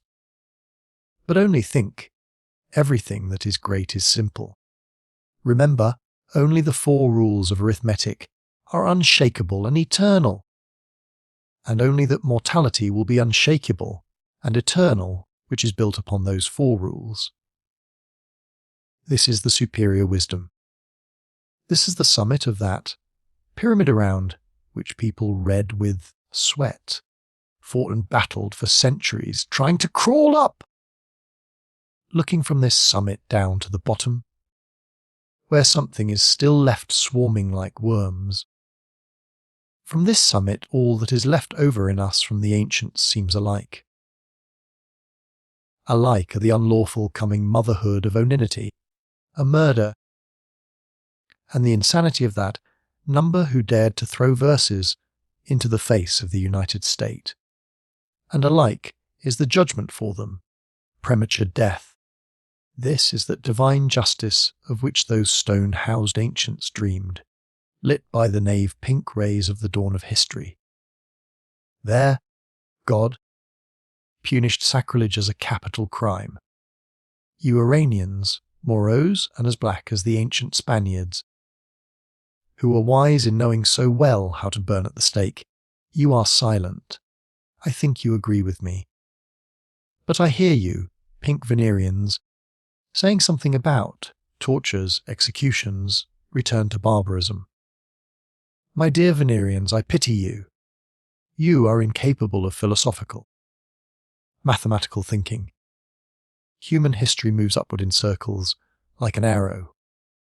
The circles are at times golden, sometimes they are bloody, but all have 360 degrees. They go from 0 degree to 10 degree, 20 degree, 200 degree, 360 degree, and then again 0 degree. Yes, we have returned to 0. But for a mathematically working mind, it is clear that this 0 is different. It is a perfectly new 0. We started from 0 to the right and came to 0 on the left. Hence, instead of +0, we are at -0. Do you understand? This 0 appears to me now as a silent, immense, narrow rock, sharp as a blade. In cruel darkness, holding our breath, we set sail from the black night side of the 0 rock. For centuries we, Columbuses, floated and floated. We made the circuit of the whole world, and at last, hurrah! Salute! We climbed up the masts. Before us now was a new side of the 0 rock, hitherto unknown, bathed in the polar light of the United State, a blue mass covered with rainbow sparkles. Suns!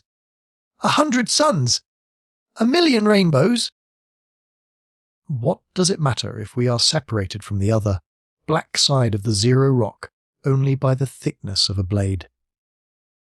A knife is the most solid, the most immortal, the most inspired invention of man.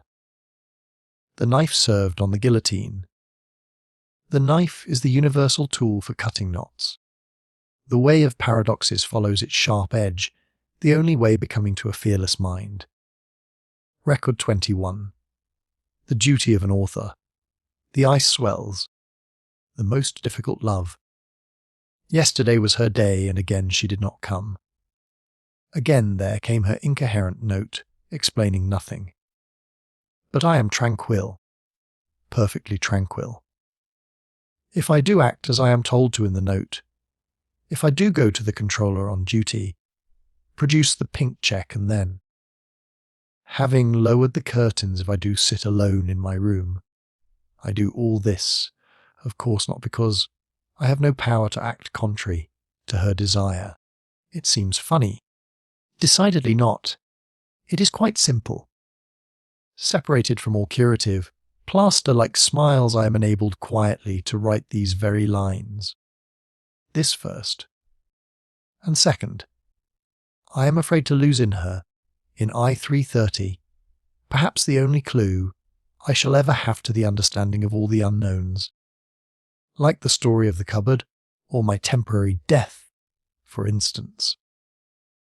To understand, to discover these unknowns as the author of these records, I feel it simply my duty. Moreover, the unknown is naturally the enemy of man, and Homo sapiens only then becomes man in the complete sense of the word, when his punctuation includes no question marks, only exclamation points, commas and periods. Thus, guided by what seems to me simply my duty as an author, I took an aero today at 16 o'clock and went to the ancient house. A strong wind was blowing against me. The aero advanced with difficulty through the thicket of air, its transparent branches whistling and whipping. The city below seemed a heap of blue blocks of ice. Suddenly, a cloud, a swift, oblique shadow. The ice became leaden, it swelled. As in springtime, when you happen to stand at the shore and wait, in one more minute everything will move and pull and crack. But the minute passes, and the ice remains motionless. You feel as though yourself are swelling. Your heart beats more restlessly, more frequently. But why do I write about all this? And whence all these strange sensations? For is there such an iceberg as could ever break the most lucid, solid crystal of our life? At the entrance of the ancient house I found no one. I went around it and found the old janitress near the green wall. She held her hand above her eyes, looking upward. Beyond the wall, sharp black triangles of some birds. They would rush, cawing.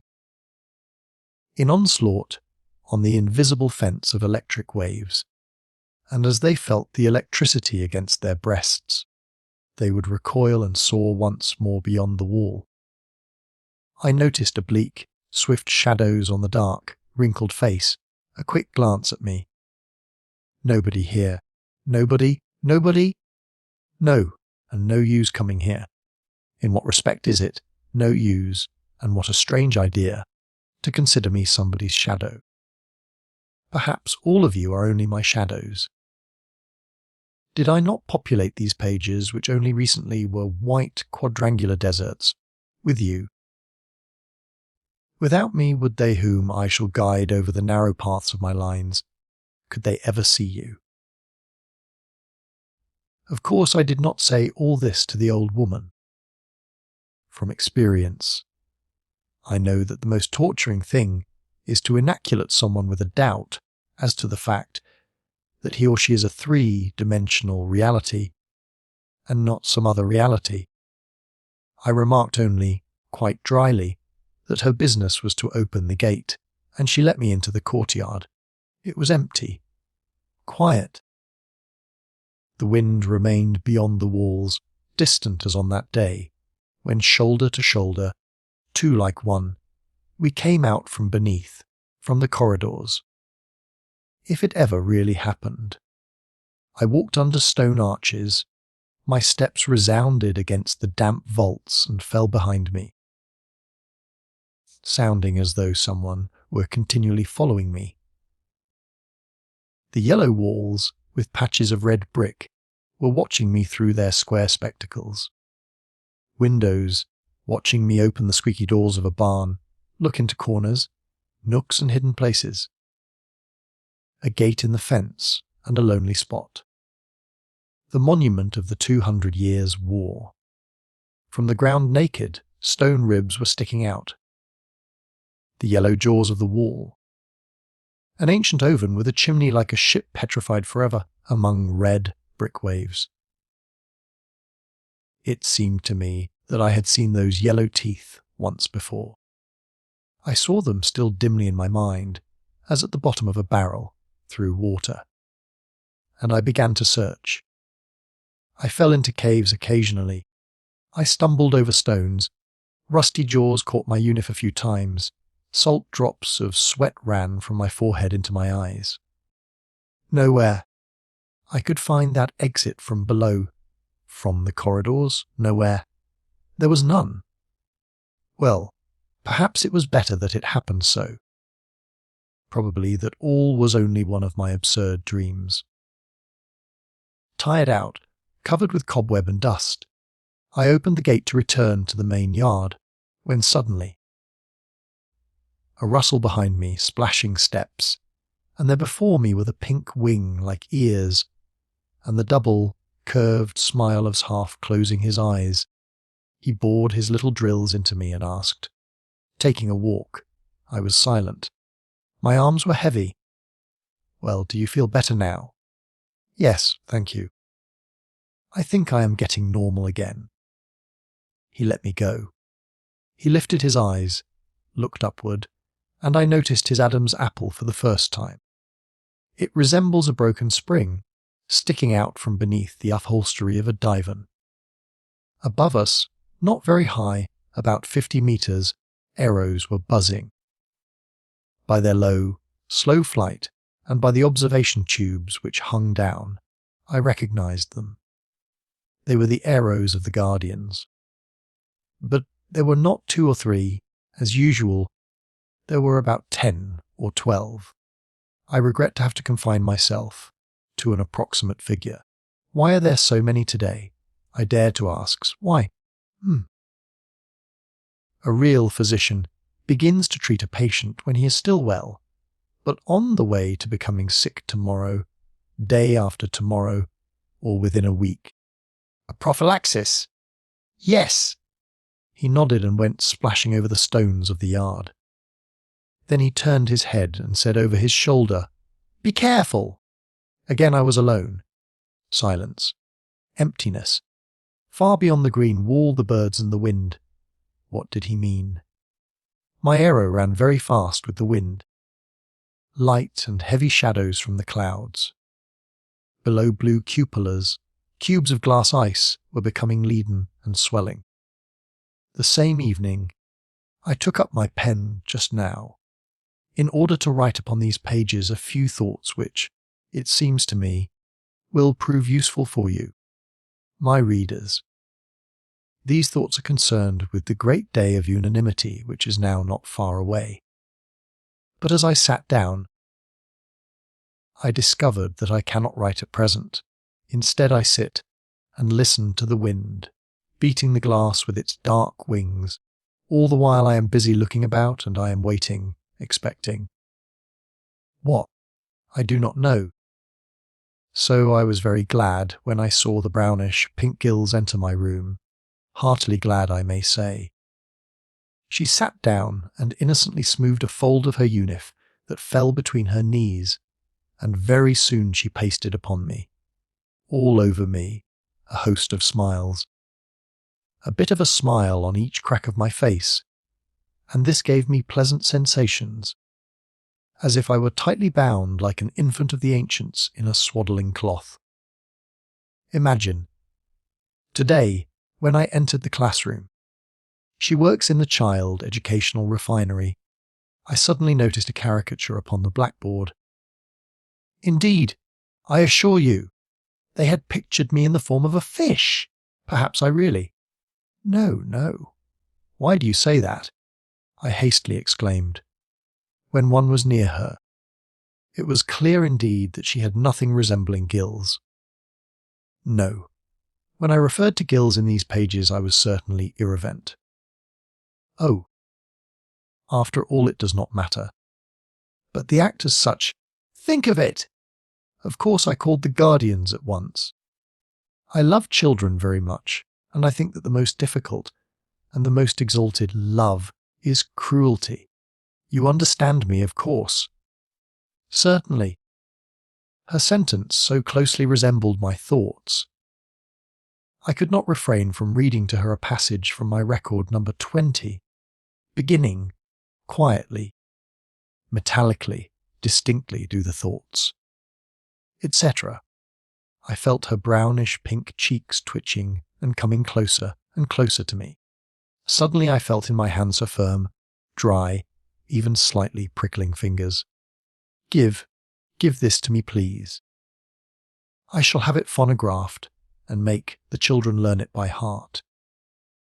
Not only your Venerians need all this, but we ourselves right now, tomorrow, day after tomorrow.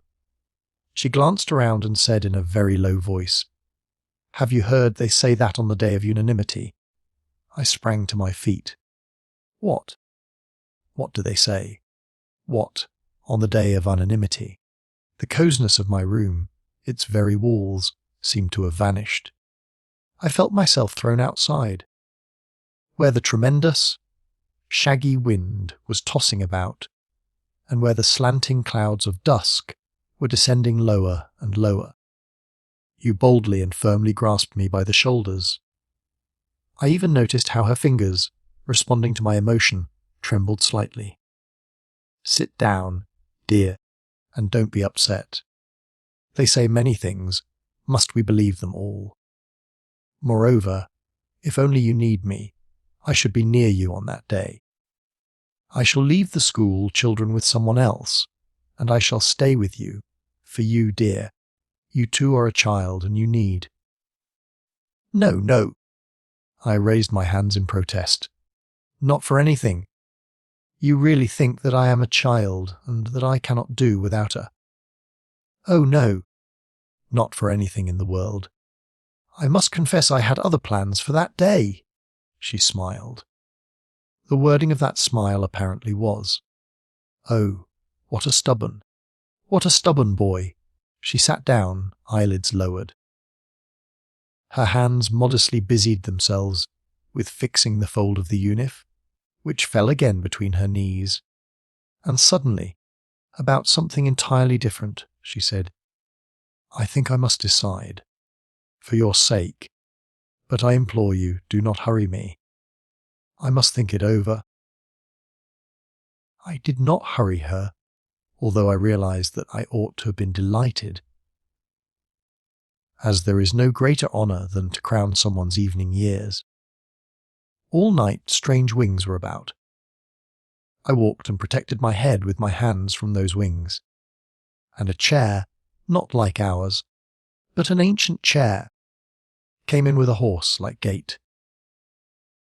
First the right fore and left hind leg, then the left fore and right hind leg. It rushed to my bed and crawled into it. And I liked that wooden chair, although it made me uncomfortable and caused me some pain.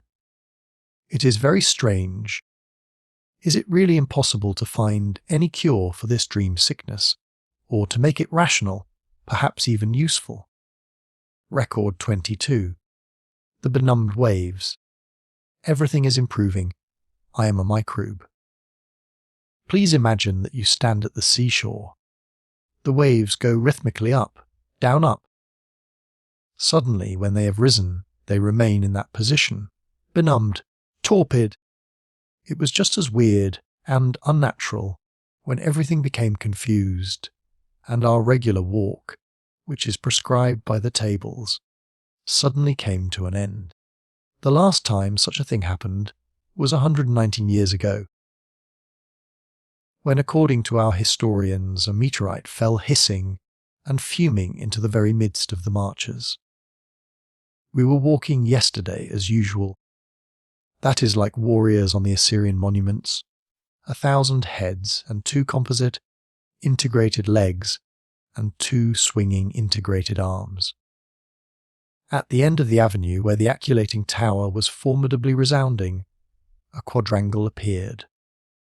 On the sides, in front and behind, guards. In the centre 3 numbers.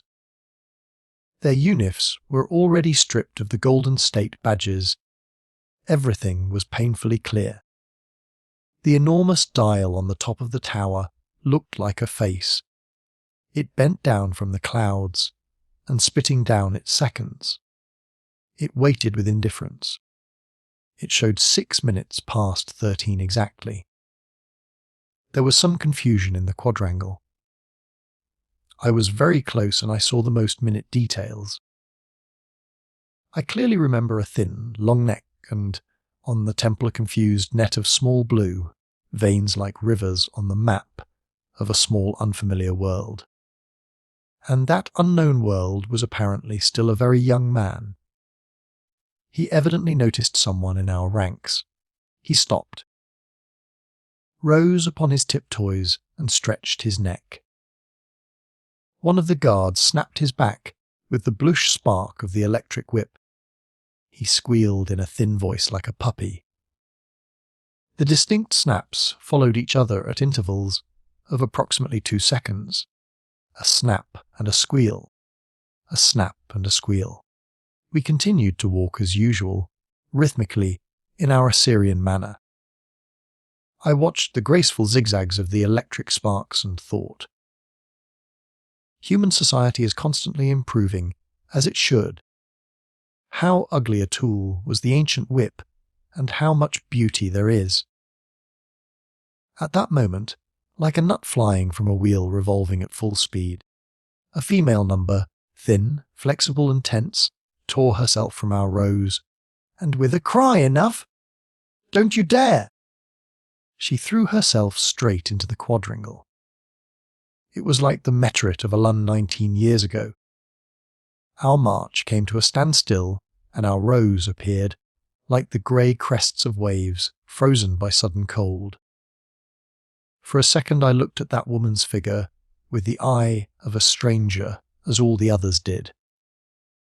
She was no number any longer, and she was only a human being, and she existed for us only as a substantiation of the insult which she cast upon the United State.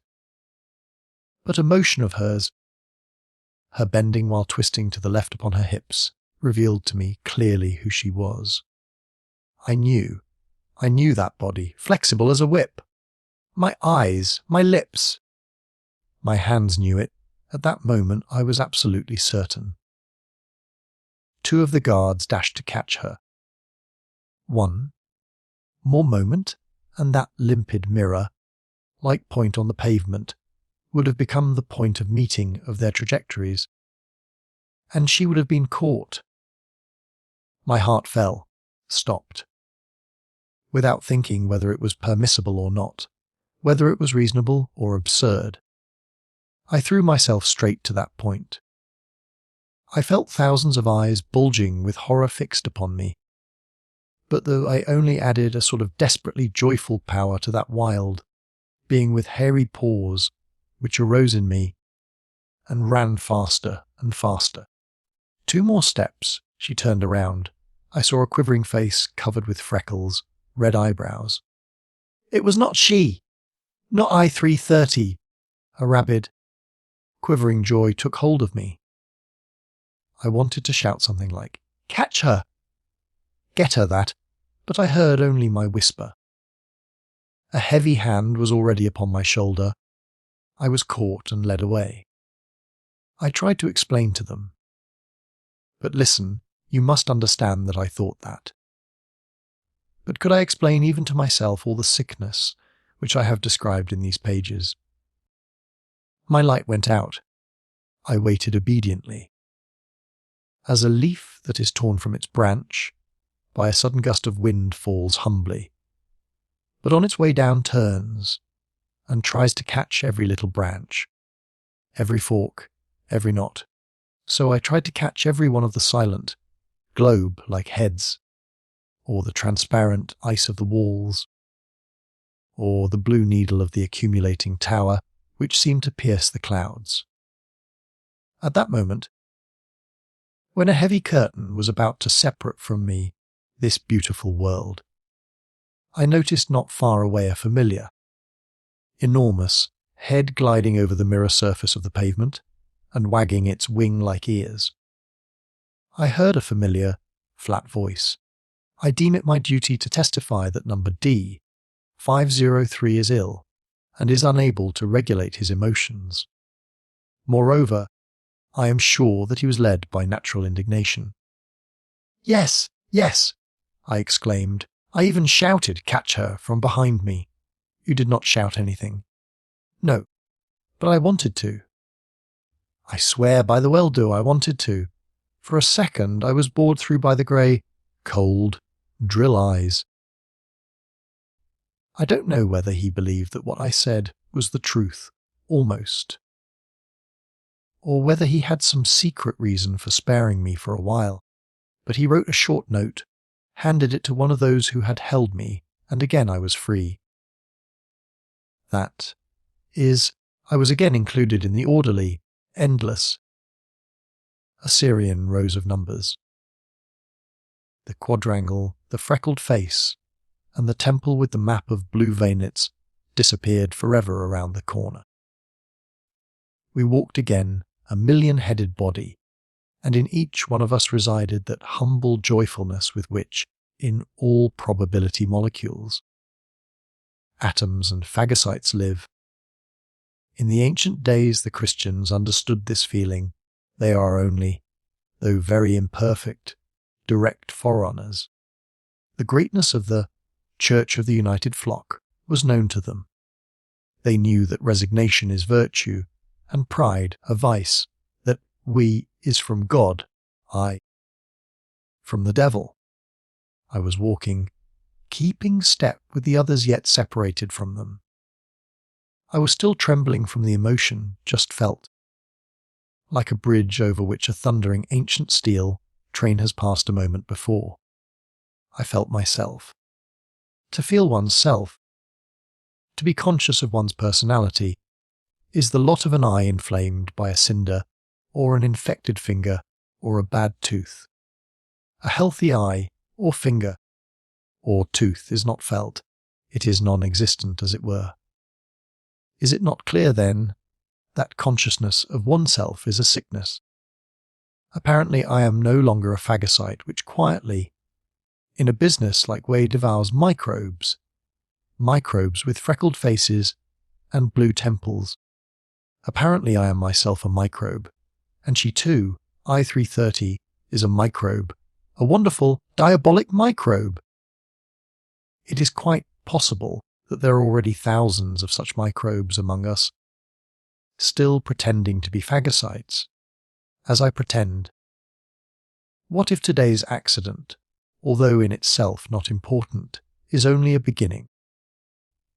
Only the first meteorite of a shower of burning and thundering stones which the infinite may have poured out upon our glass paradise. Record 23. Flowers. The dissolution of a crystal. If only. They say there are flowers that bloom only once in 100 years. Why not suppose the existence of flowers that bloom only once 1,000 years?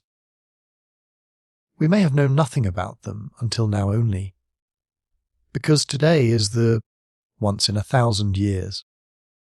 Happy and dizzy, I walked downstairs to the controller on duty, and quickly, under my gaze all around me, and silently, the 1,000-year-old buds burst, and everything was blooming. Armchairs, shoes, golden badges, electric bulbs, someone's dark heavy eyes, the polished columns of the banisters, the handkerchief which someone lost on the stairs, the small, ink-blotted desk of the controller, and the tender brown, somewhat freckled cheeks of you. Everything seemed not ordinary, new, tender, moist. You took the pink stub from me while the blue, aromatic moon, hanging from an unseen branch, shone through the glass of the wall and over the head of you. With a solemn gesture I pointed my finger and said, "The moon, you see." You glanced at me, then at the number of the stub, and again made that familiar, charmingly innocent movement with which she fixes the fold of the unif between her knees. You look abnormal and ill, dear. Abnormality and illness are the same thing. You are killing yourself. And no one would tell you that, no one. That no one was certainly equivalent to the number on the stub, I-330. This thought was confirmed by an ink blot which fell close to the figure 330. Dear, wonderful you! You are right, of course. I am not reasonable. I am sick. I have a soul. I am a microbe. But is blooming not a sickness? Is it not painful when the buds are bursting? And don't you think that spermatozoa are the most terrible of all microbes? Back upstairs to my room.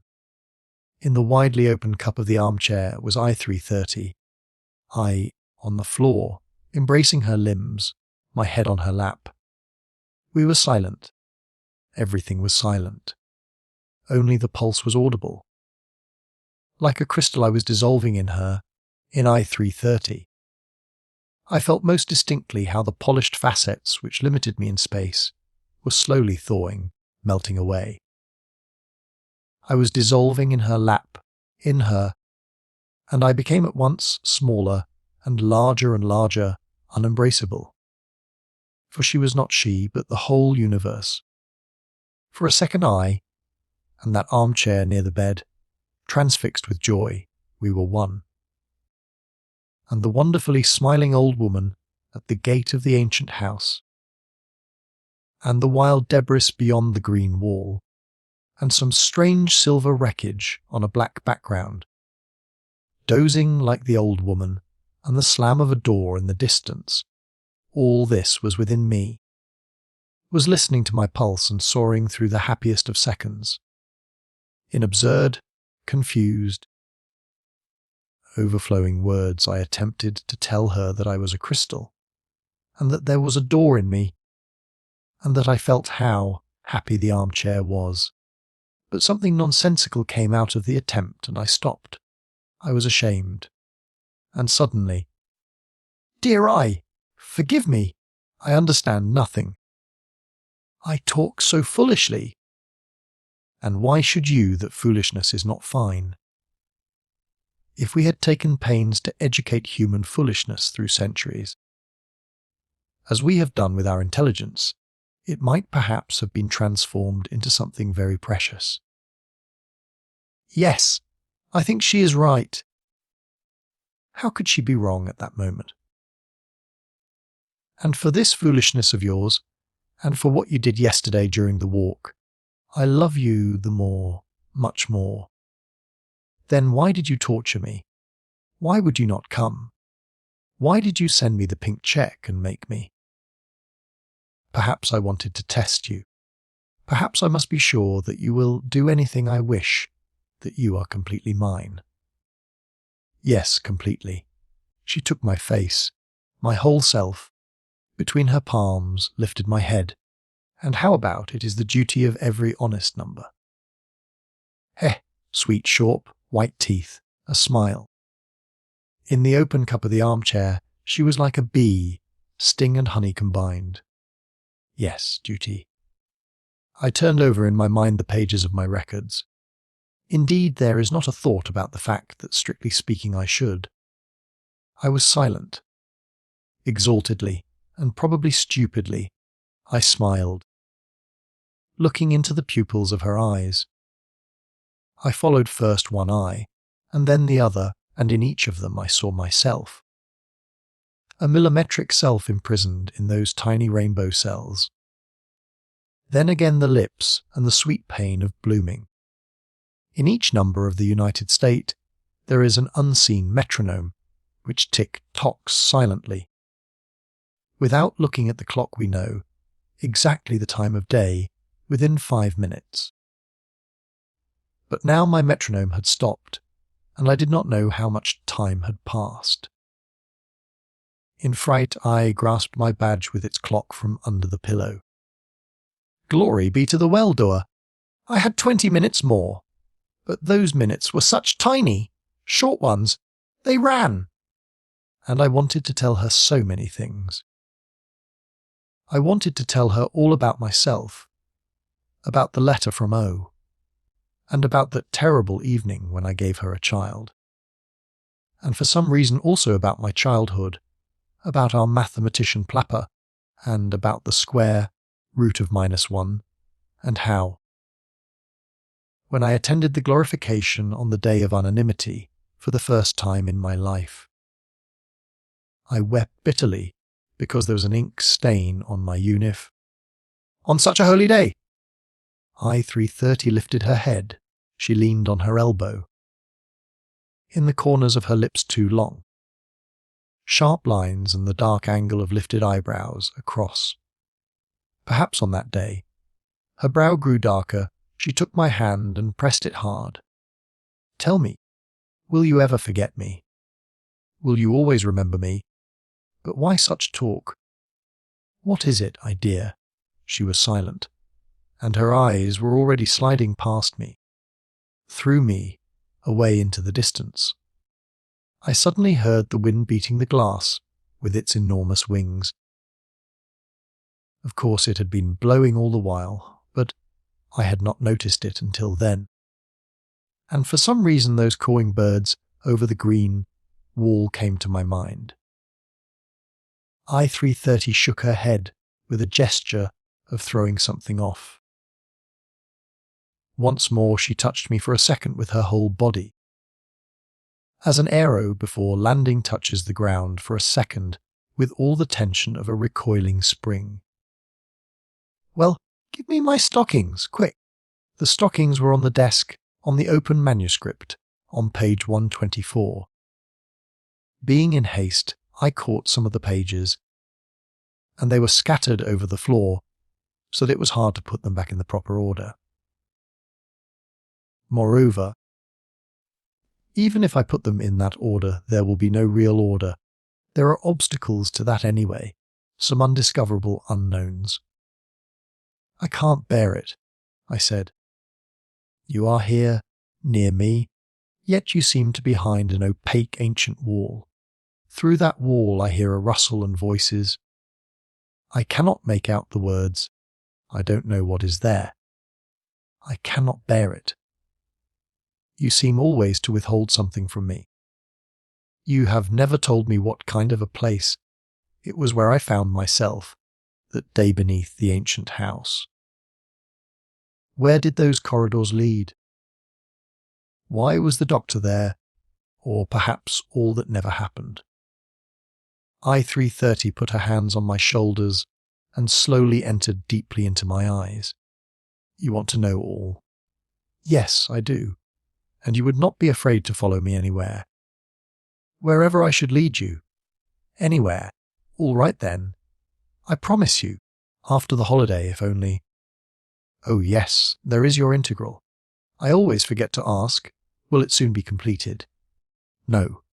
"If only what?" Again, if only what? She, already at the door. "You shall see." I was again alone. All that she left behind her was a barely perceptible scent, similar to that of a sweet, dry, yellow dust of flowers from behind the green wall, also, sunk deeply within me. Question marks like small hooks similar to those the ancients used for fishing vied the prehistoric museum. Why did she suddenly ask about the integral? Record 24. The limit of the function. Easter, to cross out everything. I am like a motor set in motion, at a speed of too many revolutions per second. The bearings have become too hot, and in one more minute, the molten metal will begin to drip, and everything will go to the devil. Cold water! Quick! Some logic! I pour pailfuls of it. But my logic merely sizzles on the hot metal and disappears in the air in the form of vapour. Of course, it is clear that in order to establish the true meaning of a function, one must establish its limit. It is also clear that yesterday's dissolution in the universe, taken to its limit, is death. For death is exactly the most complete dissolution of the self in the universe. Hence, L equals FD, love is the function of death. Yes, exactly. That is why I'm afraid of I-330. I struggle against her. I don't want. But why is it that within me, I don't want to, and I want to stand side by side? That is the chief horror of the matter. I continue to long for that happy death of yesterday. The horror of it is that even now, when I have integrated the logical function, when it becomes evident that the latter contains death hidden in it, nevertheless I long for it with my lips, arms, breast, with every millimetre. Tomorrow is the day of unanimity. She will certainly be there, and I shall see her, though from a distance. That distance will be painful to me, for I am inevitably drawn, close to her, so that her hands, her shoulder, her hair. I long for even that pain. Let it come. Great well door. How absurd to desire pain! Who is ignorant of the simple fact that pains are negative items which reduce that sum total we call happiness? Consequently, emptiness, nakedness, the same evening. Through the glass wall of the house I see a disquieting, windy, feverishly pink sunset. I move my armchair to avoid that pinkness and turn over these pages, and I find I am forgetting that I write this not for myself, but for you unknown people whom I love and pity, for you who still lag centuries behind. Below, let me tell you about the day of unanimity, about that great day. I think that day for us is what Easter was for the ancients. I remember I used to prepare an hour calendar the eve of that day. Solemnly I would cross out every time the figure of the hour elapsed, nearer by 1 hour. 1 hour less to wait. If I were certain that nobody would discover it, I assure you I should now too. Make out such a calendar and carry it with me. And I should watch how many hours remain until tomorrow, when I shall see, at least from a distance. I was interrupted. They brought me a new unif from the shop. As is customary, new unifs are given to us for tomorrow's celebration. Steps in the hall, exclamations of joy, noises. I shall continue. Tomorrow I shall see the same spectacle, which we see year after year, and which always awakes in us fresh emotions, as though we saw it for the first time. An impressive throng of piously lifted arms. Tomorrow is the day of the yearly election of the well door. Tomorrow we shall again hand over to our well door the keys to the impregnable fortress of our happiness. Certainly this in no way resembles the disorderly, unorganized election days of the ancients, on which it seems so funny. They did not even know in advance the result of the election. To build a state on some non-discountable contingencies, to build blindly, what could be more nonsensical? Yet centuries were required to pass before this was understood. Needless to say, we in this respect, as in all others, have no place for contingencies. Nothing unexpected can happen. The elections themselves have rather a symbolic meaning. They remind us that we are a united, powerful organism of millions of cells, that, to use the language of the gospel of the ancients, we are a united church.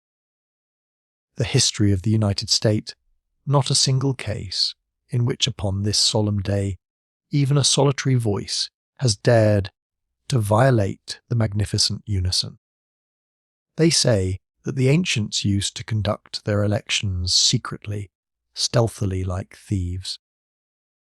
Some of our historians assert even that they would come to the electoral celebrations completely masked. Imagine the weird, fantastic spectacle. Night. A plaza. Along the walls the stealthily creeping figures covered with mantles. The red flame of torches dancing in the wind. Why was such secrecy necessary?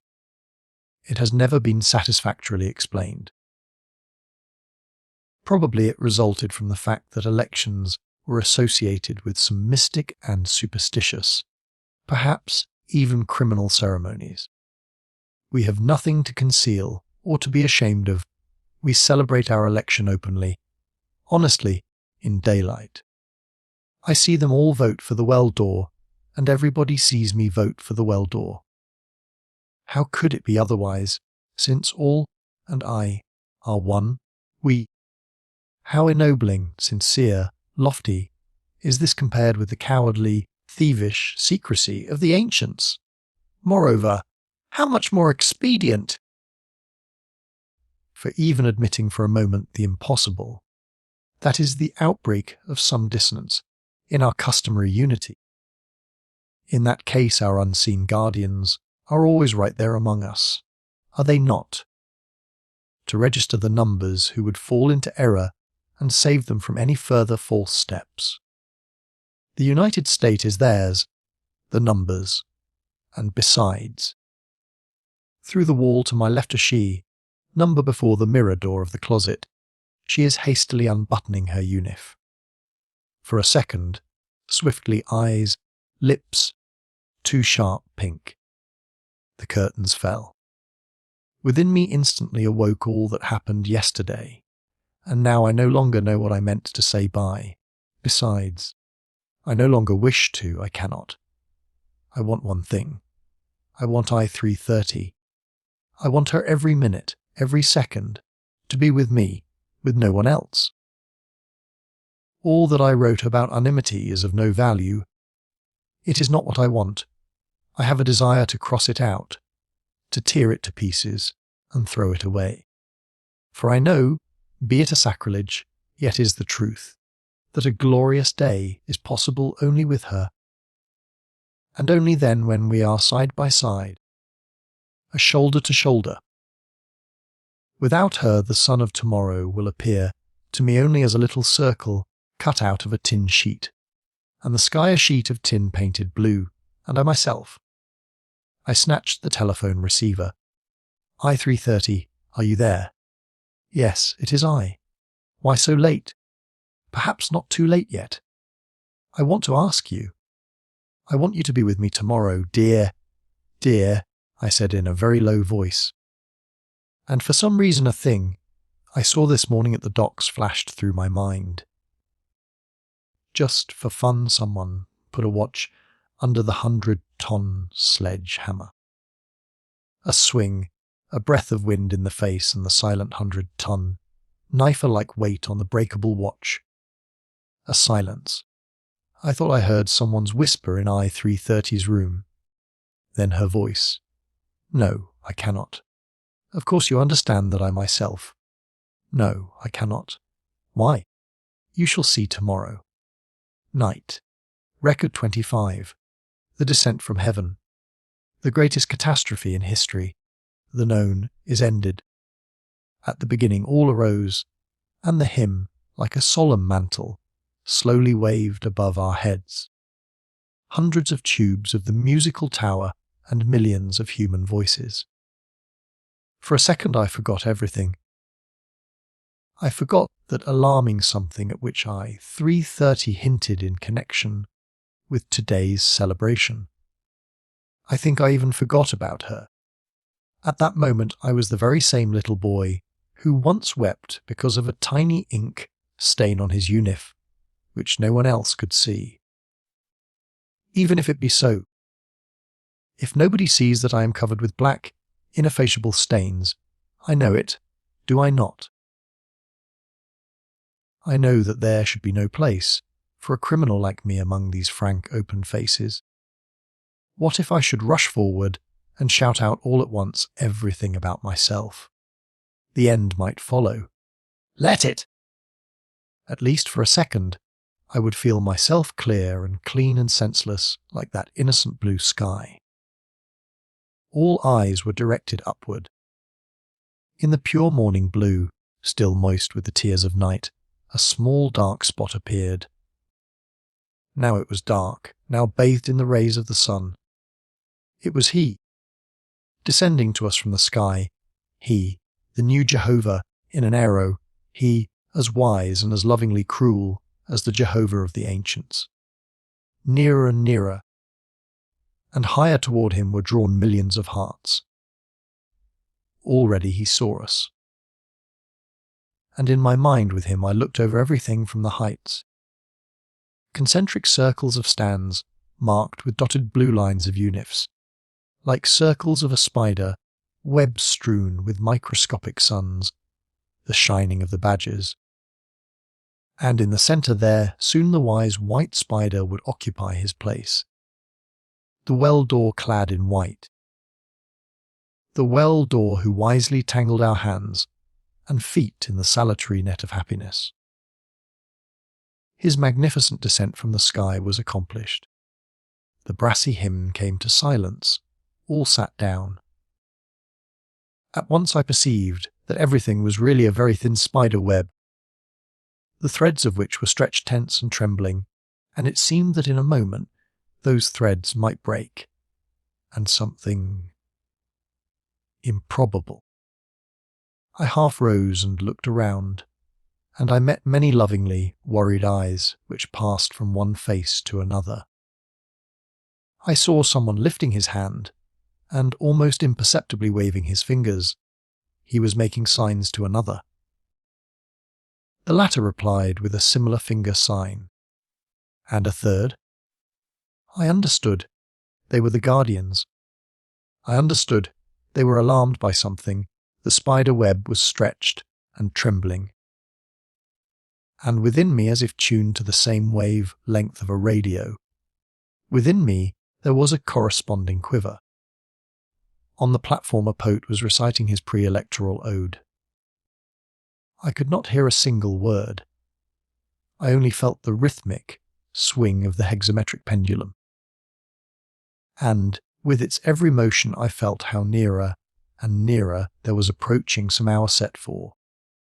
I continued to turn over face after face like pages, but I could not find the one, the only one I was seeking, the one I needed to find at once, as soon as possible, for one more swing of the pendulum, and it was he, certainly it was he. Below, past the main platform. Gliding over the sparkling glass, the ear wings flapped by, the running body gave a reflection of a double, curved S, like a noose which was rolling toward some of the intricate passages among the stands. S, I-330, there is some thread between them. I have always felt some thread between them. I don't know yet what that thread is, but some day I shall untangle it. I planted my gaze on him. He was rushing farther away, behind him that invisible thread. There he stopped. There, I was pierced, twisted together into a knot, as if by a lightning-like, many-volted electric discharge, in my row, not more than 40 degrees from me. S stopped and bowed. I saw I-330, and beside her the smiling, repellent, negro-lipped R13. My first thought was to rush to her and cry, "Why with him? Why did you not want?" But the salutary invisible spider web-bound fast my hands and feet.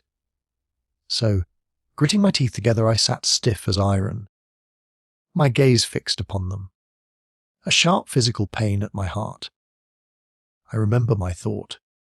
If non-physical causes effect physical pain, then it is clear that. I regret that I did not come to any conclusion.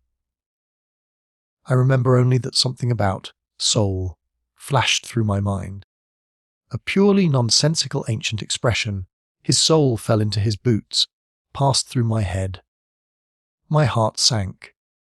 The hexameter came to an end. It was about to start. What it? The 5-minute pre-election recess established by custom. The custom established pre-electional silence. But now it was not that pious, really prayer, like silence that it usually was. Now it was as in the ancient days, when there were no accumulating towers, when the sky, still untamed in those days, would roar from time to time with its storms.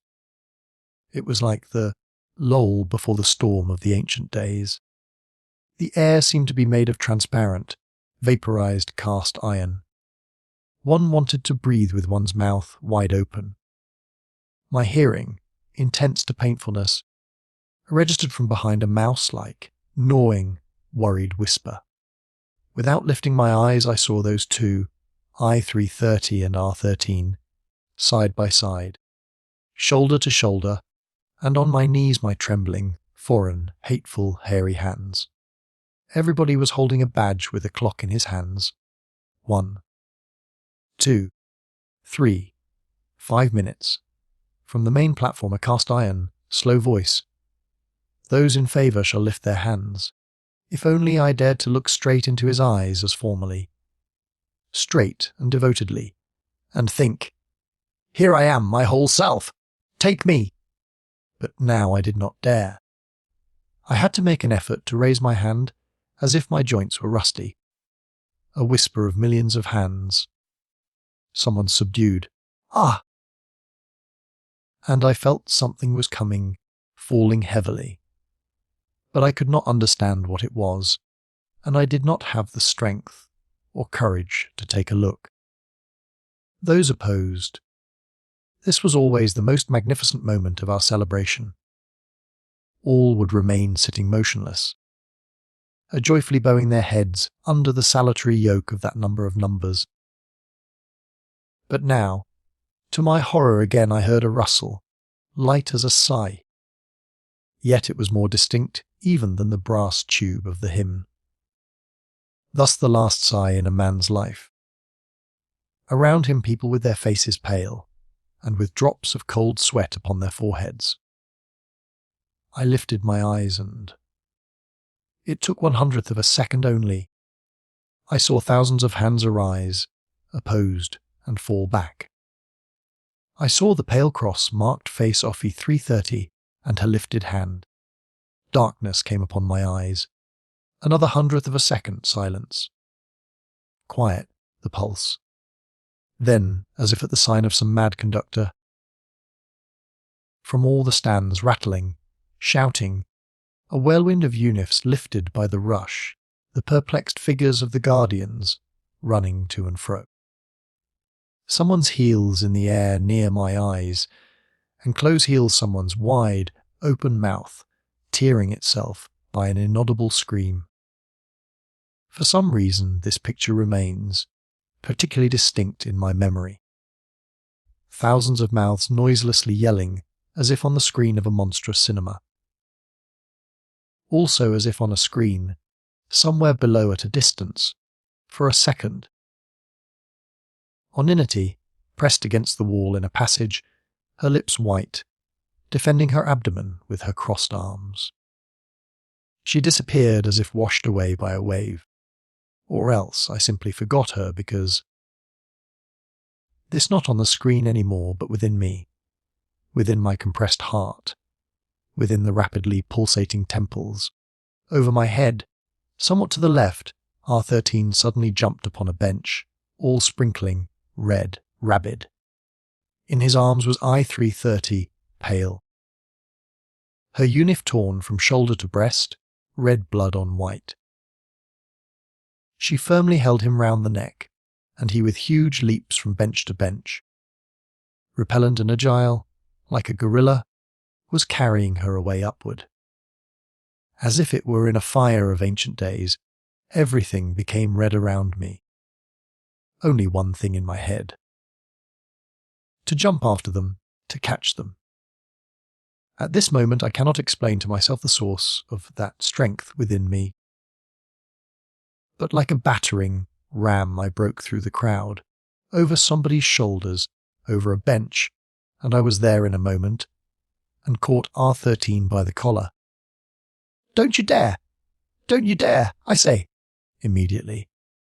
Fortunately no one could hear my voice, as everyone was shouting and running. "Who is it? What is the matter? What?" R13 turned around, his sprinkling lips were trembling. He apparently thought it was one of the guardians. What?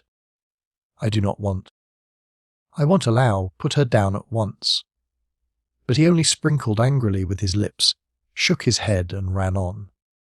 Then I am terribly ashamed to write all this down, but I believe I must, so that you, my unknown readers, may make a complete study of my disease. Then I hit him over the head with all my might. You understand, I hit him. This I remember distinctly. I remember also a feeling of liberation that followed my action, a feeling of lightness in my whole body. I330 slid quickly out of his arms. "Go away!" she shouted to R. "Don't you see that he—" "Go." R13 showed his white Negro teeth, sprinkled into my face some word, dived down and disappeared. And I picked up I330, pressed her firmly to myself and carried her away. My heart was beating forcibly. It seemed enormous. And with every beat it would splash out such a thundering, such a hot, such a joyful wave! A flash. Let them, below there. Let them toss and rush and yell and fall. What matter if something has fallen, if something has been shattered to dust? Little matter! Only to remain this way and carry her, carry and carry. The same evening, 22 o'clock. I hold my pen with great difficulty. Such an extraordinary fatigue after all the dizzying events of this morning. Is it possible that the strong, salutary, centuries-old walls of the United States have fallen? Is it possible that we are again without a roof over our heads, back in the wild state of freedom like our remote ancestors? Is it possible that we have lost our well door? Opposed. On the day of unanimity, opposed. I am ashamed of them, painfully, fearfully ashamed. But who are they, and who am I, they we? Do I know? I shall continue. She was sitting where I had brought her on the uppermost glass bench, which was hot from the sun. Her right shoulder and the beginning of the wonderful and incalculable curve were uncovered, an exceedingly thin serpent of blood. She seemed not to be aware of the blood, or that her breast was uncovered. No, I will say rather. She seemed to see all that, and seemed to feel that it was essential to her, that if her uniform were buttoned, she would have torn it. She would have, and tomorrow. She breathed the words through sparkling white clenched teeth. Tomorrow, nobody knows what. Do you understand? Neither I nor anyone else knows. It is unknown. Do you realize what a joy it is? Do you realize that all that was certain has come to an end? Now, things will be new, improbable, unforeseen. Below the human waves were still foaming, tossing, roaring, but they seemed to be very far away, and to be growing more and more distant. For she was looking at me. She slowly drew me into herself through the narrow, golden windows of her pupils. We thus remained silent for a long while. And for some reason I recalled how once I watched some queer yellow pupils through the green wall, while above the wall birds were soaring, or was this another time? Listen, if nothing particular happens tomorrow, I shall take you there. Do you understand? No, I did not understand, but I nodded in silence. I was dissolved. I became infinitesimal, a geometrical point. After all, there is some logic, a peculiar logic of today, in this state of being a point. A point has more unknowns than any other entity. If a point should start to move, it might become thousands of curves or hundreds of solids. I was afraid to budge. What might I have become if I had moved? It seemed to me that everybody like myself was afraid now of even the most minute of motions. At this moment, for instance, as I sit and write, everyone is sitting hidden in his glass cell, expecting something. I do not hear the buzzing of the elevators, usual at this hour, or laughter or steps. From time to time numbers pass in couples through the hall, whispering, on tiptoe. What will happen tomorrow? What will become of me tomorrow? Record 26. The world does exist. Rash. 41 degrees centigrade. Morning. Through the ceiling the sky is as usual firm, round, red-cheeked. I think I should have been less surprised had I found, above some extraordinary quadrangular sun, or people clad in many-coloured dresses made of the skins of animals, or opaque walls of stone. Then the world, our world, does still exist. Or is it only inertia? Is the generator already switched out, while the armature is still roaring and revolving, 2 more revolutions, or 3?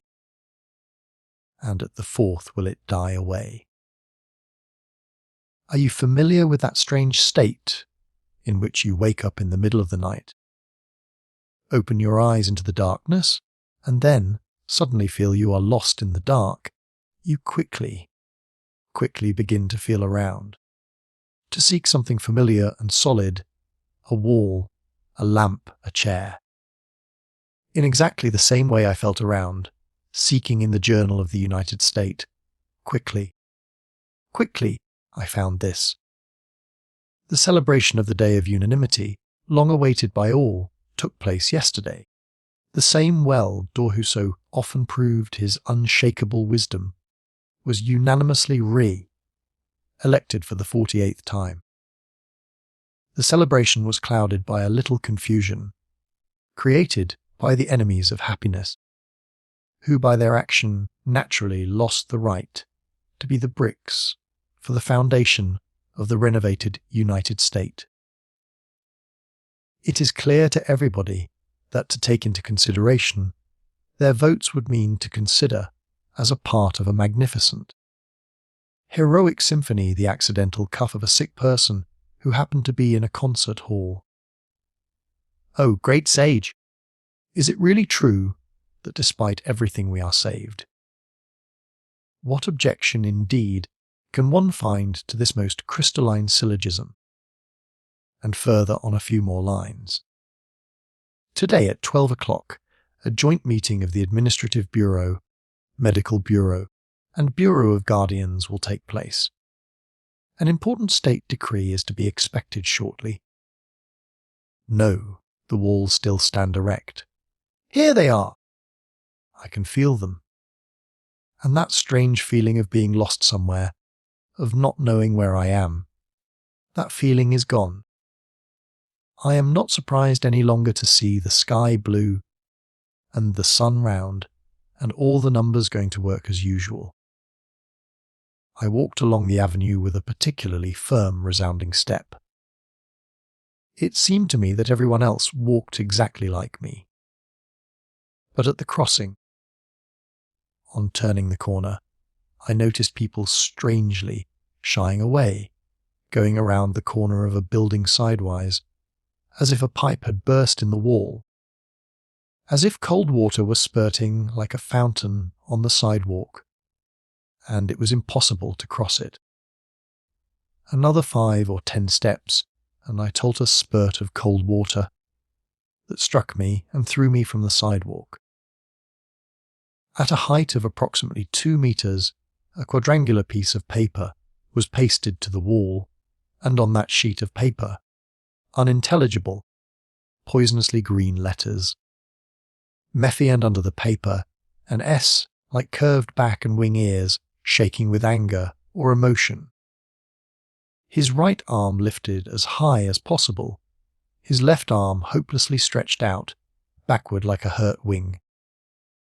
He was trying to jump high enough to reach the paper and tear it off, but he was unable to do so. He was a fraction of an inch too short. Probably every one of the passers-by had the same thought. If I go to help him, only one of the many, will he not think that I am guilty of something, and that I am therefore anxious to? I must confess I had that thought. But remembering how many times he had proved my real guardian angel, and how often he had saved me, I stepped towards him, and with courage and warm assurance, I stretched out my hand and tore off the sheet. S turned around. The little drills sank quickly into me to the bottom, and found something there. Then he lifted his left brow, winked toward the wall where Mephi had been hanging a minute ago. The tail of his little smile twinkled even with a certain pleasure which greatly surprised me. But why should I be surprised?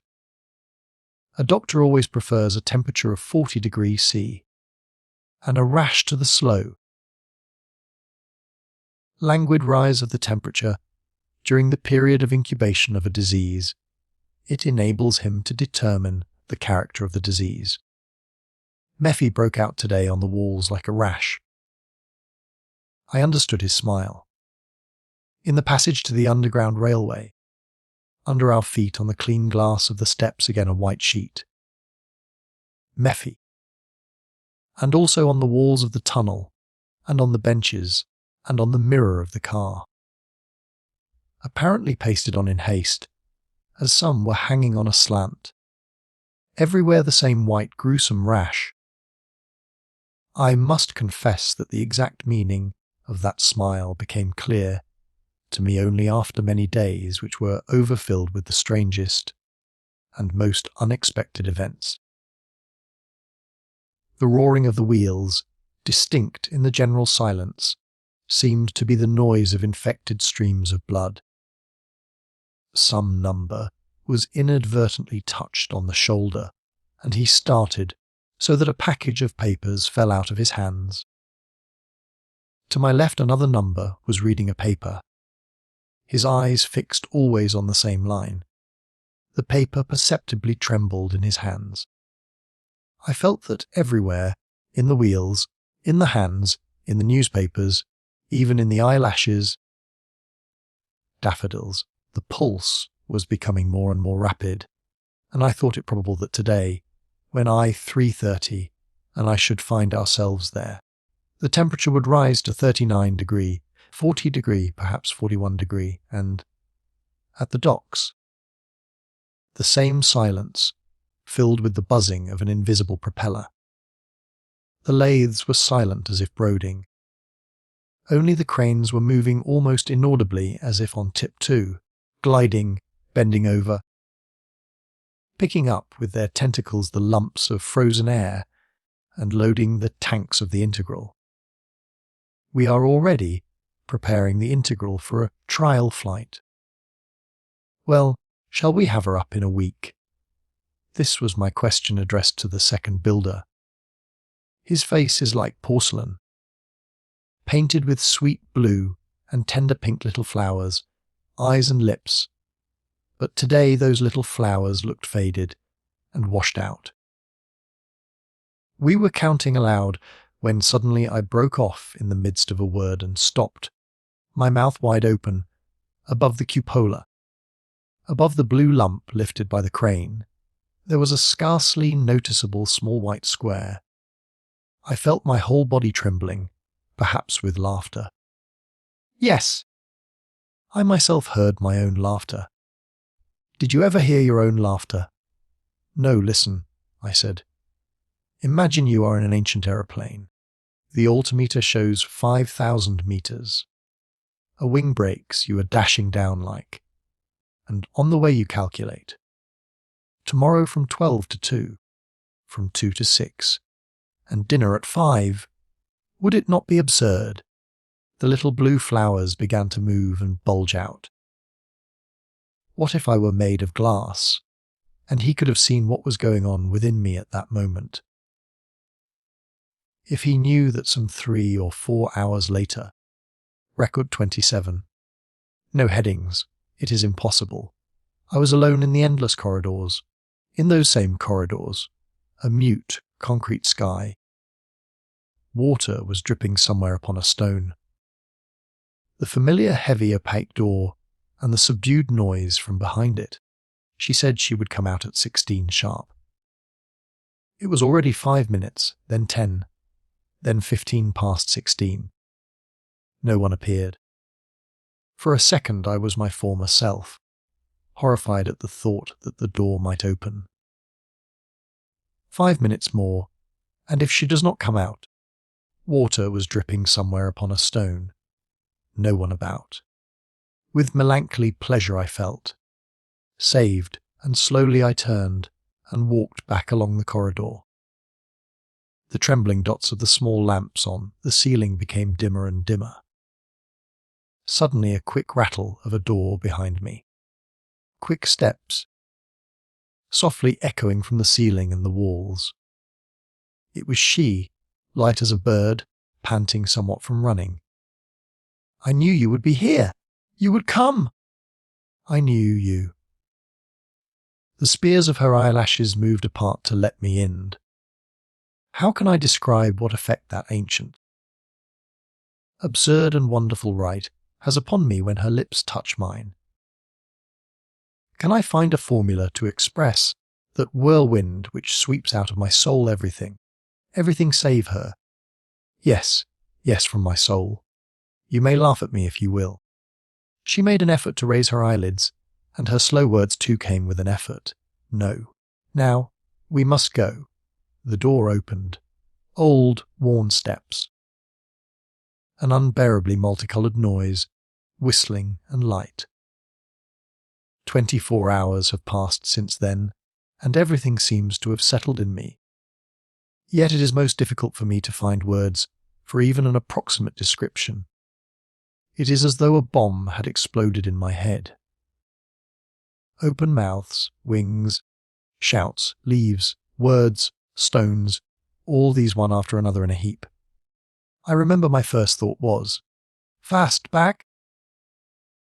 For it was clear to me that while I was waiting there in the corridors, they somehow had blasted and destroyed the green wall, and from behind it everything rushed in and splashed over our city, which until then had been kept clean of that lower world. I must have said something of this sort to I-330. She laughed. No, we have simply come out beyond the green wall. Then I opened my eyes, and close to me, actually, I saw those very things which until then not a single living number had ever seen otherwise than depreciated 1,000 times. Dimmed and hazy through the cloudy glass of the wall.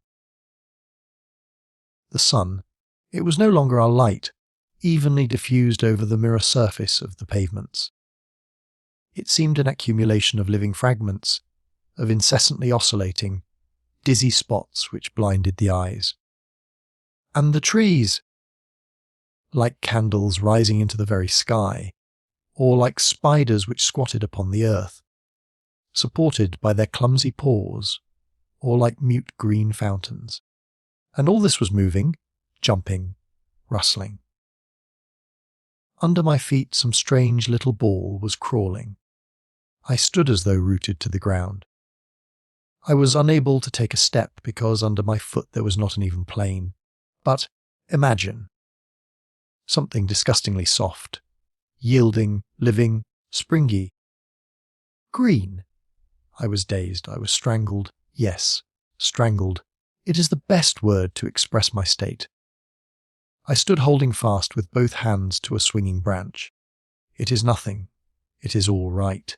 It is natural for the first time. It will pass. Courage! At I-330's side, bouncing dizzily on a green net. Someone's thinnest profile, cut out of paper. No, not someone's. I recognized him. I remembered. It was the doctor. I understood everything very clearly. I realized that they both caught me beneath the arms and laughingly dragged me forward. My legs twisted and glided. Terrible noise, cawing, stumps, yelling, branches, tree trunks, wings, leaves, whistling. The trees ran apart, a bright clearing. In the clearing, people, or perhaps to be more exact, beings. Now comes the most difficult part to describe, for this was beyond any bounds of probability. It is clear to me now why I-330 was stubbornly silent about it before. I should not have believed it, should not have believed even her. It is even possible that tomorrow I shall not believe myself, shall not believe my own description in these pages. In the clearing, around a naked, skull-like rock, a noisy crowd of 300 or 400. People. Well, let's call them people. I find it difficult to coin new words. Just as on the stands you recognize, in the general accumulation of faces, only those which are familiar to you. So at first I recognized only our greyish blue unifs. But 1 second later, and I saw distinctly, and clearly among the unifs dark, red, golden, black, brown and white humans. Apparently they were humans. None of them had any clothes on, and their bodies were covered with short, glistening hair, like that which may be seen on the stuffed horse in the prehistoric museum. But their females had faces exactly, yes exactly, like the faces of our women, tender, rosy and not overgrown with hair. Also their breasts were free of hair, firm breasts of wonderful geometrical form. As to the males, only a part of their faces were free from hair, like our ancestors, and the organs of reproduction, similar to ours. All this was so unbelievable, so unexpected, that I stood there quietly. I assert positively that I stood quietly and looked around. Like a scale. Overload one side sufficiently, and then you may gently put on the other as much as you will. The arrow will not move. Suddenly I felt alone. I-330 was no longer with me. I don't know how nor where she disappeared. Around me were only those, with their hair glistening like silk in the sunlight. I caught someone's warm, strong, dark shoulder. "Listen, please, in the name of the well door. Could you tell me where she went?" A minute ago she, long-haired, austere eyebrows turned to me. "Shh, silence." He made a sign with his head towards the centre, where there stood the yellow, skull, like stone. There above the heads of all I saw her. The sun beat straight into my eyes, and because of that she seemed coal-black, standing out on the blue cloth of the sky. A coal-black silhouette on a blue background. A little higher the clouds were floating, and it seemed that not the clouds, but the rock itself, and she herself upon that rock, and the crowd, and the clearing, all were silently floating like a ship, and the earth was light, and glided away from under the feet. Brothers, it was she. Brothers, you all know that they're inside the wall, in the city. They are building the integral. And you know also that the day has come for us to destroy that wall and all other walls, so that the green wind may blow all over the earth from end to end. But the integral is going to take these walls up into the heights to the thousands of other worlds which every evening whisper to us with their lights through the black leaves of night. Waves and foam and wind were beating the rock. Down with the integral! Down, no! Brothers, not down. The integral must be ours, and it shall be ours. On the day when it first sets sail into the sky, we shall be on board. For the builder of the integral is with us. He left the walls. He came with me here in order to be with us. Long live the builder. A second, and I was somewhere above everything. Under me. Heads, heads. Wide open yelling mouths, arms rising and falling. There was something strange and intoxicating in it all. I felt myself above everybody. I. A separate world. I ceased to be the usual item. I became unity. Again I was below, near the rock, my body happy, shaken and rumpled, as after an embrace of love. Sunlight voices, and from above, the smile of I-330, a golden-haired woman. Her whole body silky golden and diffusing an odour of different herbs, was nearby. She held a cup, apparently made of wood. She drank a little from it with her red lips, and then offered the cup to me. I closed my eyes, and with avidity, I drank the sweet, cold, prickly sparks, pouring them down on the fire which burned within me.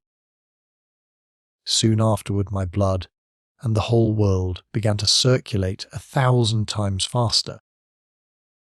The earth seemed to be flying, light as down, and within me everything was simple, light and clear. Only then I noticed on the rock the familiar, enormous letters, Me P High, and for some reason the inscription seemed to me necessary. It seemed to be a simple thread binding everything together. A rather rough picture hewn in the rock, this too, seemed comprehensible. It represented a youth with wings and with a transparent body, and in the place ordinarily occupied by the heart, a blinding red, blazing coal. Again, I understood that coal, or no. I felt it as I felt without hearing every word of I-330. She continued to speak from above, from the rock, and I felt that all of them breathed one breath, and that they were all ready to fly somewhere like the birds over the wall. From behind, from the confusion of breathing bodies, a loud voice. But this is folly. It seems to me it was I, yes, I am certain it was I, who then jumped on the rock. From there I saw the sun, heads, a green sea on a blue background, and I cried, yes, yes, precisely. All must become insane. We must become insane as soon as possible. We must, I know it. I-330 was at my side. Her smile. 2 dark lines from the angles of her mouth directed upward. And within me a blazing coal. It was momentary light, a little painful, beautiful. And later, only stray fragments that remained sticking in me. Very low, and slowly a bird was moving. I saw it was living, like me. It was turning its head now to the right, and then to the left like a human being, and its round black eyes screwed themselves into me. Then, a human back glistening with fur the colour of ancient ivory, a mosquito crawling on that back, a mosquito with tiny transparent wings. The back twitched to chase the mosquito away. It twitched again. And yet another thing. A shadow from the leaves, a woven, net-like shadow. Some lay in that shadow, chewing something. Something similar to the legendary food of the ancients, a long yellow fruit, and a piece of something dark. They put some of it in my hand, and it seemed droll to me, for I did know whether I might eat it or not. And again. A crowd, heads, legs, arms, mouths. Faces appearing for a second and disappearing like bursting bubbles. For a second appeared, or perhaps it was only an hallucination. The transparent, flying wing ears. With all my might I pressed the hand of I-330. She turned to me. What is the matter? He is here, I thought. Who? A second ago, in the crowd. The ends of the thin coal-black brows moved to the temples, a smile like a sharp triangle. I could not see clearly why she smiled. How could she smile? But you understand I-330, don't you? You understand what it means if he... Or one of them is here. You are funny. How could it ever enter the heads of those within the wall that we are here? Remember, take yourself. Did you ever think it was possible? They are busy hunting us there, let them. You are delirious. Her smile was light and cheerful, and I too was smiling. The earth was drunken, cheerful, light, floating. Record 28, both of them. Entropy and energy. The opaque part of the body.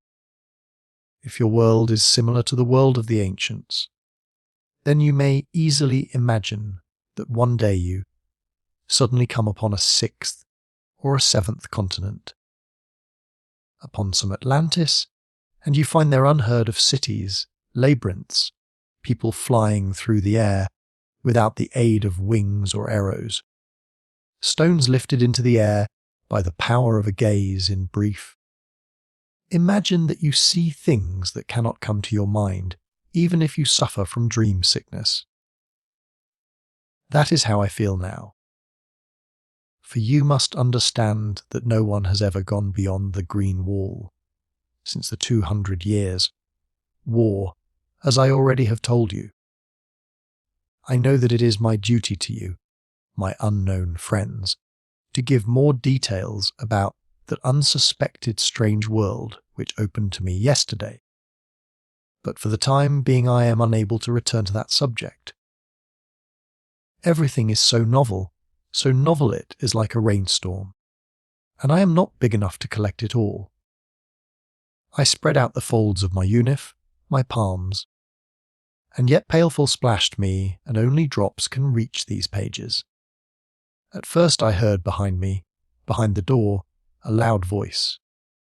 I recognized her voice. The voice of I-330, tense, metallic, and another one, almost inflexible, like a wooden ruler, the voice of you.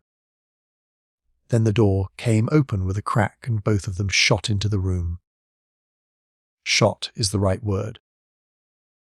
I-330 put her hand on the back of my armchair and smiled over her shoulder, but only with her teeth, at you. I should not care to stand before such a smile. Listen, she said to me. This woman seems to have made it her business to guard you from me like a little child. Is it with your permission? But he is a child. Yes, that is why he does not notice that you. That it is only in order. That all this is only a full game. Yes, and it is my duty. For a second, in the mirror, the broken, trembling line of brows. I leaped, controlling with difficulty the other self within me, the one with the hairy fists. With difficulty, pushing every word through my teeth, I cried straight into her face, into her very gills. Get out of here at once! Out! At once! The gills swelled at first into brick-red lumps, then fell and became grey. She opened her mouth to say something, but without a word she slammed it shut and went out. I threw myself towards I-330. Never will I forgive myself, she dared. You. But you don't think, do you, that's she. This is all because she wants to register on me, but I. Fortunately, she will not have time for that now. Besides, even 1,000 like her, I don't care. I know you will not believe that 1,000, but only me. For after all that happened yesterday, I am all yours, all, to the very end, as you wanted it. I am in your hands. You can now at any moment. What? At any moment. But at once I understood what. My blood rushed to my ears and cheeks. Don't speak about that. You must never speak about that. The other I, my former self.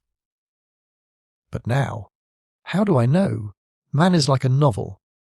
Up to the last page one does not know what the end will be. It would not be worth reading otherwise. She was stroking my head. I could not see her face, but I could tell by her voice that she was looking somewhere very far into the distance. She hooked herself to that cloud which was floating silently, slowly, no one knows where to. Suddenly she pushed me away with her hand, firmly but tenderly. Listen, I came to tell you that perhaps we are now. Our last days, you know, don't you? That all auditoriums are to be closed after tonight. Closed. Yes, I passed by and saw that in all auditoriums preparations are going on. Tables, medics all in white. But what does it all mean? I don't know. Nobody knows as yet. That is the worst of it. I only feel the current is on. The spark is jumping, and if not today, then tomorrow. Yet perhaps they will not have time. For a long while I have ceased to understand who are they and who we. I do not understand what I want. Do I want them to have or not to have enough time? One thing is clear to me. I-330 is now on the very edge, and in 1 second more. But it is folly, I said. You. Versus the United State. It is the same as if you should cover the muzzle of a gun with your hands and expect that way to prevent the shot. It is absolute folly! A smile. We must all go insane, as soon as possible go insane. It was yesterday, do you remember? Yes, she was right. I had even written it down. Consequently, it really took place. In silence, I looked into her face. At that moment, the dark cross was especially distinct. Ay, dear, before it is too late. If you want. I'll leave everything, I'll forget everything, and we'll go there beyond the wall, to them. I do not even know who they are." She shook her head. Through the dark windows of her eyes, I saw within her a flaming oven, sparks, tongues of flame, and above them a heap of dry, tarry wood. It was clear to me that it was too late. My words could be of no avail. She stood up. She would soon leave. Perhaps these were the last days, or the last minutes. I grasped her hand. "No, stay a little while longer. For the sake. For the sake." She slowly lifted my hand towards the light, my hairy paw which I detest. I wanted to withdraw it, but she held it tightly. "Your hand. You undoubtedly don't know, and very few do know, that women from here occasionally used to fall in love with them. Probably there are in you a few drops of that blood of the sun and the woods. Perhaps that is why I—" Silence. It was so strange that because of that silence, because of an emptiness, of nothing, my heart should beat so wildly. I cried, "Ah, you shall not go yet. You shall not go until you tell me about them. For you love them, and I do not know even who they are, nor where they come from. Who are they? The half we have lost. H2 and O, two halves. But in order to get water, H-Po, creeks, seas, waterfalls, storms, it is necessary that those two halves be united. I distinctly remember every movement of hers. I remember she picked up a glass triangle from my table, and while talking she pressed its sharp edge against her cheek. A white scar would appear. Then it would fill again and become pink and disappear. And it is strange that I cannot remember her words, especially the beginning of the story. I remember only different images and colours. At first, I remember she told me about the 200 Years' War. Red colour. On the green of the grass, on the dark clay, on the pale blue of the snow, everywhere red ditches that would not become dry. Then yellow grass burned by the sun. Yellow naked wild men, and wild dogs side by side near swollen cadavers of dogs, or perhaps of men. All this, certainly beyond the walls, for the city was already the victor, and it possessed already our present-day petroleum food. And at night, down from the sky, heavy black folds. The folds would swing over the woods, the villages, blackish red slow columns of smoke. A dull moaning. Endless strings of people driven into the city to be saved by force, and to be whipped into happiness. You knew almost all this. Yes, almost. But you did not know, and only a few did, that a small part of them remained together and stayed to live beyond the wall. Being naked, they went into the woods. They learned there from the trees, beasts, birds, flowers and sun. Hair soon grew over their bodies, but under that hair they preserved their warm red blood. With you it was worse. Numbers covered your bodies. Numbers crawled over you like lice. One ought to strip you of everything, and naked you ought to be driven into the woods. You ought to learn how to tremble with fear, with joy, with wild anger, with cold. You should pray to fire. And we Mephi we want. Oh, wait a minute. Mephi, what does it mean? Mephi. It is from Mephisto. You remember, there on the rock, the figure of the youth. Or no. I shall explain it to you in your own language, and you will understand better. There are two forces in the world, entropy and energy. One leads into blessed quietude, to happy equilibrium, the other to the destruction of equilibrium, to torturingly perpetual motion. Our, or rather your ancestors, the Christians, worshipped entropy like a god. But we are not Christians, we At that moment a slight whisper was suddenly heard, a knock at the door, and in rushed that flattened man with the forehead low over his eyes, who several times had brought me notes from I-330. He ran straight to us, stopped, panting like an air pump, and could say not a word, as he must have been running at top speed. "But tell me, what has happened?"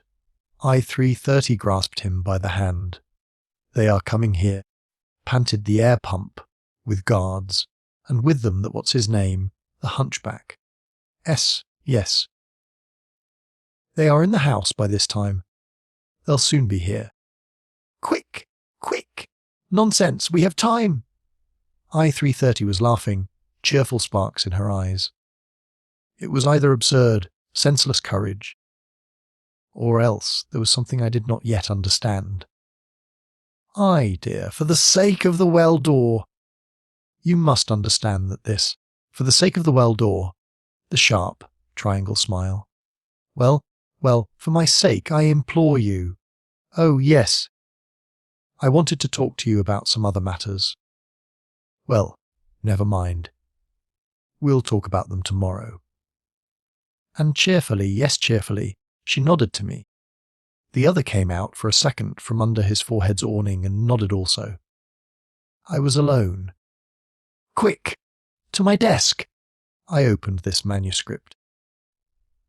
Took the pen so that they should find me at this work, which is for the benefit of the United State.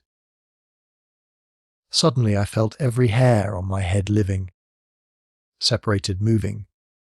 What if they should read even one page of these most recently written? Motionless I sat at the table, but everything around me seemed to be moving, as if the less than microscopic movements of the atoms suddenly were magnified millions of times. And I saw the walls trembling, my pen trembling, and the letters swinging and fusing together, to hide them. But where?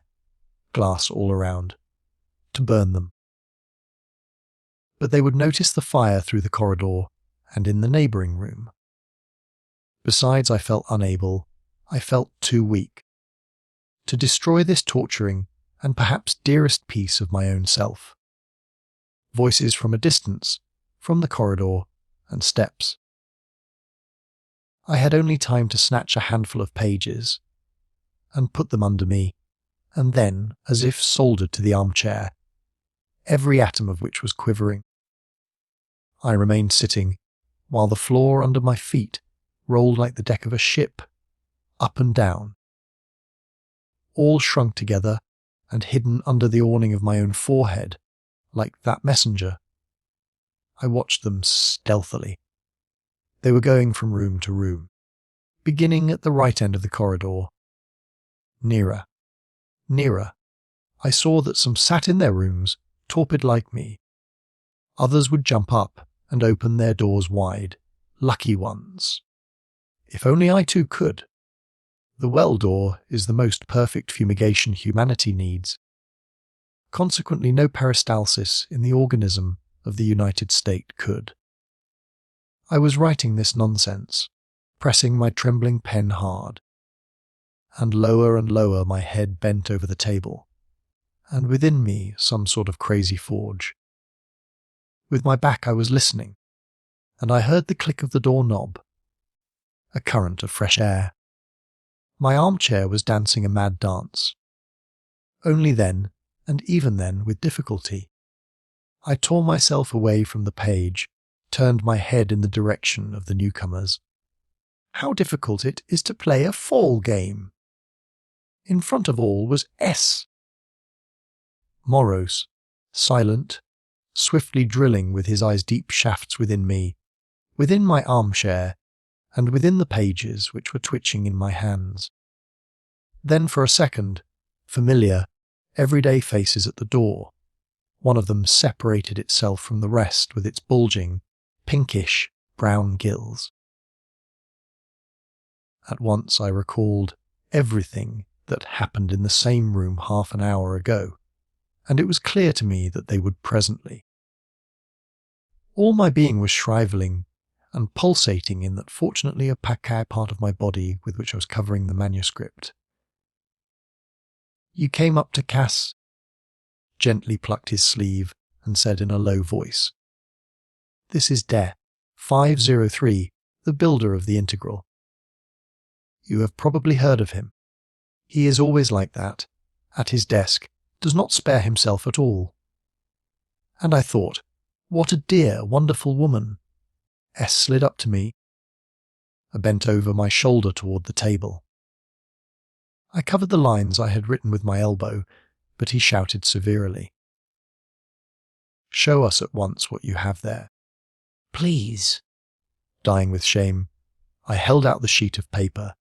He read it over, and I noticed a tiny smile jump out of his eyes, jump down his face and slightly wagging its tail, perch upon the right angle of his mouth. Somewhat ambiguous yet. "Well, you may continue. We shall not disturb you any more." He went splashing towards the door, as if in a ditch of water. And with every step of his I felt coming back to me my legs, my arms, my fingers. My soul again distributed itself evenly over my whole body. I breathed. "The last thing? You lingered in my room to come back to me and say in my very ear in a whisper, 'It is lucky for you that I—'" I did not understand. What did she mean by that? The same evening I learned that they led away 3 numbers, although nobody speaks out loud about that, or about anything that happened. This ostensible silence is due to the educational influence of the guardians who are ever present among us. Conversations deal chiefly with the quick fall of the barometer and the forthcoming change in the weather. Record 29. Threads on the face. Sprouts. An unnatural compression. It is strange. The barometer continues to fall, yet there is no wind. There is quiet. Above, the storm which we do not yet hear has begun. The clouds are rushing with a terrific speed. There are few of them as yet, separate fragments. It is as if there, above us, an unknown city were being destroyed and pieces of walls and towers were rushing down, coming nearer and nearer with terrific speed. But it will take some days of rushing through the blue infinite before they reach the bottom. That is us, below, and below there is silence. There are thin, incomprehensible, almost invisible threads in the air.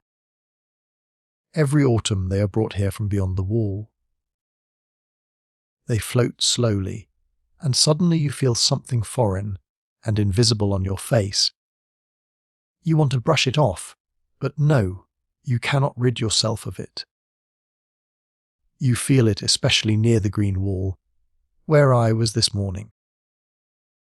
I-330 made an appointment with me to meet her in the ancient house in that apartment of ours. I was not far from the rust-red, opaque mass of the ancient house when I heard behind me short hasty steps and rapid breathing. I turned around and saw Onity trying to catch up to me. She seemed strangely and perfectly rounded. Her arms and breast, her whole body, so familiar to me, was rounded out, stretching her unif.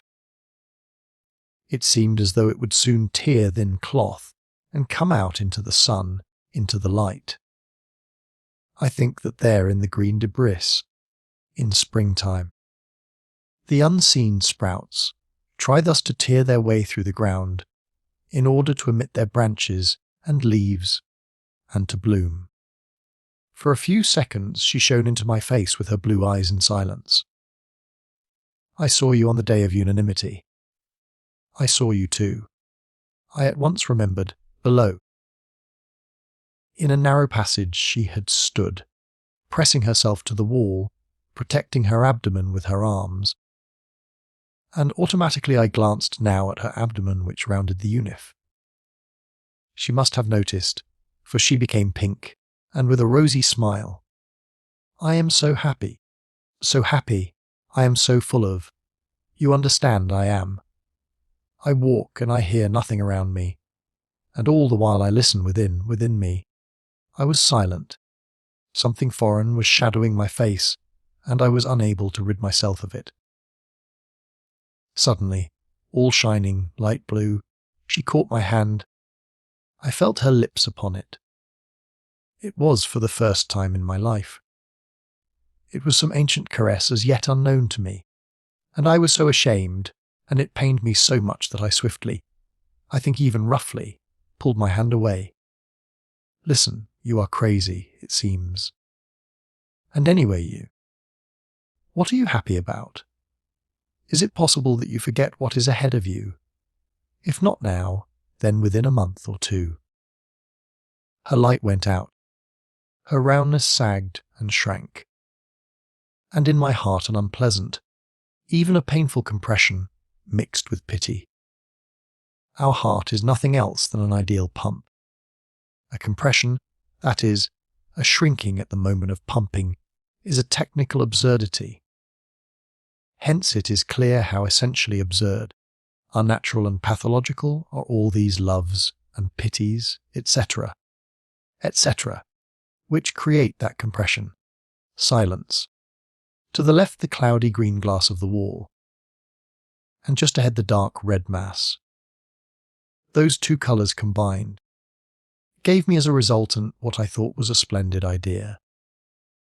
Wait, I know how to save you. I shall save you from. To see one's own child for a few moments only, and then be sent to death. No, you shall be able to bring it up. You shall watch it and see it grow in your arms and ripen like a fruit. Her body quivered, and she seemed to have chained herself to me. Do you remember that woman, I-330? That, of long ago, who during that walk? Well, she is now right here in the ancient house. Let us go to her, and I assure you that I shall arrange matters at once. I already pictured us, I-330 and I, leading O90 through the corridors. Then how she would be brought amidst flowers, grass, and leaves. But O90 stepped back, the little horns of her rosy crescent trembling and bending downward. Is she that same one? She asked. That is. I was confused for some reason. Yes, of course, that very same. And you want me to go to her, to ask her? Don't you ever dare to say another word about it. Leaning over, she walked away. Then, as if she remembered something, she turned around and cried, I shall die, be it so. And it is none of your business. What do you care? Silence. From above, pieces of blue towers and walls were falling downward with terrific speed. They will have perhaps hours or days to fly through the infinite. Unseen threads were slowly floating through the air, planting themselves upon my face, and it was impossible to brush them off, impossible to rid myself of them. I walked slowly toward the ancient house, and in my heart I felt that absurd, tormenting compression. Record 30, the last number. Galileo's mistake. Would it not be better? Here is my conversation with I-330, which took place in the ancient house yesterday, in the midst of loud noise, among colours which stifled the logical course of my thoughts. Red, green, a bronze, saffron yellow, orange colours, and all the while under the motionless marble smile of that snub-nosed ancient poet. I shall reproduce the conversation word by word, for it seems to me that it may have an enormous and decisive importance for the fate of the United States. More than that, for the fate of the universe. Besides, reading it, you, my unknown readers, may find some justification for me. I-330, without preliminaries, at once threw everything upon my head. I know that the day after tomorrow, the first trial trip of the integral is to take place. On that day we shall take possession of it. What? Day after tomorrow? Yes. Sit down and don't be upset. We cannot afford to lose a minute. Among the hundreds who were arrested yesterday, there are 20 Mephis. To let pass 2 or 3 days means that they will perish. I was silent. As observers on the trial trip, they will send electricians, mechanicians, physicians, meteorologists, etc. At 12 sharp, you must remember this. When the bell rings for dinner, we shall remain in the passage, lock them all up in the dining hall, and the integral will be ours. You realize that it is most necessary, happen what may. The integral in our hands will be a tool that will help to put an end to everything at once without pain. They're arrows. Bah! They would be insignificant mosquitoes against a buzzard. And then, if it proves inevitable, we may direct the tubes of the motors downward, and by their work alone. I jumped up. It is inconceivable. It is absurd. Is it not clear to you that what you are contriving is a revolution? Yes, a revolution. Why is it absurd? Absurd. Because a revolution is impossible. Because I speak for myself and for you, our revolution was the last one. No other revolutions may occur. Everybody knows that. A mocking, sharp triangle of brows. My dear, you are a mathematician, are you not? More than that, a philosopher-mathematician. Well then, name the last number! What is I? I cannot understand. Which last? The last one, the highest, the largest. But I 330, it is absurd. Since the number of numbers is infinite, how can there be a last one? And why then do you think there is a last revolution? There is no last revolution. Their number is infinite. The last one is a children's story. Children are afraid of the infinite, and it is necessary that children should not be frightened, so that they may sleep through the night. But what is the use? What is the use of it all? For the sake of the well-door! What is the use, since all are happy already? All right, even suppose that is so. What further? How funny! A purely childish question. You tell something to children, come to the very end, yet they will invariably ask you, what further? And what for? Children are the only courageous philosophers. And courageous philosophers are invariably children. One ought always to ask like children, what further? Nothing further, period.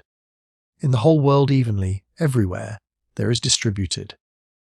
Evenly, everywhere. That is the point. Entropy. Psychological entropy. Don't you as a mathematician know that only differences? In temperature, only thermic contrasts make for life. And if all over the world there are evenly warm or evenly cold bodies, they must be pushed off in order to get flame, explosions. And we shall push. But I 330, please realize that our ancestors during the 200 years war did exactly that. Oh, they were right? 1,000 times right. They did one wrong thing, however. Later they began to believe that they were the last number. A number that does not exist in nature. Their mistake was the mistake of Galileo. He was right in that the Earth revolves about the Sun, but he did not know that our whole solar system revolves about some other centre. He did not know that the real, not relative, orbit of the Earth is not a nave circle. And you, the Mephi, for the time being we know that there is no last number. We may forget that some day. Of course, we shall certainly forget it when we grow old, as everything inevitably grows old. Then we shall inevitably fall like autumn leaves from the trees, like you the day after tomorrow. No, no, dear. Not you personally. You are with us, are you not? You are with us. Flaming, stormy, sparkling. I never before had seen her in such a state. She embraced me with her whole self. I disappeared. Her last word looking steadily, deeply into my eyes. Then, do not forget, at 12 o'clock sharp. And I answered, yes, I remember. She left. I was alone amidst a rebellious, multi-voice commotion of blue, red, green, saffron, yellow, and orange. Yes. At 12, suddenly a feeling of something foreign on my face, of something implanted that could not be brushed off. Suddenly, yesterday morning. And you and all she shouted into the face of I 3:30. Why? How absurd! I hastened to get out of the house and home. Somewhere behind me, I heard the chattering of birds beyond the wall.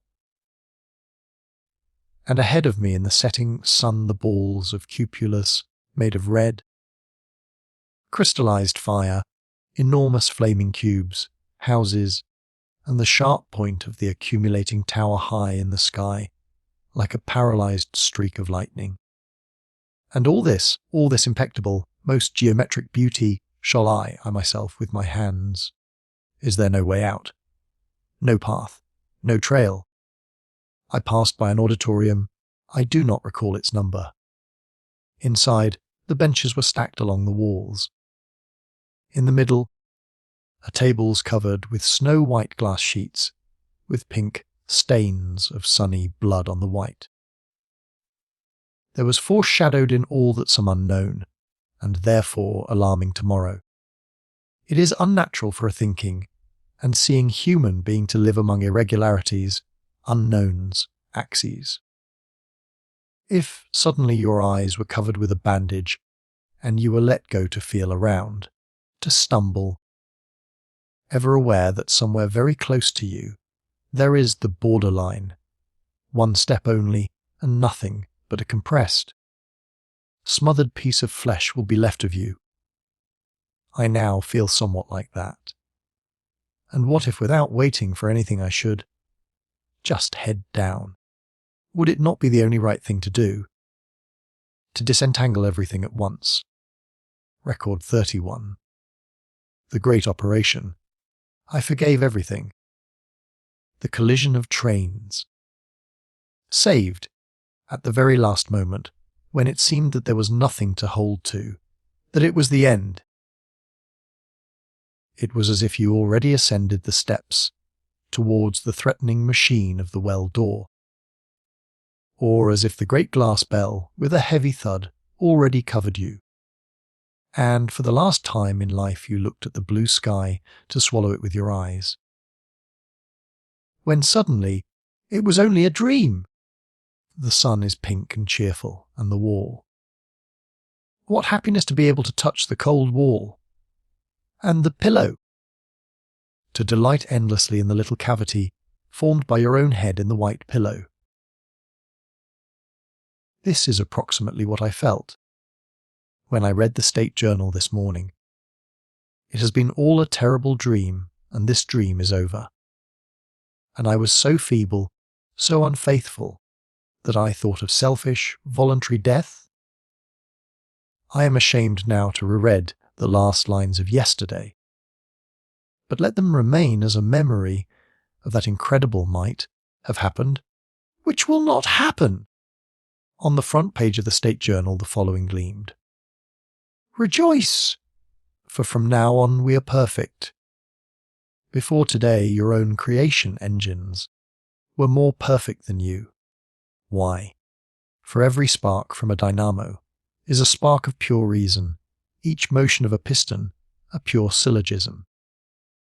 Is it not true that the same faultless reason is within you? The philosophy of the cranes, presses, and pumps is finished, and clear like a circle. But is your philosophy less circular? The beauty of a mechanism lies in its immutable, precise rhythm, like that of a pendulum. But have you not become as precise as a pendulum, you who were brought up on the system of Taylor? Yes, but there is one difference. Mechanisms have no fancy. Did you ever notice a pump cylinder during its work show upon its face a wide, distant, sensuously dreaming smile? Did you ever hear cranes restlessly toss about and sigh at night during the hours designed for rest? No, yet on your faces you may well blush with shame. The guardians have seen more and more frequently those smiles, and they have heard your sighs. And you should hide your eyes for shame. The historians of the United States all tendered their resignations, so as to be relieved from having to record such shameful occurrences. It is not your fault. You are ill, and the name of your illness is fancy. It is a worm that gnaws black wrinkles on one's forehead. It is a fever that drives one to run farther and farther, albeit farther may begin where happiness ends. It is the last barricade on our road to happiness. Rejoice! This barricade has been blasted at last. The road is open. The latest discovery of our state science is that there is a centre for fancy. A miserable little nervous knot in the lower region of the frontal lobe of the brain. A triple treatment of this knot with axe rays will cure you of fancy forever. You are perfect, you are mechanized. The road to 100% happiness is open. Hasten then, all of you, young and old, hasten to undergo the great operation. Hasten to the auditoriums where the great operation is being performed. Long live the great operation! Long live the United States! Long live the well-door! Had you read all this not in my records, which looked like an ancient strange novel? Had you like me held in your trembling hands the newspaper, smelling of typographic ink? If you knew as I do, that all this is most certain reality. If not the reality of today, then that of tomorrow, would you not feel the very things I feel? Would not your head whirl as mine does? Would there not run over your back and arms those strange, sweet, icy needles? Would you not feel that you were a giant, an Atlas? That if only you stood up and straightened out, you would reach the ceiling with your head? I snatched the telephone receiver. I-330. Yes, yes, yes, 3:30. And then, swallowing my own words, I shouted, "Are you at home? Yes, have you read? You are reading now. Is it not? Is it not stupendous? Yes." A long, dark silence. The wires buzzed almost imperceptibly. She was thinking. "I must see you today without fail." "Yes, in my room, after 16. "Without fail." "Dear! She is such a dear." "Without fail." I was smiling and I could not stop. I felt I should carry that smile with me into the street like a light above my head. Outside the wind ran over me, wailing, whistling, whipping. But I felt even more cheerful. All right, go on moaning and groaning. The walls cannot be torn down. Flying leaden clouds broke over my head. Well, let them. They could not eclipse the sun. We chained it to the zenith like so many Joshias, sons of nuns. At the corner a group of Joshias, sons of nuns, were standing with their foreheads pasted to the glass of the wall. Inside, on a dazzling white table, already a number lay. One could see two naked souls diverging from under the sheet in a yellow angle. White medics bent over his head, a white hand. A stretched-out hand, holding a syringe filled with something. "And you, what are you waiting for?" I asked nobody in particular, or rather all of them. "And you?" Someone's round head turned to me. "Oh, afterward. I must first." Somewhat confused, I left the place. I really had to see I-330 first. But why first? I could not explain to myself. The docks, the integral, blush like ice, was glistening and sparkling. The engine was caressingly grumbling, repeating some one word as if it were my word, a familiar one. I bent down and stroked the long, cold tube of the motor. Dear! What a dear tube! Tomorrow it will come to life. Tomorrow, for the first time, it will tremble with burning, flaming streams in its bowels. With what eyes would I have looked at the glass monster, had everything remained as it was yesterday? If I knew that tomorrow at 12 I should betray it. Yes, betray. Someone behind cautiously touched my elbow. I turned around. The plate-like, flat face of the second builder. Do you know already? He asked. What? About the operation? Yes. How everything? Everything. Suddenly. No, not that. The trial flight is put off until day after tomorrow, on account of that operation. They rushed us for nothing. We hurried. On account of that operation! Funny, limited man. He could see no farther than his own platter. If only he knew that. But for the operation tomorrow at 12, he would be locked up in a glass cage, would be tossing about, trying to climb the walls. At 12:30, when I came into my room, I saw you. She was sitting at my table firm, straight, bone-like, resting her right cheek on her hand. She must have waited for a long while, because, when she brusquely rose to meet me there, remained on her cheek 5 white imprints of her fingers. For a second that terrible morning came back to me, she, Bessedai 3:30, indignant. But for a second only. All was at once washed off by the sun of today, as it happens sometimes when you enter your room on a bright day and absent-mindedly turn on the light. The bulb shines, but it is out of place, droll, unnecessary. Without hesitation I held out my hand to her. I forgave her everything. She firmly grasped both my hands and pressed them till they hurt. Her cheeks quivering and hanging down like ancient, precious ornaments, she said with emotion. I was waiting. I want only one moment. I only wanted to say, how happy, how joyous I am for you. You realize, of course, that tomorrow or day, after tomorrow you will be healthy again, as if born anew. I noticed my papers on the table. The last 2 pages of my record of yesterday, they were in the place where I left them the night before. If only she knew what I wrote there! Although I did not care after all. Now it was only history. It was the ridiculously far-off distance like an image through a reversed opera glass. Yes, I said, a while ago, while passing through the avenue, I saw a man walking ahead of me.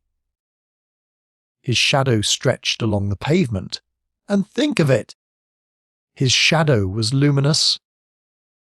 I think, more than that, I am absolutely certain that tomorrow all shadows will disappear. Not a shadow from any person or anything. The sun will be shining through everything. She, gently and earnestly. You are a dreamer!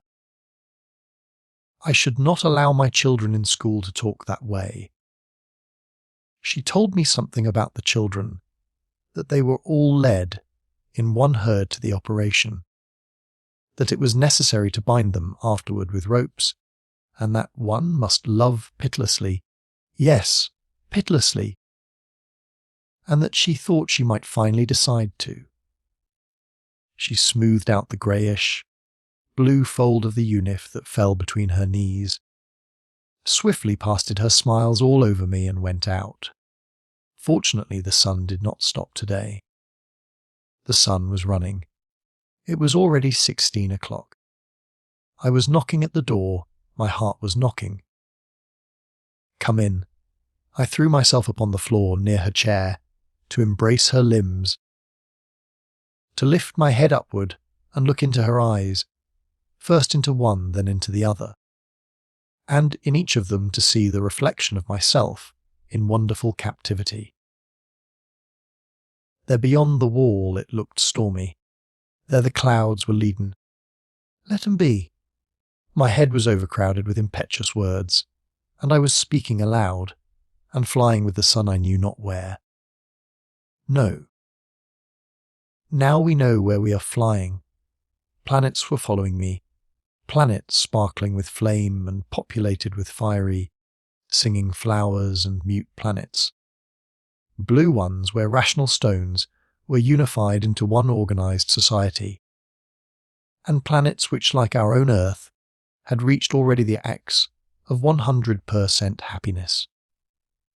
Suddenly from above, and don't you think that at the apex are, precisely, stones unified into an organized society? The triangle grew sharper and sharper, darker and darker. Happiness. Well, desires are tortures, are they not? It is clear, therefore, that happiness is where there are no longer any desires, not a single desire any more.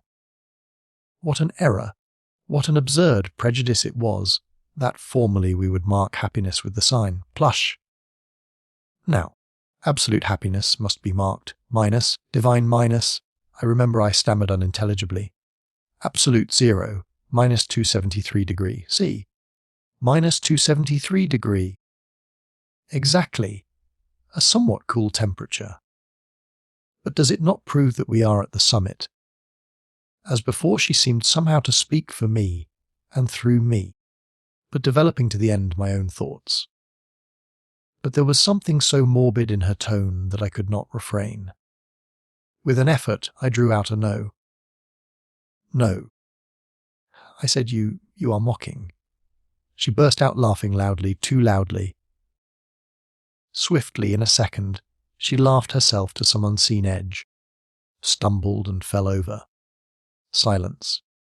She stood up, put her hands upon my shoulders, and looked into me for a long while. Then she pulled me toward her, and everything seemed to have disappeared save her sharp, hot lips. Goodbye. The words came from afar, from above, and reached me not at once, only after a minute, perhaps 2 minutes later. Why? Why goodbye? You have been ill, have you not? Because of me you have committed crimes. Has not all this tormented you? And now you have the operation to look forward to. You will be cured of me, and that means goodbye. No, I cried, a pitilessly sharp black triangle on a white background. What? Do you mean that you don't want happiness? My head was breaking into pieces. 2 logical trains collided and crawled upon each other, rattling and smothering. Well, I am waiting. You must choose. The operation and 100% happiness, or I cannot. Without you. I must not. Without you, I said. Or perhaps I only thought. I am not sure which. But I 3:30 heard. Yes, I know, she said. Then, her hands still on my shoulders, and her eyes not letting my eyes go, then. Until tomorrow at 12. You remember? No, it was postponed for a day. Day after tomorrow. So much the better for us. At 12, day after tomorrow. I walked alone in the dusky street. The wind was whirling, carrying, driving me like a piece of paper. Fragments of the leaden sky were soaring, soaring. They had to soar through the infinite for another day or 2. Unifs of numbers were brushing my sides, yet I was walking alone. It was clear to me that all was saved, but that there was no salvation for me. For I do not want salvation. Record 32. I do not believe. Tractors. A little human splinter. Do you believe that you will die? Oh, yes, man is mortal. I am a man consequently. No, not that. I know that, you know it. But I ask, has it ever happened that you actually believed it? Believed definitely, believe not with your reason, but with your body. That you actually felt that some day those fingers, which now hold this page, will become yellow, icy. No, of course you cannot believe this. That is why you have not jumped from the 10th floor to the pavement before now. That is why you eat, turn over these pages, shave, smile, write. This very thing, yes, exactly this is alive in me today. I know that that small black hand on the clock will slide down here towards midnight. Then again it will start to ascend, and it will cross some last border, and the improbable tomorrow will have arrived. I know it. But somehow I do not believe it. Or perhaps I think that 24 hours are 24 years. Therefore I am still able to act, to hurry, to answer questions, to climb the rope ladder to the integral. I am still able to feel how the latter is shaking the surface of the water. And I still understand that I must grasp the railing, and I am still able to feel the cold glass in my hand. I see the transparent, living cranes, bending their long necks, carefully feeding the integral with the terrible explosive food which the motors need. I still see below on the river the blue veins and knots of water swollen by the wind. Yet all this seems very distant from me, foreign flat, like a draught on a sheet of paper. And it seems to me strange when the flat, draught-like face of the second builder suddenly asks, "Well, then, how much fuel for the motors shall we load on? If we count on 3, or say 3.5 hours, I see before me, over a draught, my hand with the counter and the logarithmic dial at figure 15. 15 tons. But you'd better take, yes, better take 1,000. I said that because I know that tomorrow. I noticed that my hands and the dial began to tremble. 1,000! What do you need such a lot for? That would last a week. No more than a week. Well, nobody knows. I do know. The wind whistled. The air seemed to be stuffed to the limit with something invisible. I had difficulty in breathing, difficulty in walking, and with difficulty. Slowly, but without stopping for a second, the hand of the accumulating tower was crawling at the end of the avenue. The peak of the tower reached into the very clouds, dull, blue, groaning in a subdued way, sucking electricity from the clouds. The tubes of the musical tower resounded. As always, 4 abreast. But the rows did not seem as firm as usual. They were swinging, bending more and more. Perhaps because of the wind. There. They seemed to have stumbled on something at the corner, and they drew back and stopped, congealed, a close mass, a clot, breathing rapidly. At once all had stretched their necks like geese. Look! No, look there! Quick! They? Are those they? Ah, never! Never!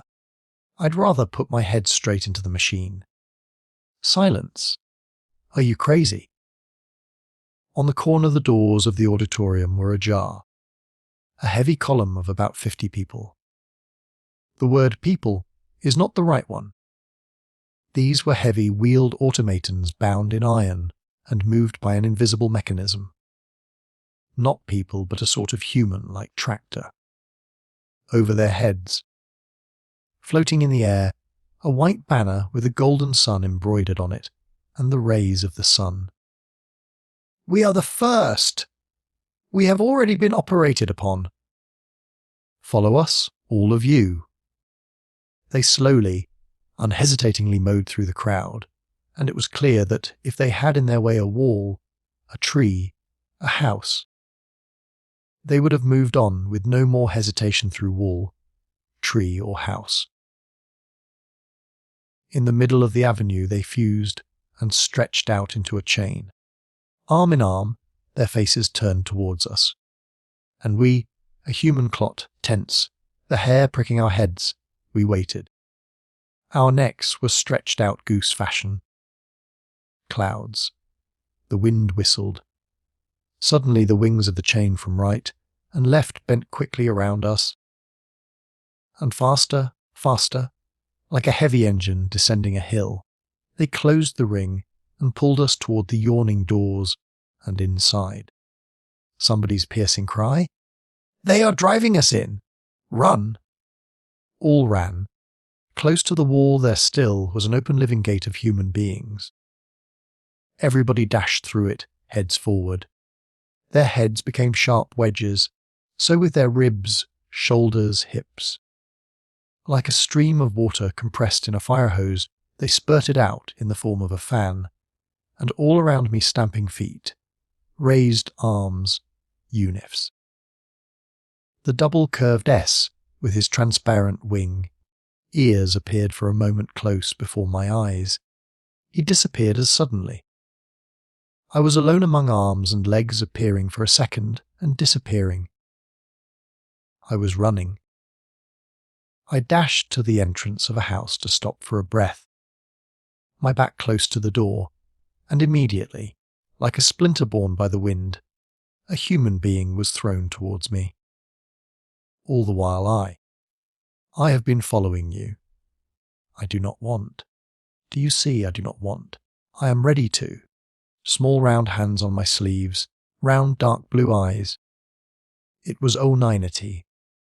She just slipped along my body like a unif which, its hanger broken, slips along the wall to fall upon the floor. Like a little bundle, she crumpled below me on the cold door step, and I stood over her, stroking her head, her face. My hands were wet.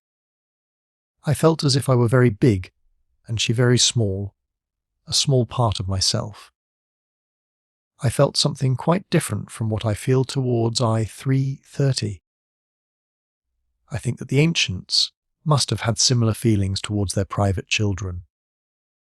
Below, a passing through her hands with which she was covering her face, a voice came to me. "Every night I cannot, if they cure me. Every night I sit in the darkness alone and think of him and of what he will look like when if cured I should have nothing to live with. Do you understand me? You must. An absurd feeling, yet it was there. I really must.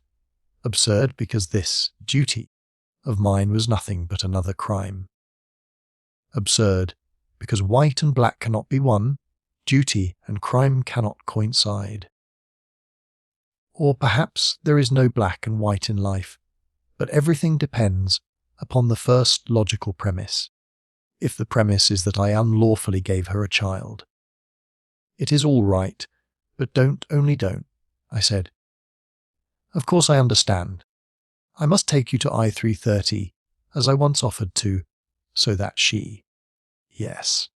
This in a low voice, without uncovering her face. I helped her rise. Silently we went along the darkening street, each busy with his own thoughts, or perhaps with the same thought. We walked between silent leaden houses, through the tents, whipping branches of the wind. Through the whistling of the wind all at once I heard, as if splashing through ditches, the familiar footsteps coming from some unseen point. At the corner I turned around, and among the clouds, flying upside down reflected in the dim glass of the pavement, I saw S. Instantly my arms became foreign, swinging out of time, and I began to tell Oneinity in a low voice that tomorrow, yes, tomorrow, was the day of the first flight of the integral, and that it was to be something that never happened before in all history, great, miraculous. Think of it! For the first time in life, to find myself outside the limits of our city and sea, who knows what is beyond the green wall?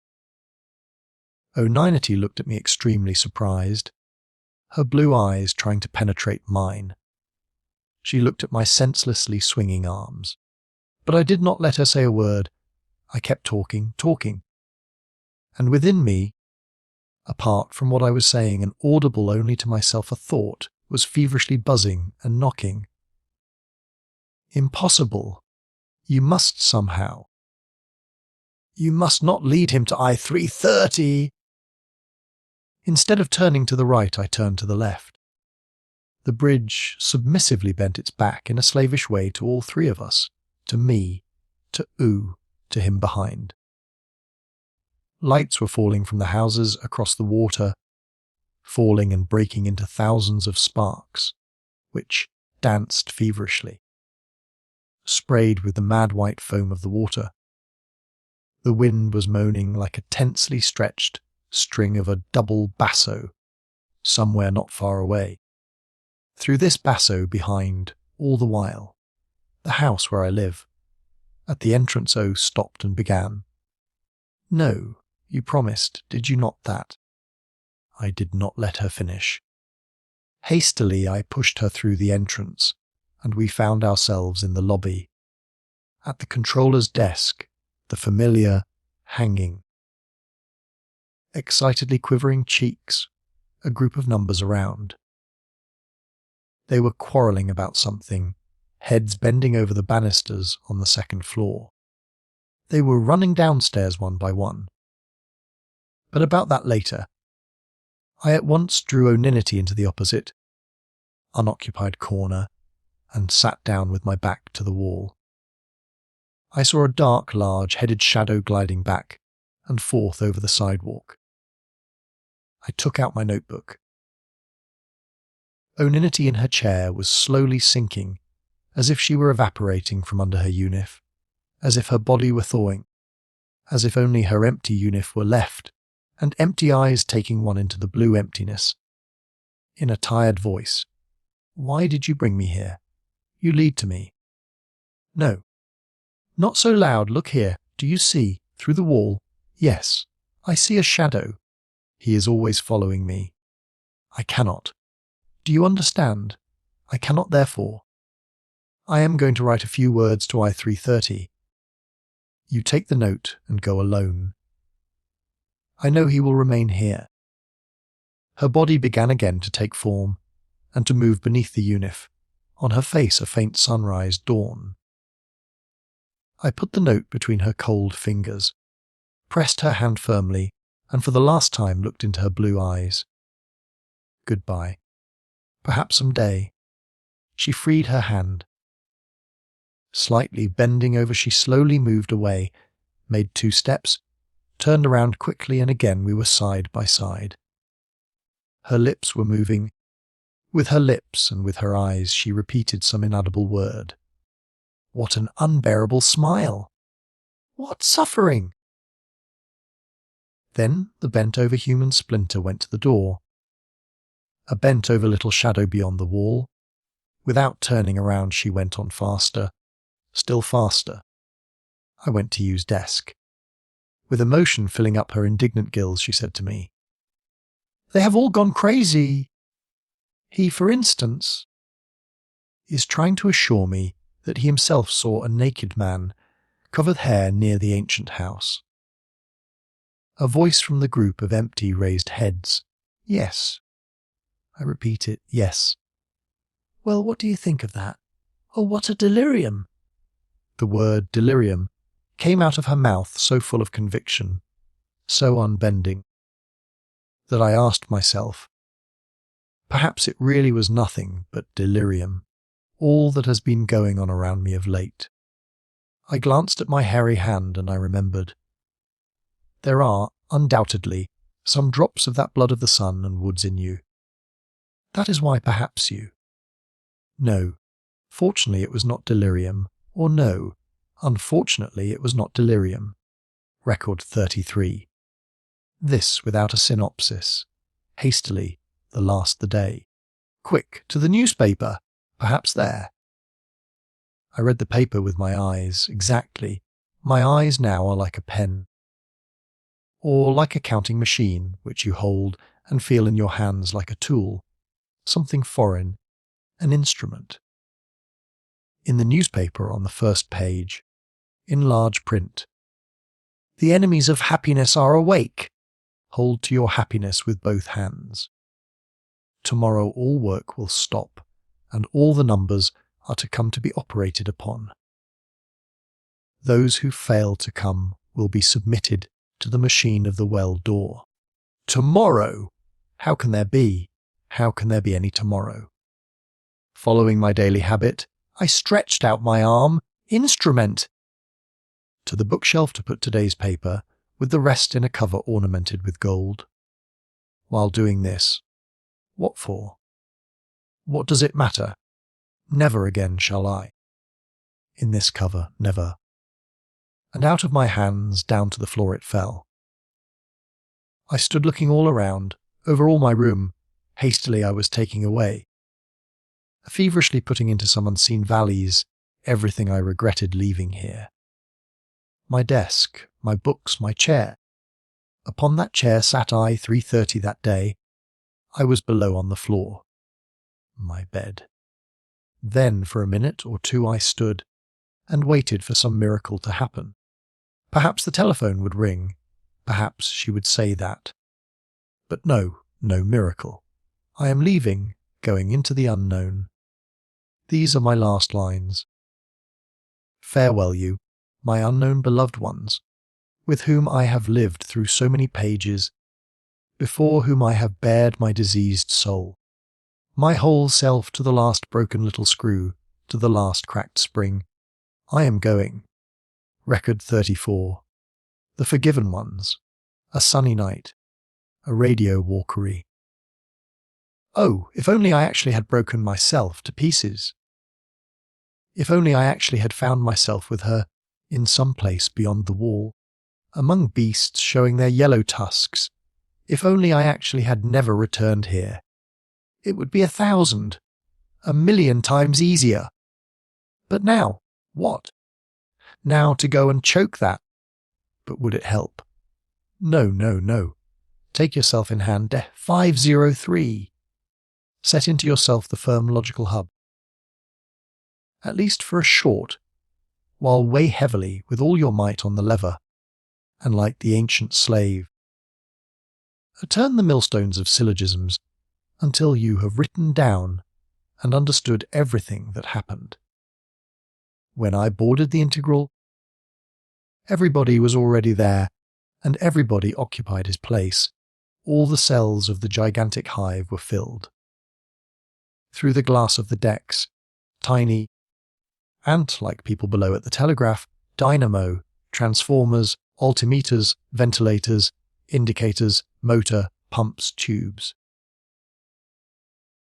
In the saloon, people sitting over tables and instruments, probably those commissioned by the Scientific Bureau. Near them the second builder and his 2 aides. All 3 had their heads down between their shoulders like turtles, their faces grey, autumnal, rayless. Well, I asked. Well, somewhat uncanny, replied one of them, smiling a grey, rayless smile. Perhaps we shall have to land in some unknown place. And, generally speaking, nobody knows.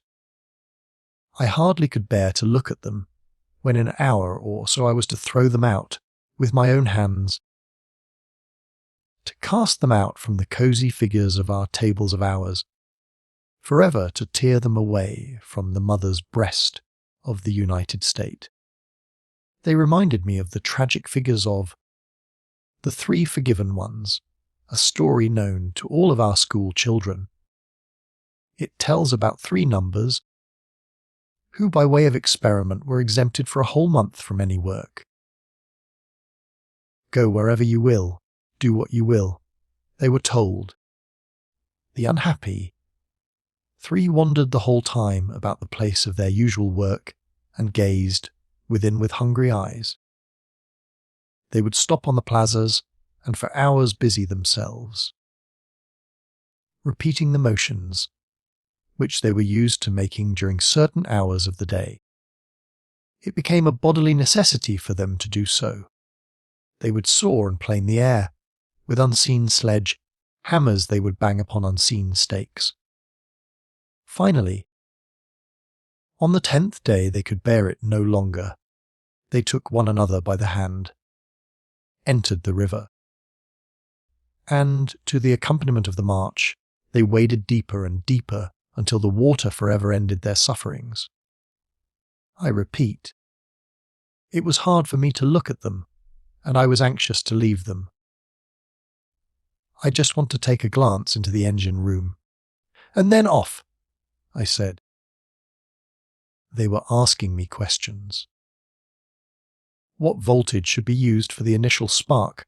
How much ballast water was needed in the tank aft? As if a phonograph were somewhere within me, I was giving quick and precise answers, but my inner self, was busy with its own thoughts. In the narrow passage grey unifs were passing, grey faces, and for a second, one face with its hair low over the forehead, eyes gazing from deep beneath it. It was that same man. I understood. They had come, and there was no escape from it for me. Only minutes remained. A few dozens of minutes. An infinitesimal, molecular quiver of my whole body. This did not cease to the very end. It was as if an enormous motor were placed under the very foundation of my body, which was so light that the walls, partitions, cables, beams, lights, everything was quivering. I did not yet know whether she was there. But I had no time. They were calling me. Quick. To the commander's bridge, time to go. Where? Grey, rayless faces. Below in the water, tense blue veins, heavy cast-iron patches of sky. It was so difficult to lift my cast-iron hand and take up the receiver of the commander's telephone. Up. 45 degrees. A heavy explosion. A jerk. A rabid greenish-white mountain of water aft. The deck beneath my feet began to move, soft as rubber, and everything below, the whole life, forever. For a second, falling and deeper into a sort of funnel, becoming more and more compressed, the icy blue relief map of the city, the round bubbles of cupolas, the lonely leaden finger of the accumulating tower. Then instantaneously a cotton curtain of cloud. We pierced it, and there was the sun and the blue sky. Seconds, minutes, miles. The blue was hardening, fast filling with darkness. Like drops of cold, silver sweat appeared the stars. A sad, unbearably bright, black, starry, sunny night. As if one had become deaf. One still saw that the pipes were roaring, but one only saw dead silence all about. The sun was mute. It was natural, of course. One might have expected it. We were beyond the terrestrial atmosphere. The transition was so quick, so sudden, that everyone became timid and silent. Yet I thought I felt even easier under that fantastic mute sun. I had bounded over the inevitable border, having left my body somewhere there below, and I was soaring bodiless to a new world where everything was to be different, upside down. "Keep the same course!" I shouted into the engine room. Or perhaps it was not I but a phonograph in me, and the same machine with a mechanical, hinge-like movement handed the commander's trumpet to the second builder. All permeated by that most delicate, molecular quiver known only to me. I ran down the companionway to seek the door of the saloon. An hour later it was to latch and lock itself. At the door stood an unfamiliar number. He was small, with a face like 100 or 1,000 others, which are usually lost in a crowd. But his arms were exceptionally long. They reached down to the knees as though, by mistake, they had been taken from another set of human organs and fastened to his shoulders. The long arms stretched out and barred the way. "Where do you want to go?" It was clear that he was not aware I knew everything. All right. Perhaps it was necessary that it should be so. From above him, in a deliberately significant tone, I said, "I am the builder of the integral, and I am directing the test flight. Do you understand?" The arm drew away. The saloon, heads covered with bristles, grey iron bristles, and yellow heads, and bald, ripe heads were bent over the instruments and maps. Swiftly, with a glance, I gathered them in with my eyes. Off I ran, back along the long passage, then through the hatch into the engine room. There it was hot from the red tubes, overheated by the explosions, a constant roar. The levers were dancing their desperate drunken dance, quivering ceaselessly with a barely noticeable quiver, the arrows on the dials. There! At last! Near the tachometer, a notebook in his hand, was that man with the low forehead. "Listen," I shouted straight into his ear. "Because of the roar, is she here?" "Where is she?" "She." "They're at the radio." I dashed over there. There were 3 of them, all with receiving helmets on. And she seemed a head taller than usual, wingy, sparkling, flying like an ancient walkery, and those blush sparks from the radio seemed to emanate from her. From her also that ethereal, lightning-like odour of ozone. "Someone, well, you for instance," I said to her, panting from having run. "I must send a message down to Earth, to the docks. Come, I shall dictate it to you." Close to the apparatus there was a small box-like cabin. We sat at the table side by side. I found her hand and pressed it hard. "Well, what is going to happen?" "I don't know. Do you realize how wonderful it is? To fly without knowing where. No matter where. It will soon be 12 o'clock, and nobody knows what. And when night. Where shall you and I be tonight? Perhaps somewhere on the grass. On dry leaves." Blue sparks emanated from her, and the odour of lightning, and the vibration became more and more frequent within me. "Write down," I said, loudly panting from having run time. 11:20, speed 5800. "Last night she came to me with your note." "I know. I know everything." "Don't talk." "But the child is yours. I sent her over. She is already beyond the wall. She will live." I was back on the commander's bridge, back in the delirious night with its black, starry sky and its dazzling sun. The hands of the clock on the table were slowly moving from minute to minute. Everything was permeated by a thin, hardly perceptible quivering. Only I noticed it. For some reason a thought passed through my head. It would be better if all this took place not here, but somewhere below, nearer to Earth. "Stop," I commanded. We kept moving by inertia, but more and more slowly. Now the integral was caught for a second by an imperceptible little hair. For a second it hung motionless. Then the little hair broke, and the integral like a stone dashed downward with increasing speed. That way in silence, minutes, tens of minutes passed. My pulse was audible, the hand of the clock before my eyes came closer and closer to 12.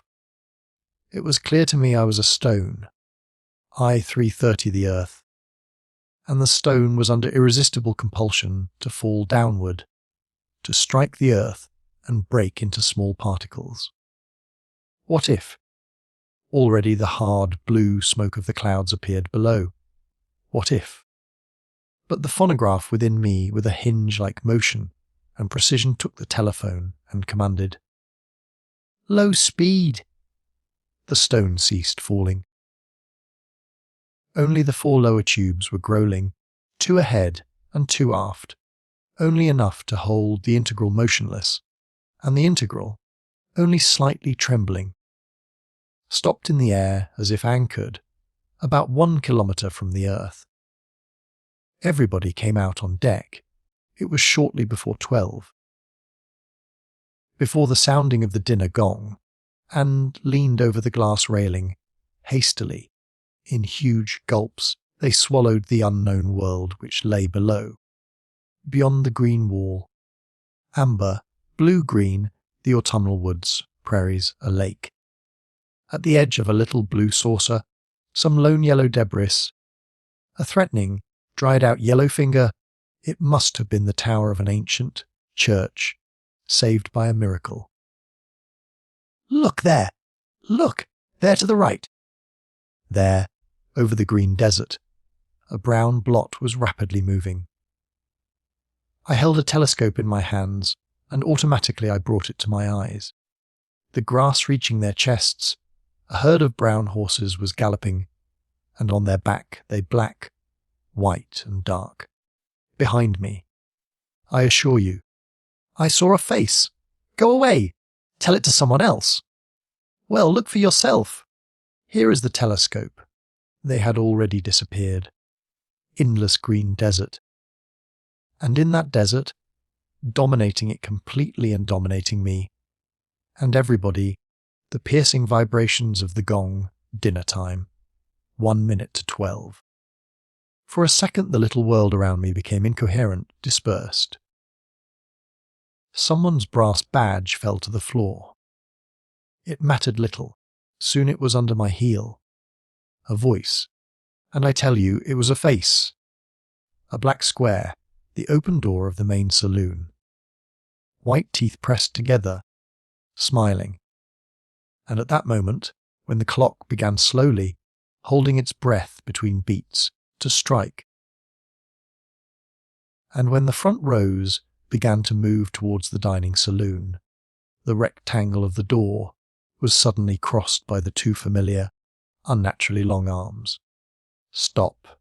Someone's fingers sank piercing into my palm. It was I, 3:30. She was beside me. Who is it? Do you know him? Is he not? Is he not? He was already lifted upon somebody's shoulders. Above 100 other faces, his face like hundreds.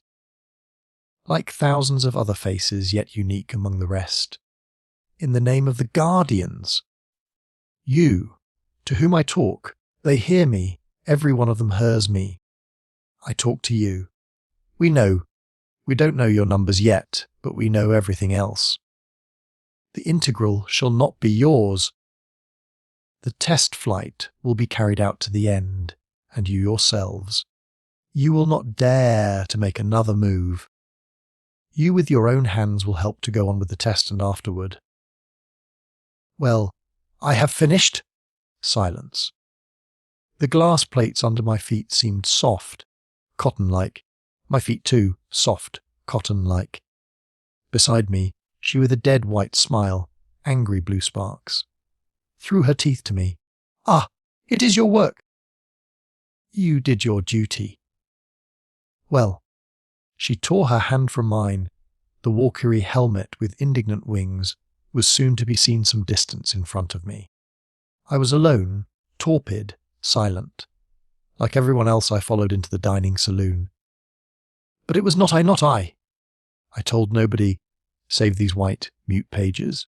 I cried this to her within me, inaudibly, desperately, loudly. She was across the table, directly opposite me, and not once did she even touch me with her gaze. Beside her, someone's ripe, yellow, bald head. I heard. It was I, 3:30's voice. Nobility of character.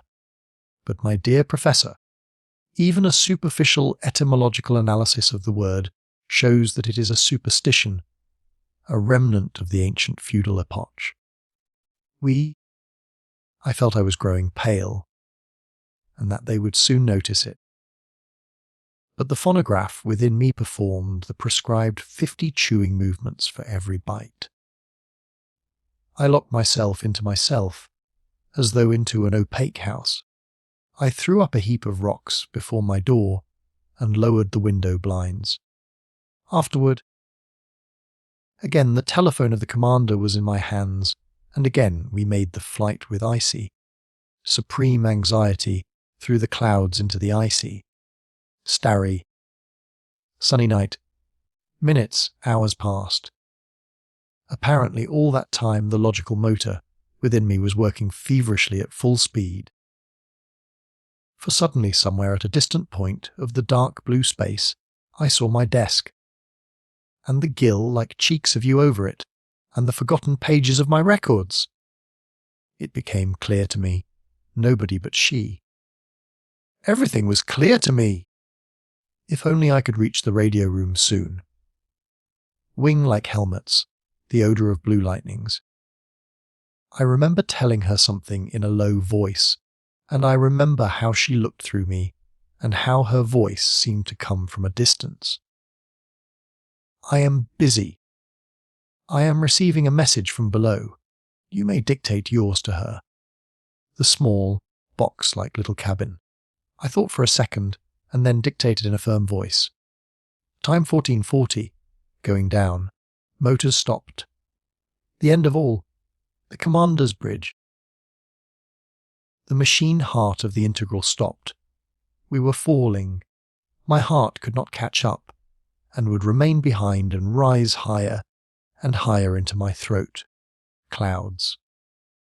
And then a distant green spot, everything green, more and more distinct, running like a storm towards us. Soon the end. The porcelain, like white distorted face of the second builder. It was he who struck me with all his strength. I hurt my head on something, and through the approaching darkness while falling I heard. Full speed aft, a brusque jolt upward. Record 35, in a ring, a carrot, a murder. I did not sleep all night.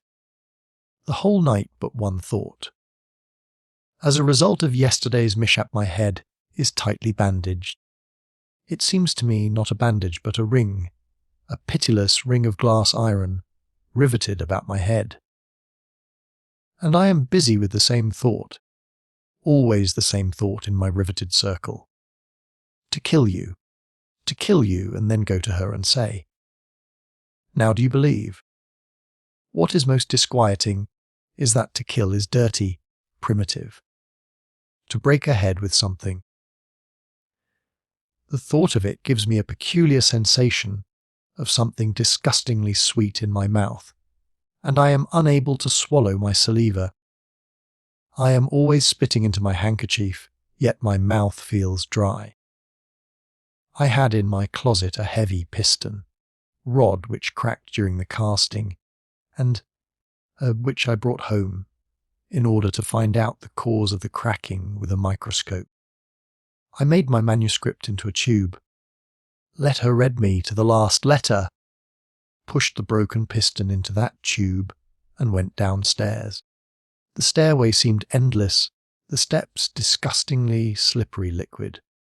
I had to wipe off moisture from my mouth very frequently. Downstairs. My heart dropped. I took out the piston and went to the controller's table, but she was not there, instead an empty, icy desk with ink blots. I remembered that today all work was stopped. Everybody was to go to be operated upon. Hence there was no need for her to stay here. There was nobody to be registered. The street. It was windy. The sky seemed to be composed of soaring panels of cast iron. And exactly as it seemed for one moment yesterday, the whole world was broken up into separate, sharp, independent fragments. And each of these fragments was falling at full speed. Each would stop for a second, hang before me in the air, and disappear without trace. It was as if the black, precise letters on this page should suddenly move apart and begin to jump hither and thither in fright, so that there was not a word on the page, only nonsensical ap, jum, war. The crowd seemed just as nonsensical, dispersed, not in rows, going forward, backward, diagonally, transversely. Then nobody. For a second, while I was dashing at full speed, suddenly stopping. I saw on the second floor in the glass cage, hanging in the air, a man and a woman, a kiss, She's standing with her whole body bent backward brokenly. This is for the last time, forever. At a corner a thorny, moving bush of heads. Above the heads, separate, floating in the air, a banner. Down with the machines! Down with the operation! And, distinct from my own self, I thought, is it possible that each one of us bears such a pain? That it can be removed only with his heart? That something must be done to each one, before he. For a second everything disappeared for me from the world, except my beast-like hand with the heavy cast iron package it held. A boy appeared. He was running, a shadow under his lower lip. The lower lip turned out like the cuff of a rolled-up sleeve. His face was distorted. He wept loudly. He was running away from somebody. Stamping of feet was heard behind him. The boy reminded me, "You must be in school. I must hurry." I ran to the nearest opening of the underground railway. At the entrance someone passed me and said, "Not running. No trains today." There, I descended. A sort of general delirium was reigning. The glitter of cut crystal suns, the platform packed closely with heads. An empty, torpid train.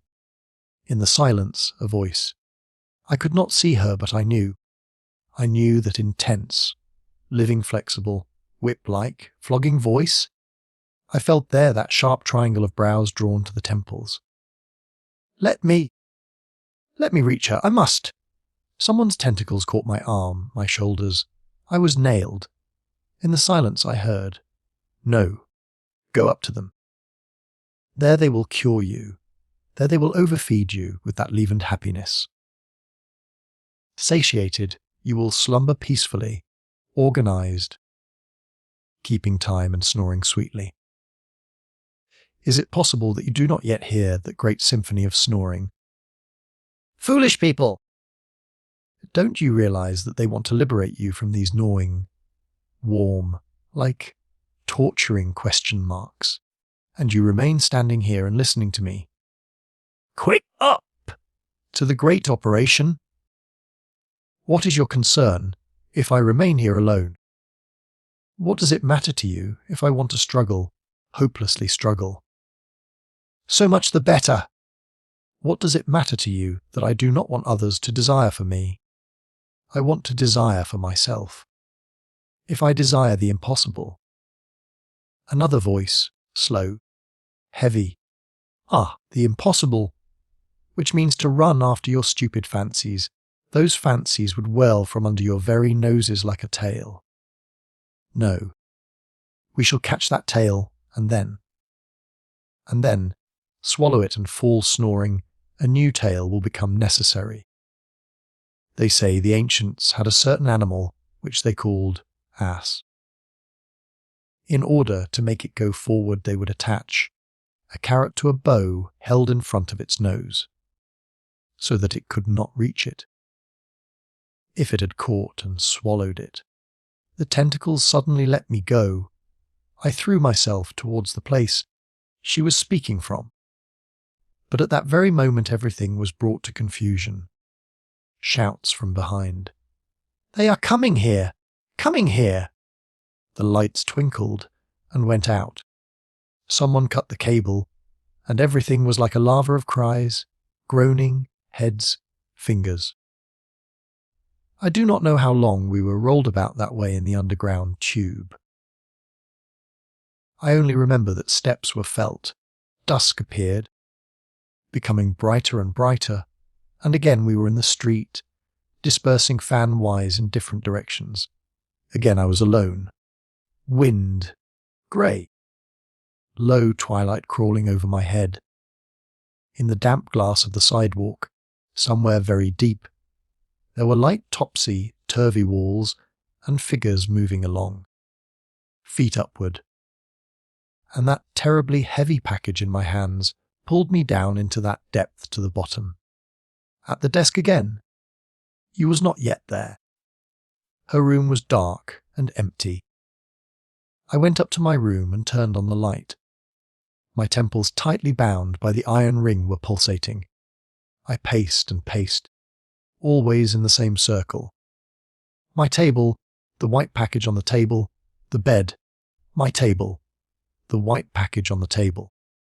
In the room to my left, the curtains were lowered. To my right, the knotty bald head over a book, the enormous parabolic forehead. Wrinkles on the forehead, like a series of yellow, illegible lines. At times our eyes met, and then I felt that those lines were about me. It happened at 21 o'clock exactly. You came in on her own initiative. I remember that my breathing was so loud that I could hear it, and that I wanted to breathe less noisily, but was unable to. She sat down and arranged the fold of her unif on her knees. The pinkish-brown gills were waving. "Oh, dear, is it true that you are wounded? I just learned about it, and at once I ran. The piston was before me on the table." I jumped up, breathing even louder. She heard, and stopped half-way through a word and rose. Already I had located the place on her head. Something disgustingly sweet was in my mouth. "My handkerchief!" I could not find it. I spat on the floor. The fellow with the yellow fixed wrinkles which think of me. It was necessary that he should not see. It would be even more disgusting if he could. I pressed the button. I had no right to do that, but who cared about rights then? The curtains fell. Evidently she felt and understood what was coming, for she rushed to the door. But I was quicker than she, and I locked the door with the key, breathing loudly and not taking my eyes for a second away from that place on her head. You are mad! How dare you?" She moved backward towards the bed, put her trembling hands between her knees. Like a tense spring, holding her firmly with my gaze, I slowly stretched out my arm towards the table. Only one arm could move, and I snatched the piston. "I implore you. One day, only one day. Tomorrow I shall go and attend to the formalities." What was she talking about? I swung my arm, and I consider I killed her. Yes, you, my unknown readers, you have the right to call me murderer. I know that I should have dealt the blow on her head had she not screamed. For the sake, I agree. One moment. With trembling hands she tore off her unif. A large, yellow, drooping body, she fell upon the bed. Then I understood. She thought that I pulled the curtains. In order to, that I wanted. This was so unexpected, and so stupid that I burst out laughing. Immediately the tense spring within me broke, and my hand weakened, and the piston fell to the floor. Here I learned from personal experience that laughter is the most terrible of weapons. You can kill anything with laughter, even murder. I sat at my table and laughed desperately. I saw no way out of that absurd situation. I don't know what would have been the end if things had run their natural course, for suddenly a new factor in the arithmetical chain. The telephone rang. I hurried, grasped the receiver. Perhaps she. I heard an unfamiliar voice. Wait a minute. Annoying, infinite buzzing. Heavy steps from afar, nearer and louder like cast iron, and D503. The well door speaking. Come at once to me. Ding. He hung up the receiver. Ding. Like a key in a keyhole. You were still in bed, eyes closed, gills apart in the form of a smile. I picked up her clothes, threw them on her, and said through clenched teeth, "Well, quick." She raised her body on her elbow, her breasts hanging down to one side, eyes round. She became a figure of wax. "What? Get dressed, that is what?" Face distorted. She firmly snatched her clothes and said in a flat voice, "Turn away." I turned away, pressed my forehead against the glass. Light figures, sparks, were trembling in the black, wet mirror. No, all this was I, myself. Within me. What did he call me for? Is it possible that he knows already about her, about me, about everything? You, already dressed, was at the door. I made a step toward her and pressed her hand as hard, as though I hoped to squeeze out of it drop by drop what I needed. Listen. Her name. You know whom I am talking of. Did you report her name? No. Tell the truth, I must. I care not what happens, but tell the truth. No, no. But why not? Since you. Her lower lip turned out like that boy and her face. Tears were running down her cheeks. Because I was afraid that if I did you might. You would stop love. Oh, I cannot, I could not. I understood. It was the truth. Absurd, ridiculous human truth. I opened the door. Record 36. Empty pages. The Christian God. About my mother. It is very strange that a kind of empty white page should be left in my head. How I walked there, how I waited. I remember I had to wait. I know nothing about it. I remember not a sound, not a face, not a gesture, as if all communicating wires between me and the world were cut. When I came to, I found myself standing before him. I feared to raise my eyes. I saw only his enormous cast iron hands upon his knees. Those hands weighed upon him, bending his knees with their weight. He was slowly moving his fingers. His face was somewhere above as if in fog.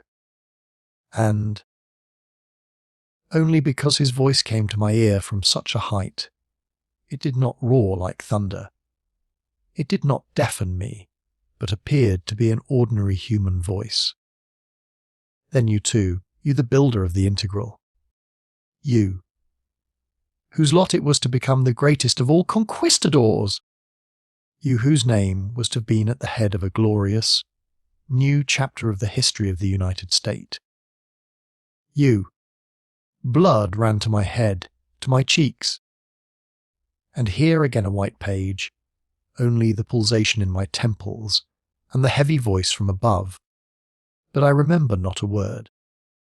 Only when he became silent I came to, and noticed how his hand moved heavily like 1,000 pounds, and crawled slowly. A finger threatened me. Well, why are you silent? Is it true or not? Executioner. So, I repeated submissively, and then I clearly heard every word of his. Well then, do you think I am afraid of the word? Did you ever try to take off its shell and look into its inner meaning? I shall tell you. Remember a blue hill, a crowd, a cross. Some up on the hill, sprinkled with blood, are busy nailing a body to the cross. Others below, sprinkled with tears, are gazing upward. Does it not seem to you that the part which those above must play is the more difficult, the most important part?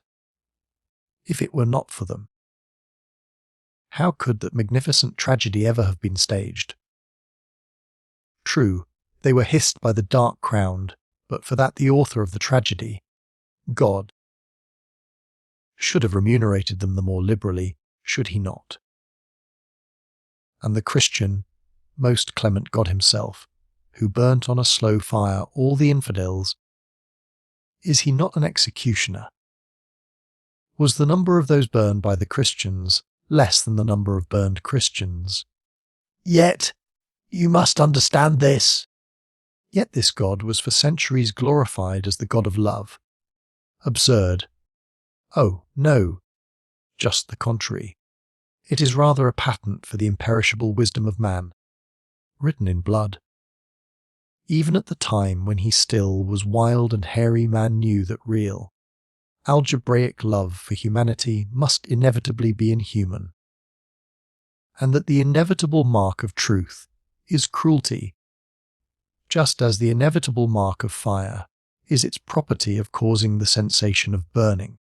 Could you show me a fire that would not hurt? Well, prove now your point. Proceed. Argue. How could I argue? How could I argue when those thoughts were once mine, though I was never able to dress them in such a splendid, tempered armour? I remained silent. If your silence is intended to mean that you agree with me, then let us talk as adults do. After the children have gone to bed, let us talk to the logical end. I ask, what was it that man from his diaper age dreamed of, tormented himself for, prayed for? He longed for that day when someone would tell him what happiness is, and then would chain him to it. What else are we doing now? The ancient dream about a paradise. Remember, they're in paradise they know no desires any more, no pity, no love, there they are all blessed. An operation has been performed upon their centre of fancy. That is why they are blessed, angels, servants of God. And now, at the very moment when we have caught up with that dream, when we hold it like this, he clenched his hand so that, if he had held a stone in it, sap would have run out. At the moment when all that was left for us was to adorn our prize and distribute it amongst all in equal pieces, at that very moment you. The cast iron raw was suddenly broken off. I was as red as a piece of iron on an anvil, under the moulding sledge hammer. This seemed to have stopped for a second, hanging in air, and I waited, until suddenly. How old are you? 32. Just double the age, and as simple as at 16. Listen. Is it possible that it really never occurred to you that they... We do not yet know their names, but I am certain you will disclose them to us, that they were interested in you only as the builder of the integral, only in order to be able through the use of you. Don't, I cried. But it was like protecting yourself with your hands and crying to a bullet. You may still be hearing your own. Don't, but the bullet meanwhile has burned you through, and writhing with pain, you are prostrated on the ground. Yes, the builder of the integral. Yes. At once there came back to me the angry face of you with twitching, brick red gills. On that morning when both of them. I remember now, clearly, how I raised my eyes and laughed. A Socrates-like, bald-headed man was sitting before me, and small drops of sweat dotted the bald surface of his cranium. How simple, how magnificently trivial everything was. How simple! Almost to the point of being ridiculous. Laughter was choking me and bursting forth in puffs. I covered my mouth with my hand and rushed wildly out. Steps, wind, damp, leaping fragments of lights and faces. And while running, no, only to see her once more. Here again, an empty white page. All I remember is feet, not people, just feet, hundreds of feet, confusedly stamping feet, falling from somewhere on the pavement, a heavy rain of feet, and some cheerful, daring voice, and a shout that was probably for me. Hey! Come here! Come along with us! Afterward, a deserted square heavily overloaded with tense wind. In the middle of the square a dim, heavy threatening mass, the machine of the well door, and a seemingly unexpected image arose within me in response to the sight of the machine. A snow-white pillow, and on the pillow a head thrown back, and half-closed eyes and a sharp, sweet line of teeth. All this seemed so absurdly, so terribly connected with the machine. I know how this connection has come, but I do not to see it nor to say it aloud. I don't want to. I do not. I closed my eyes. sat down on the steps which lead upwards to the machine. I must have been running, for my face was wet. From somewhere very far away cries were coming, but nobody heard them. Nobody heard me crying. "Save me from it, save me!" If only I had a mother as the ancients had, my mother, mine, for whom I should be not the builder of Integral, and not D530, not a molecule of the United State, but merely a living human piece. A piece of herself, a trampled, smothered, a cast-off piece. And though I were driving the nails into the cross, or being nailed to it, perhaps it is the same, she would hear what no one else could hear, her old ground together wrinkled lips. Record 37, Infusorian. Doomsday. Her room. This morning, while we were in the refectory, my neighbour to my left whispered to me in a frightened tone, "But why don't you eat? Don't you see? They are looking at you." I had to pluck up all my strength to show a smile. I felt it, like a crack in my face. I smiled, and the borders of the crack drew apart wider and wider. It was quite painful. What followed was this. No sooner had I lifted the small cube of paste upon my fork than my fork jerked from my hand and tinkled against the plate. And at once the tables, the walls, the plates, the air even, trembled and rang, and outside too, an enormous, iron, round roar reaching the sky. Floating over heads and houses it died away in the distance in small, hardly perceptible circles, like those upon water. I saw faces instantaneously grow faded and bleached. I saw mouths filled with food suddenly motionless, and forks hanging in air. Then everything became confused, jumped off the centuries-old tracks.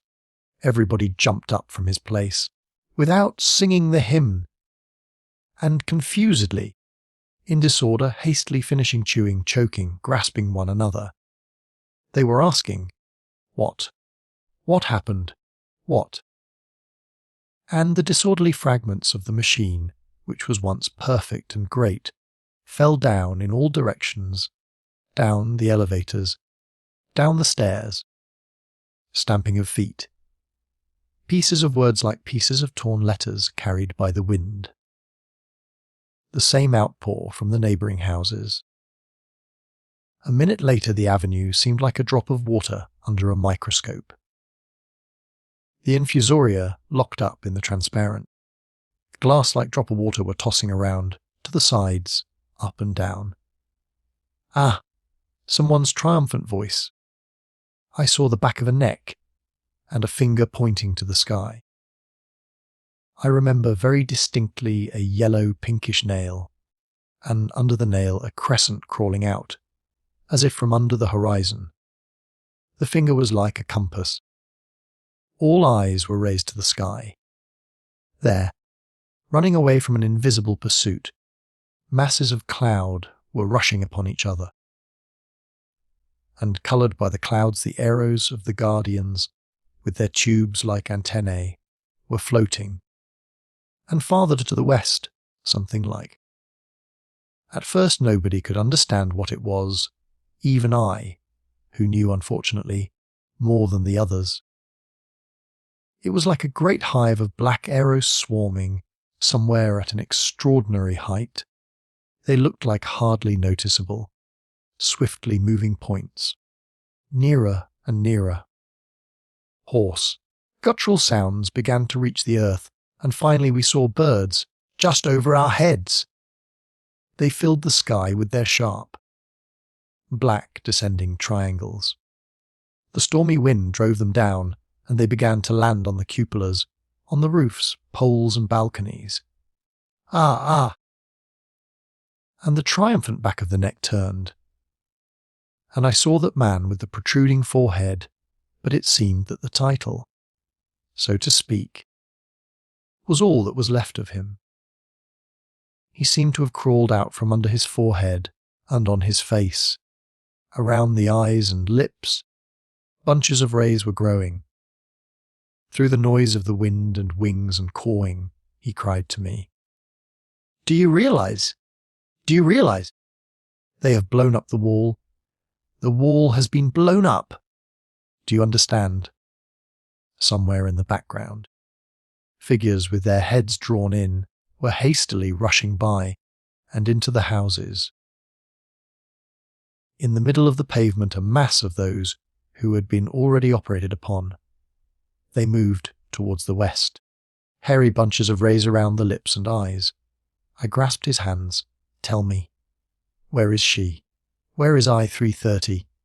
There, beyond the wall, or I must. Do you hear me? At once? I cannot." "Here," he shouted in a happy, drunken voice, showing strong yellow teeth. "Here in town. And she is acting. Oh, we are doing great work." Who are those we? Who am I? There were about 50 around him, like him. They seemed to have crawled out from under their foreheads. They were loud, cheerful, strong-toothed, swallowing the stormy wind. With their simple, not at all terrible-looking electrocutors, where did they get them? They started to the west, towards the operated ones, encircling them, keeping parallel to 48th Avenue. Stumbling against the tightly drawn ropes woven by the wind, I was running to her. What for? I did not know. I was stumbling. Empty streets. The city seemed foreign, wild, filled with the ceaseless, triumphant hubbub of birds. It seemed like the end of the world, Doomsday. Through the glass of the walls in quite a few houses, this cut into my mind. I saw male and female numbers in shameless embraces, without curtains lowered, without pink checks, in the middle of the day. The house, her house, the door ajar. The lobby, the control desk, all was empty. The elevator had stopped in the middle of its shaft. I ran panting up the endless stairs, the corridor, like the spokes of a wheel. Figures on the doors dashed past. 320 eyes, 326, 330, I-330. Through the glass wall, everything in her room was seen to be upside down, confused, creased. The table overturned, its legs in the air like a beast. The bed was absurdly placed away from the wall, obliquely. Strewn over the floor, fallen, trodden petals of the pink checks. I bent over and picked up 1, 2, 3 of them. All bore the name D503. I was on all of them, drops of myself, of my molten, poured out self. And that was all that was left. Somehow I felt they should not lie there on the floor and be trodden upon. I gathered a handful of them, put them on the table, and carefully smoothed them out, glanced at them and laughed aloud. I never knew it before, but now I know, and you too know. That laughter may be of different colours. It is but a distant echo of an explosion within us. It may be the echo of a holiday, red, blue and golden fireworks, or at times it may represent pieces of human flesh exploded into the air. I noticed an unfamiliar name on some of the pink checks. I do not remember the figures, but I do remember the letter, F. I brushed the stubs from the table to the floor, stepped on them, on myself, stamped on them with my heels, and went out. I sat in the corridor on the window, sill in front of her door, and waited long and stupidly. An old man appeared. His face was like a pierced, empty bladder with folds. From beneath the puncture something transparent was still slowly dripping. Slowly, vaguely I realized, tears. And only when the old man was quite far off I came to and exclaimed, "Please, listen. Do you know? Number I-330. The old man turned around, waved his hand in despair, and stumbled farther away. I returned home at dusk. On the west side the sky was twitching every second in a pale blue electric convulsion. A subdued, heavy roar was proceeding from that direction. The roofs were covered with black charred sticks, birds. I lay down, and instantly like a heavy beast sleep came and stifled me. Record 38. I don't know what title. Perhaps the whole synopsis may be called a cast-off cigarette butt. I awoke. A bright glare painful to look at. I half closed my eyes. My head seemed filled with some caustic blue smoke. Everything was enveloped in fog and through the fog, but I did not turn on the light. Then how is it? I jumped up. At the table, leaning her chin on her hand and smiling, was I-330 looking at me. She was at the very table at which I am now writing. Those 10 or 15 minutes are already behind me, cruelly twisted into a very firm spring.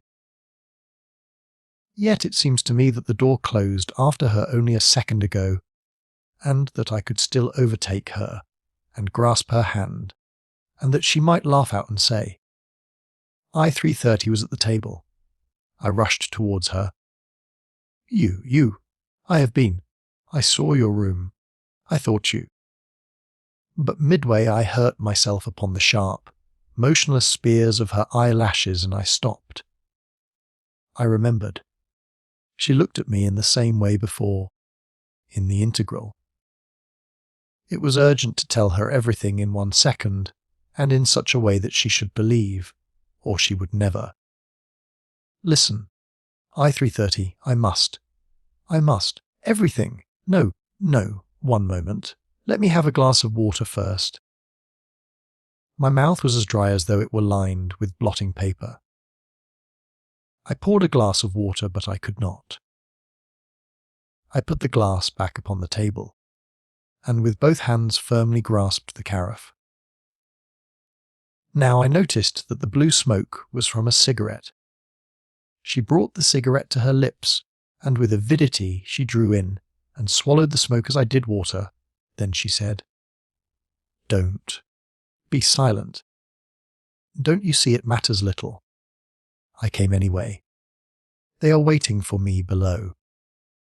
Do you want these minutes which are our last?"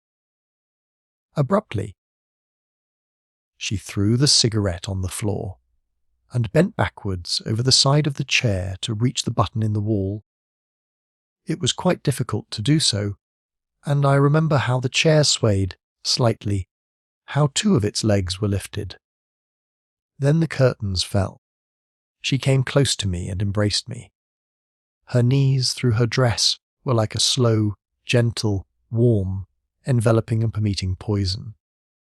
Suddenly, it happens at times, you plunge into sweet, warm sleep, when all at once, as if something pricks you, you tremble and your eyes are again widely open. So it was now. There on the floor in her room were the pink check stamped with traces of footsteps. One of them bore the letter F. And some figures, plus and minus, fused within my mind into one lump. I could not say even now what sort of a feeling it was, but I crushed her so that she cried out with pain. 1 more minute out of these 10 or 15. Her head thrown back, lying on the bright white pillow, her eyes half closed, a sharp, sweet line of teeth. And all this reminded me in an irresistible, absurd, torturing way about something forbidden, something not permissible at that moment. More tenderly, more cruelly, I pressed her to myself. More bright grew the blue traces of my fingers. She said, without opening her eyes, "I noticed this. They say you went to see the well door yesterday. Is it true?" "Yes."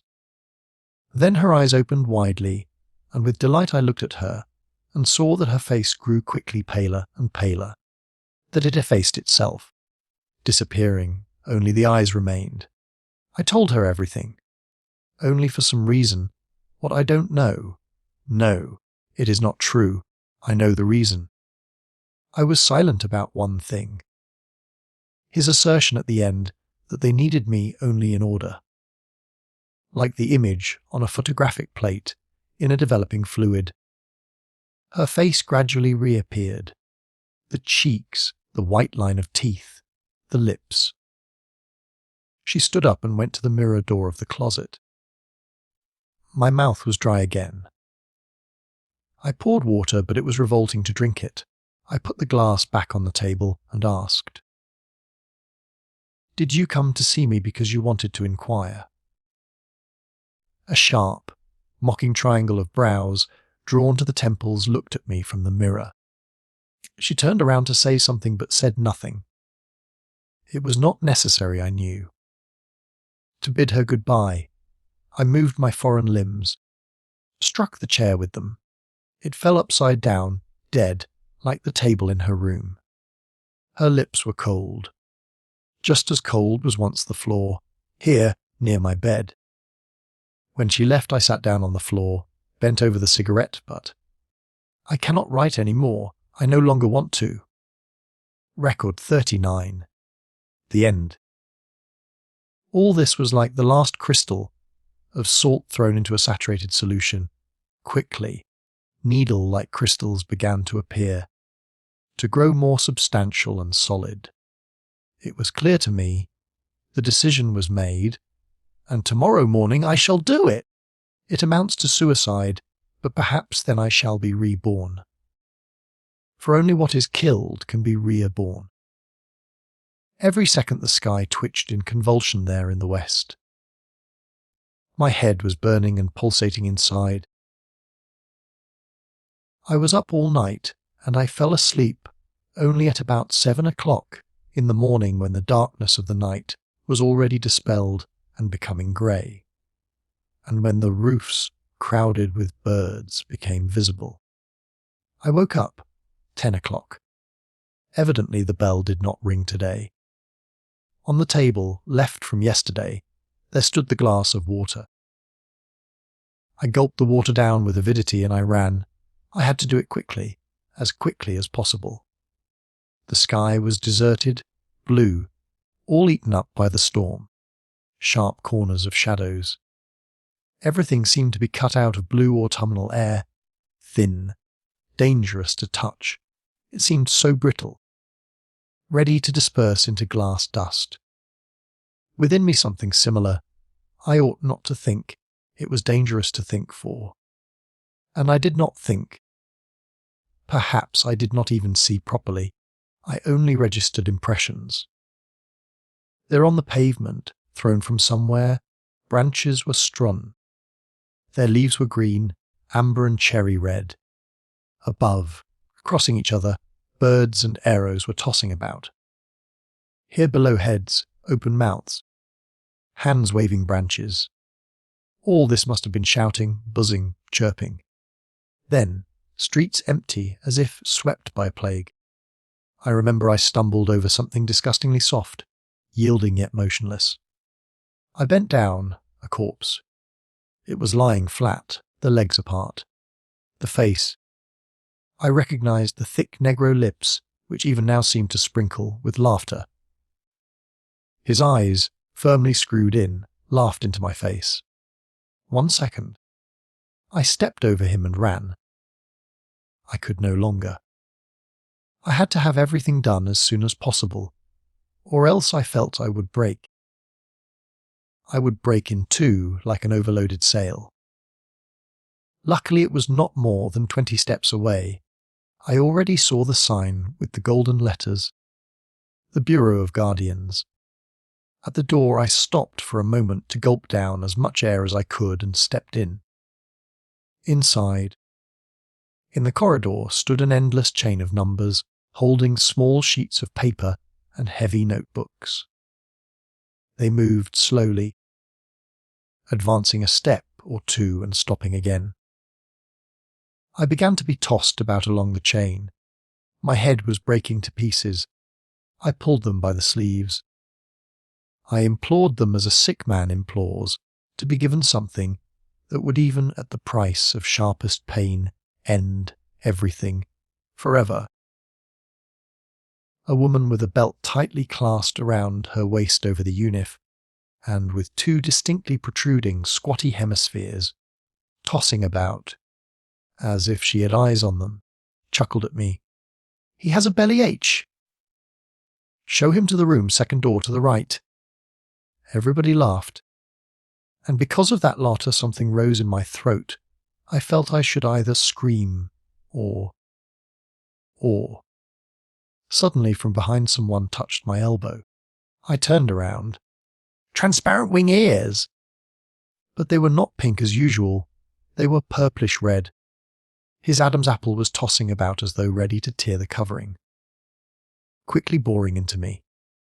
"What are you here for?" I seized him. "Quickly, please!" "Quickly, into your office. I must tell everything." "Right away. I am glad that you. It may be terrible that it should be you to whom, but it is well. It is well." He too knew her. This made it even more tormenting for me.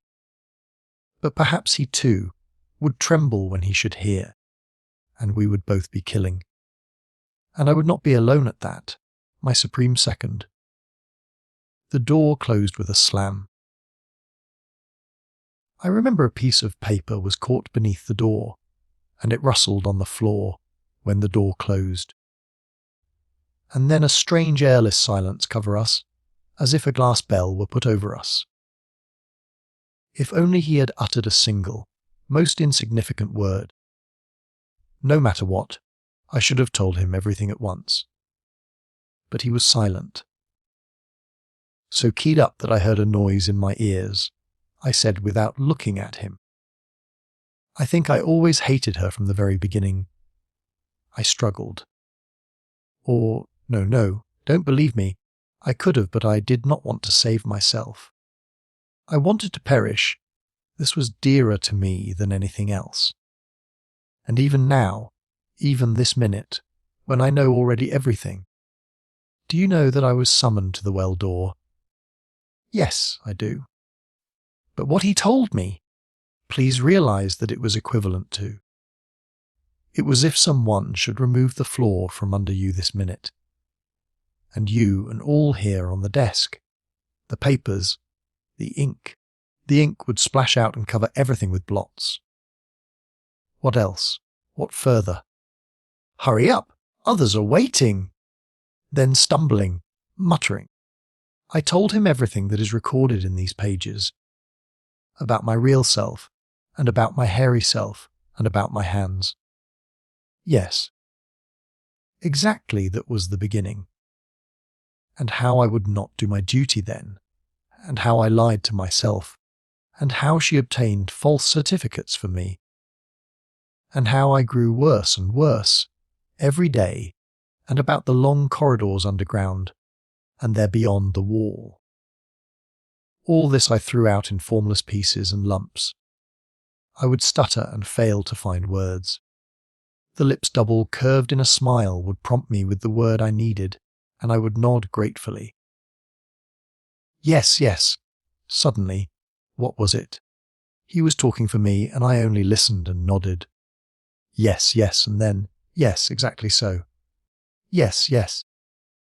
I felt cold around my mouth as though it were wet with either, and I asked with difficulty. But how is it? You could not learn anywhere. He smiled a smile growing more and more curved then. But I see that you do want to conceal from me something. For example, you enumerated everything you saw beyond the wall, but you failed to mention one thing. You deny it. But don't you remember that once, just in passing, just for a second you saw me there? Yes, me. Silence. Suddenly, like a flash of lightning, it became shamelessly clear to me. He too. And all myself, my torment, all that I brought here, crushed by the burden, plucking up my last strength, as if performing a great feat. All appeared to me only funny, like the ancient anecdote about Abraham and Isaac. Abraham all in a cold sweat, with the knife already raised over his son, over himself, and suddenly a voice from above. "Never mind, I was only joking." Without taking my eyes from the smile, which grew more and more curved, I put my hands on the edge of the desk and slowly, very slowly pushed myself with my chair away from him. Then instantly gathering myself into my own hands, I dashed madly out, past loud voices, past steps and mouths. I do not remember how I got into one of the public restrooms at a station of the Underground Railway. Above, everything was perishing. The greatest civilization, the most rational in human history, was crumbling, but here, by some irony, everything remained as before, beautiful. The walls shone, water murmured cosily, and like the water, the unseen, transparent music. Only think of it! All this is doomed. All this will be covered with grass. Some day, only myths will remain. I moaned aloud. At the same instant I felt someone gently patting my knee. It was from the left. It was my neighbour who occupied a seat on my left, an enormous forehead, a bold parabola, yellow unintelligible lines of wrinkles on his forehead, those lines about me. "I understand you." "I understand completely," he said. "Yet you must calm yourself. You must. It will return. It will inevitably return. It is only important that everybody should learn of my discovery. You are the first to whom I talk about it. I have calculated that there is no infinity." "No." I looked at him wildly. Yes, I tell you so. There is no infinity. If the universe is infinite, then the average density of matter must equal 0. But as it is not 0, we know. Consequently, the universe is finite. It is spherical in form, and the square of its radius, R2, is equal to the average density multiplied by. The only thing left is to calculate the numerical coefficient and then. Do you realize what it means? It means that everything is final. Everything is simple. But you, my honoured sir, you disturb me. You prevent my finishing my calculations by your yelling. I do not know which shattered me more, his discovery or his positiveness at that apocalyptic hour. I only then noticed that he had a notebook in his hands and a logarithmic dial. I understood then that even if everything was perishing, it was my duty, before you, my unknown and beloved, to leave these records in a finished form. I asked him to give me some paper, and here in the rest room, to the accompaniment of the quiet music, transparent like water, I wrote down these last lines. I was about to put down a period, as the ancients would put a cross over the caves into which they used to throw their dead, when all of a sudden my pencil trembled and fell from between my fingers. Listen, I pulled my neighbour. Yes, listen, I say. There where your finite universe ends, what is there? What? He had no time to answer. From above, down the steps, stamping, record 40. Facts. The bell. I am certain. Daylight. It is clear. The barometer 760 mm. It is possible that I, D503, really wrote these pages. Is it possible that I ever felt, or imagined I felt all this? The handwriting is mine. And what follows is all in my handwriting. Fortunately, only the handwriting. No more delirium, no absurd metaphors, no feelings, only facts. For I am healthy, perfectly, absolutely healthy. I am smiling. I cannot help smiling. A splinter has been taken out of my head, and I feel so light, so empty. To be more exact, not empty. But there is nothing foreign, nothing that prevents me from smiling. Smiling is the normal state for a normal human being. The facts are as follows. That evening my neighbour who discovered the finiteness of the universe, and I, and all others who did not have a certificate showing that we had been operated on. All of us were taken to the nearest auditorium. For some reason, the number of the auditorium, 1112, seemed familiar to me. There they tied us to the tables and performed the great operation. Next day, D 503 appeared before the well door and told him everything known to me about the enemies of happiness. Why, before it seemed hard for me to go, I cannot understand.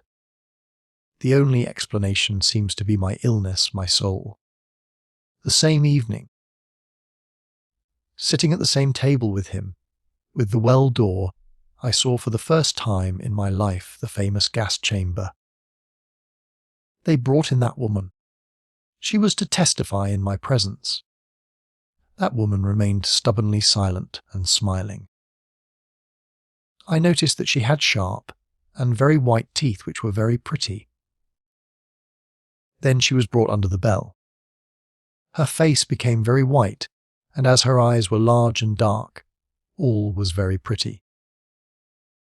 When they began pumping the air from under the bell, she threw her head back and half closed her eyes. Her lips were pressed together. This reminded me of something. She looked at me, holding the arms of the chair firmly.